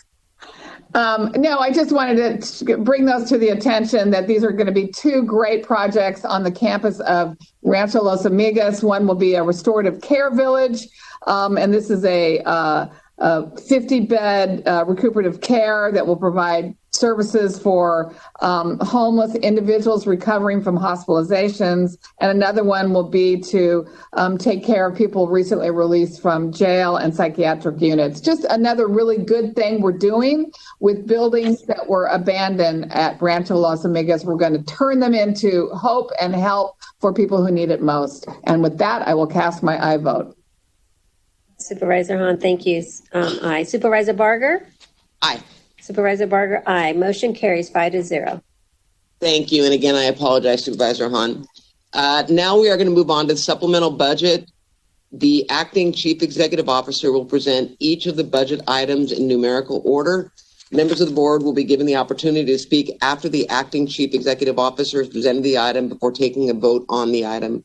If my colleagues have general comments or questions, I ask that you hold them until we get to item 67, and at that point, each board member will have an opportunity to provide comments. With that, we're going to begin with item 63, items from previous board meetings deferred to supplemental budget resolution. We will now hear from our acting chief executive officer, Kezia Davenport, on item 63. Thank you, Madam Chair, and good afternoon, supervisors. Today, I'm pleased to present to you Los Angeles County's $37.6 billion supplemental budget. Despite significant economic pressures, the large and growing needs of the public during the COVID pandemic, and the ensuing economic downturn, this is a balanced budget that protects the public health of county residents. It embraces racial equity. It supports justice reform through accountability and alternatives to incarceration. and maintain service levels and vital programs through preservation of jobs, which were targeted for cuts in our budget in June. I want to thank the board for your leadership and the swift action you took when the crisis hit, and also recognize each and every one of our dedicated county employees for their truly heroic public service during these challenging times. You may recall that in June, we were anticipating a nearly $1 billion loss in revenue, specifically $935.3 million. We have now revised that figure downward to $661.8 million, which represents a $273 million decrease from June. This reduced budget deficit projection is a result of state action and better than anticipated public safety sales tax revenue, also known as Prop 172 revenue. Specifically, we received an unanticipated $239 million from the state to backfill sales tax revenue losses in child welfare, in social services, in health and mental health services, and justice system programs funded under realignment. In addition, revenues for Prop 172 were stronger than expected, providing an additional $58.9 million. It was through belt tightening and efficiencies, including a freeze on all non-essential hiring and purchases, and the elimination of 2,556 vacant positions from the budget, we have been able to develop a spending plan to cover the $661.8 million deficit. Through strategic mitigation efforts, we were able to avoid the 655 layoffs that we proposed in June, notwithstanding the revised deficit amount and the ability to mitigate layoffs. We are not quite out of the woods yet. Even though we were able to mitigate layoffs, we remain vigilant, continuing to work with our economic forecasters and watching the relevant economic indicators. We know that county unemployment rates are higher than in other parts of the country. Some of the hardest hit local sectors include tourism, retail, dining, and entertainment. The county's interest earnings on investments are projected to decline by approximately $35.8 million. And we are also watching for potential negative impacts to property tax revenue in the next fiscal year. We continue, however, to advocate for crucial federal relief to enable us to sustain our work providing vital services to our 10 million residents as the COVID-19 crisis continues. Priorities are shifting in this moment. Despite the less than ideal economic landscape, the budgetary pressures and constraints, and these times of uncertainty and protest, this supplemental budget seeks to meet the moment. Specifically, this budget seeks to build upon actions this board has taken in recent months using our CARES Act funding and other county dollars. Within recent months, your board has not only prioritized the public's health by investing in contact tracing and testing, but you have also prioritized those real world consequences and collateral fallout from the pandemic. To highlight just a few examples, this board's recent investments include a $100 million rent relief program to address housing insecurity, a $160 million program for grants to small businesses, nonprofits, and community-based organizations, which drive our local economy and serve as our partners in our service delivery model.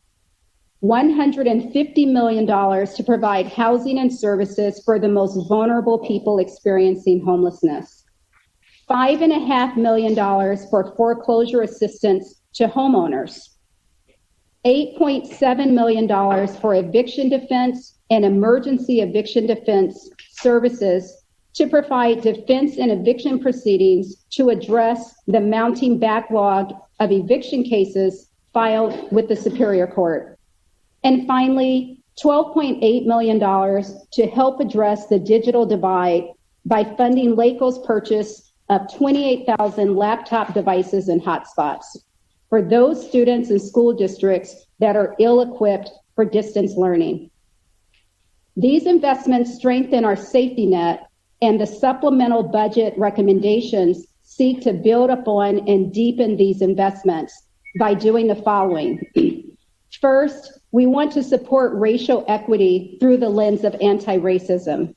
This means that we are investing in approaches that seek to dismantle systemic racism by standing up the Anti-Racism, Diversity, and Inclusion Initiative in the county that we discussed previously.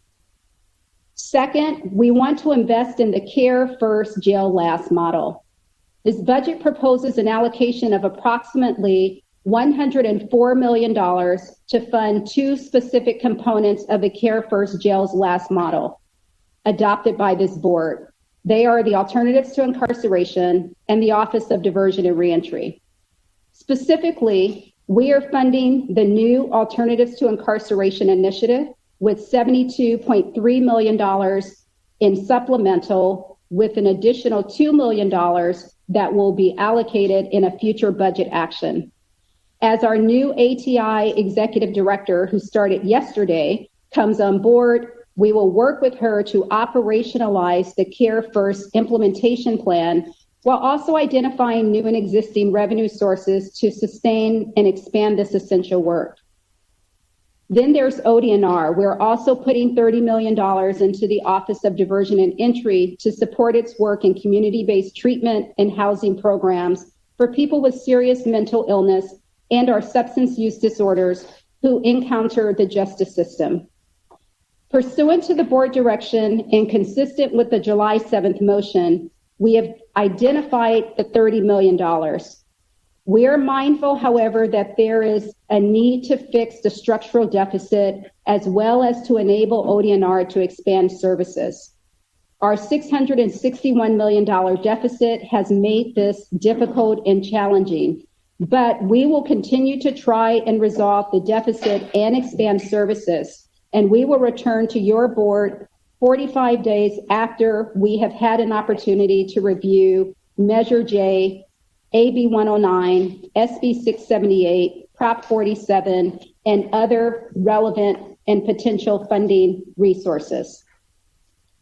This budget proposes additional investments in the Care First model with the proposed allocation of $16 million for two programs, the Medication Assisted Treatment Program and the Substance Treatment and Reentry Transition Program, both which provide clinical care and services to those in custody dealing with alcohol and or substance use dependencies and withdrawal. Clearly, the needs are far greater than these allocations, and given our tight budgetary situation, this represents the initial step in a continuing commitment to filling the board's vision for Care First, Jail Last. The third area that we'd like to use to continue to build upon the board's prior investments includes accountability measures that support justice reform.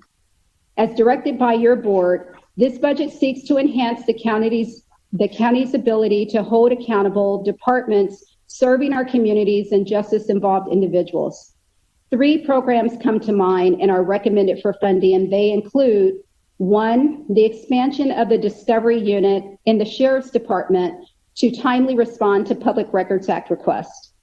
2, funding to establish the Probation Oversight Commission and additional funding to establish the investigative arm of the Probation Oversight Commission in the Office of the Inspector General. And 3, funding for body-worn cameras. The last area where this supplemental budget seeks to sustain investments previously made by this board is maintaining services for other priority populations. These supplemental budget recommendations also seek to address jobs, the rights of our immigrant communities, affordable housing, support for the upcoming elections, and the needs of our seniors, all of which have more needs than ever during this pandemic. Examples of these investments include $12.7 million to support the Youth at Work program for our young people so that they can acquire work experience and on-the-job training. $1 million to expand the pilot for the LA Justice Fund for 1 year to provide legal assistance to immigrants at imminent risk of removal. $71.2 million for Housing for Health for permanent housing services and expansion of programs for people experiencing homelessness. $23 million for home delivered meals for seniors and other older adults at high risk of COVID-19. And finally, $9.4 million to support the registrar recorder for the upcoming general election. These represent but a few of the funding recommendations that are contained in the supplemental budget and that continues to build upon the prior investments that this board has made in the cities, residents, families, and counties for Los Angeles. And so I'd like to thank you for the opportunity to present to you some of the highlights of the 2021 supplemental budget at this time. I would move that the budget items on the agenda items, starting with agenda item number 63. Thank you. Item 63 is before us, moved by Supervisor Ridley Thomas, seconded by Supervisor Hahn to receive and file these reports. If there are no objections, that will be the order. Now we will take up budget item number 64. Kezia? Thank you, Supervisor. Item 64. Item 64 is the Auditor Controller's final budget adjustment for fiscal year 1920. This is a largely an administrative and technical adjustment to close out the fiscal year for 2019-20 budget. The Auditor Controller is available to answer any questions you may have on this matter. If there are no questions, I would recommend that your board move and approve this item. Do my colleagues have any questions for the Auditor Controller? Hearing none. Item 64 is before us, moved by Supervisor Hahn, seconded by Supervisor Solis to approve this item. Madam Executive Officer, please call the roll. Item 64 is before you. Supervisor Solis? Aye. Supervisor Solis, aye. Supervisor Ridley Thomas? Aye. Supervisor Ridley Thomas, aye. Supervisor Kuehl? Aye. Supervisor Kuehl, aye. Supervisor Hahn? Aye.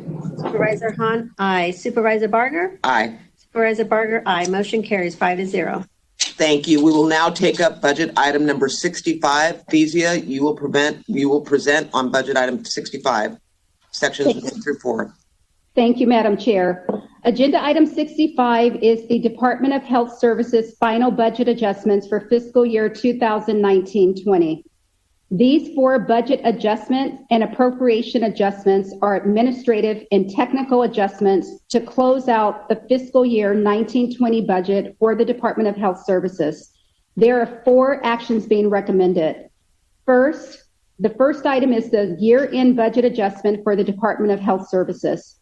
The second item is a budget adjustment to reallocate funds within the Measure B Special Revenue Fund among 3 DHS hospitals.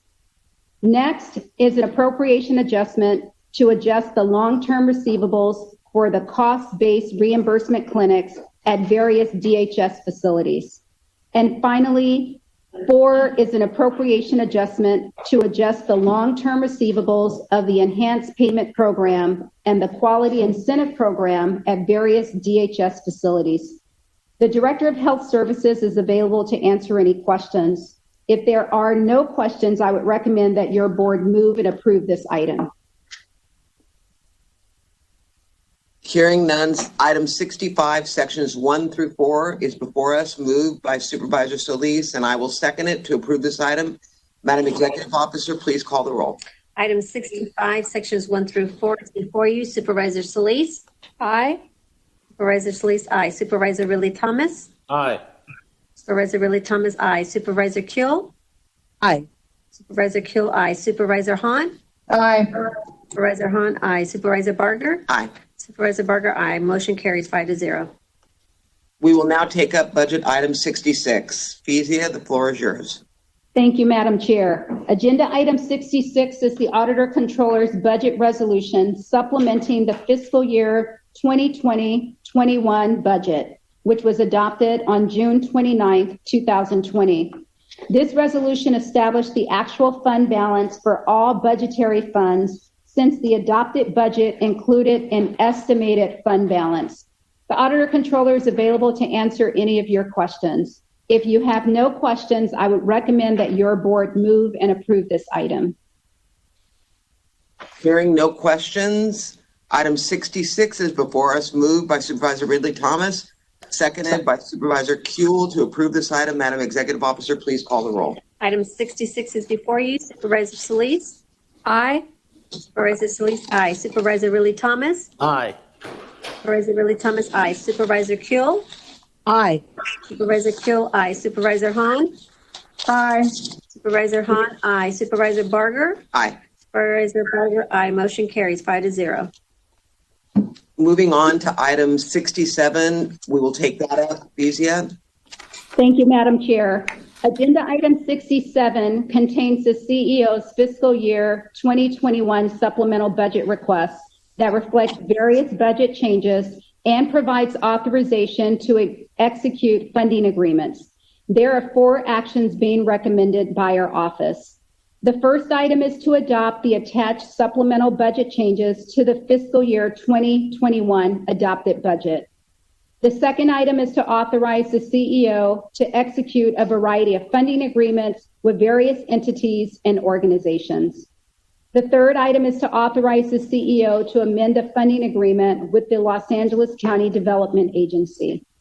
And the last item is to authorize the executive officer of the Board of Supervisors to amend or terminate a funding agreement with the Los Angeles County High School for the Arts. I'm available to address any questions that you may have regarding the supplemental budget request. If there are no questions, I would recommend that your board move and approve this item.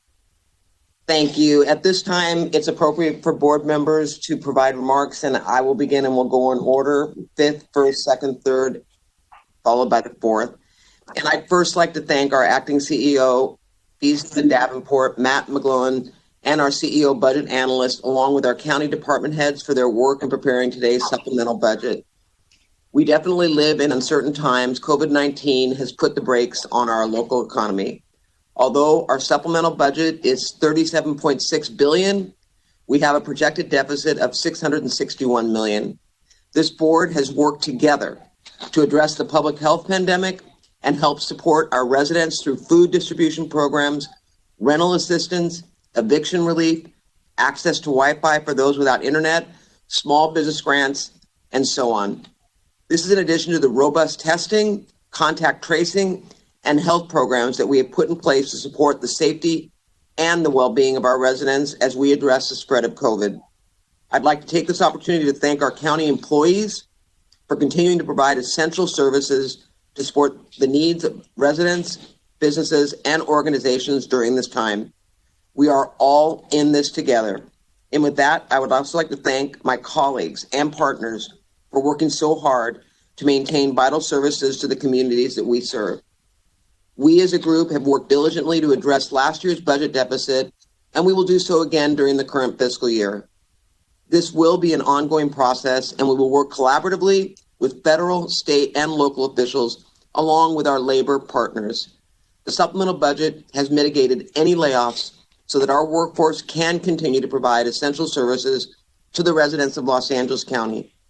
Although not pain-free, we have worked hard to provide these services in the most cost-efficient manner possible. I really do look forward to working with the sheriff in addressing the deficits within his department. Public safety remains one of the highest priorities, and I am committed to ensuring the safety of our residents throughout the county. This also includes our fire department. I want to acknowledge the challenges we are facing within our budget for this crucial department. During the last election, voters rejected a ballot initiative to provide additional funding. At the same time, costs continue to exceed the rate of property tax growth. This will have to be addressed, and I know that both our fire chief, Darrell Osby, and our acting CEO, Bezia Davenport, are working hard to find solutions to ensure fire protection. Given the current fire situation and the potential for more, we must be prepared and we must provide adequate funding. Public safety allocations also have been included in our supplemental budget to restore the Parks Bureau and to reverse the proposed cuts to our mental evaluation team. Both of these programs serve the public and provide a higher level of safety for both members of the public and law enforcement. Additionally, funding for body-worn cameras is included within an allocation of $33.6 million. This includes funding for both infrastructure and positions to manage this new program. Another program that I want to call attention to is funding for our youth. More than $20 million has been provided to WEDAX for our Youth at Work program. Employment is vital for youth to succeed in life, especially during this time. Parks and Recreation is receiving an additional $4.5 million in funding to provide maintenance at our parks. This is also a vital service during COVID to maintain and clean county facilities for our public to use and to feel safe. In the area of health, we are providing $95.6 million to the Department of Public Health to fund activities such as contact tracing and an additional $279 million to expand testing and sheltering. Both are also vital to reducing COVID-19 cases in Los Angeles County. As I mentioned before, we are allocating $19 million in funding for home-delivered meals for our most vulnerable communities, our seniors.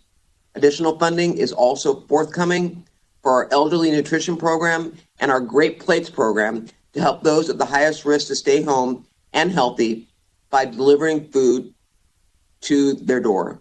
Finally, I would like to acknowledge the inclusion of an additional $53.5 million for our rainy day fund.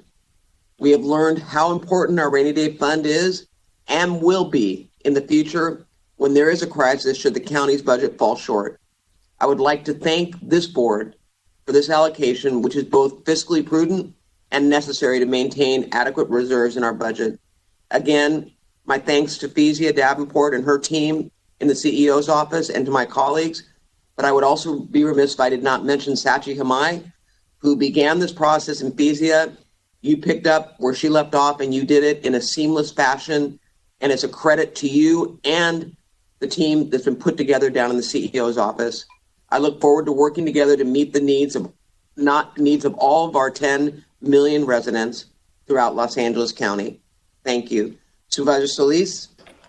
Yes, thank you, Madam Chair. I too would like to thank Fezia Davenport, our acting CEO, and her entire team for putting together this auspicious budget, as well as our department heads and their staff. And to all of our county employees, I want to thank you for your continued service during these very challenging times. In March, in response to the worldwide pandemic, the County Health Officer Order issued the Safer at Home Order, and our lives were forever changed. Many people said COVID-19 was a great equalizer, but this board knows that the pandemic has only made clear and in some instances worsened the disparities faced by so many in our communities. In our county, we have endured almost 270,000 cases and over 6,500 deaths. These cases and deaths are most felt in many of the communities that I represent. In the 1st District, there have been over 72,000 cases, and the rate of positivity among the 1st District residents is very high. It is indisputable that low-income communities of color are most impacted by this virus. Communities with the higher percentage of residents under the federal poverty level had 2.6 times as many cases as community with the lower percentage of residents in poverty. And the staggering income and racial disparities extend into the workplace. The data is clear. While the virus does not discriminate based on race, the health and economic effects of COVID-19 are in fact racialized. As such, government's response and recovery efforts must be tailored to the most vulnerable and most impacted communities.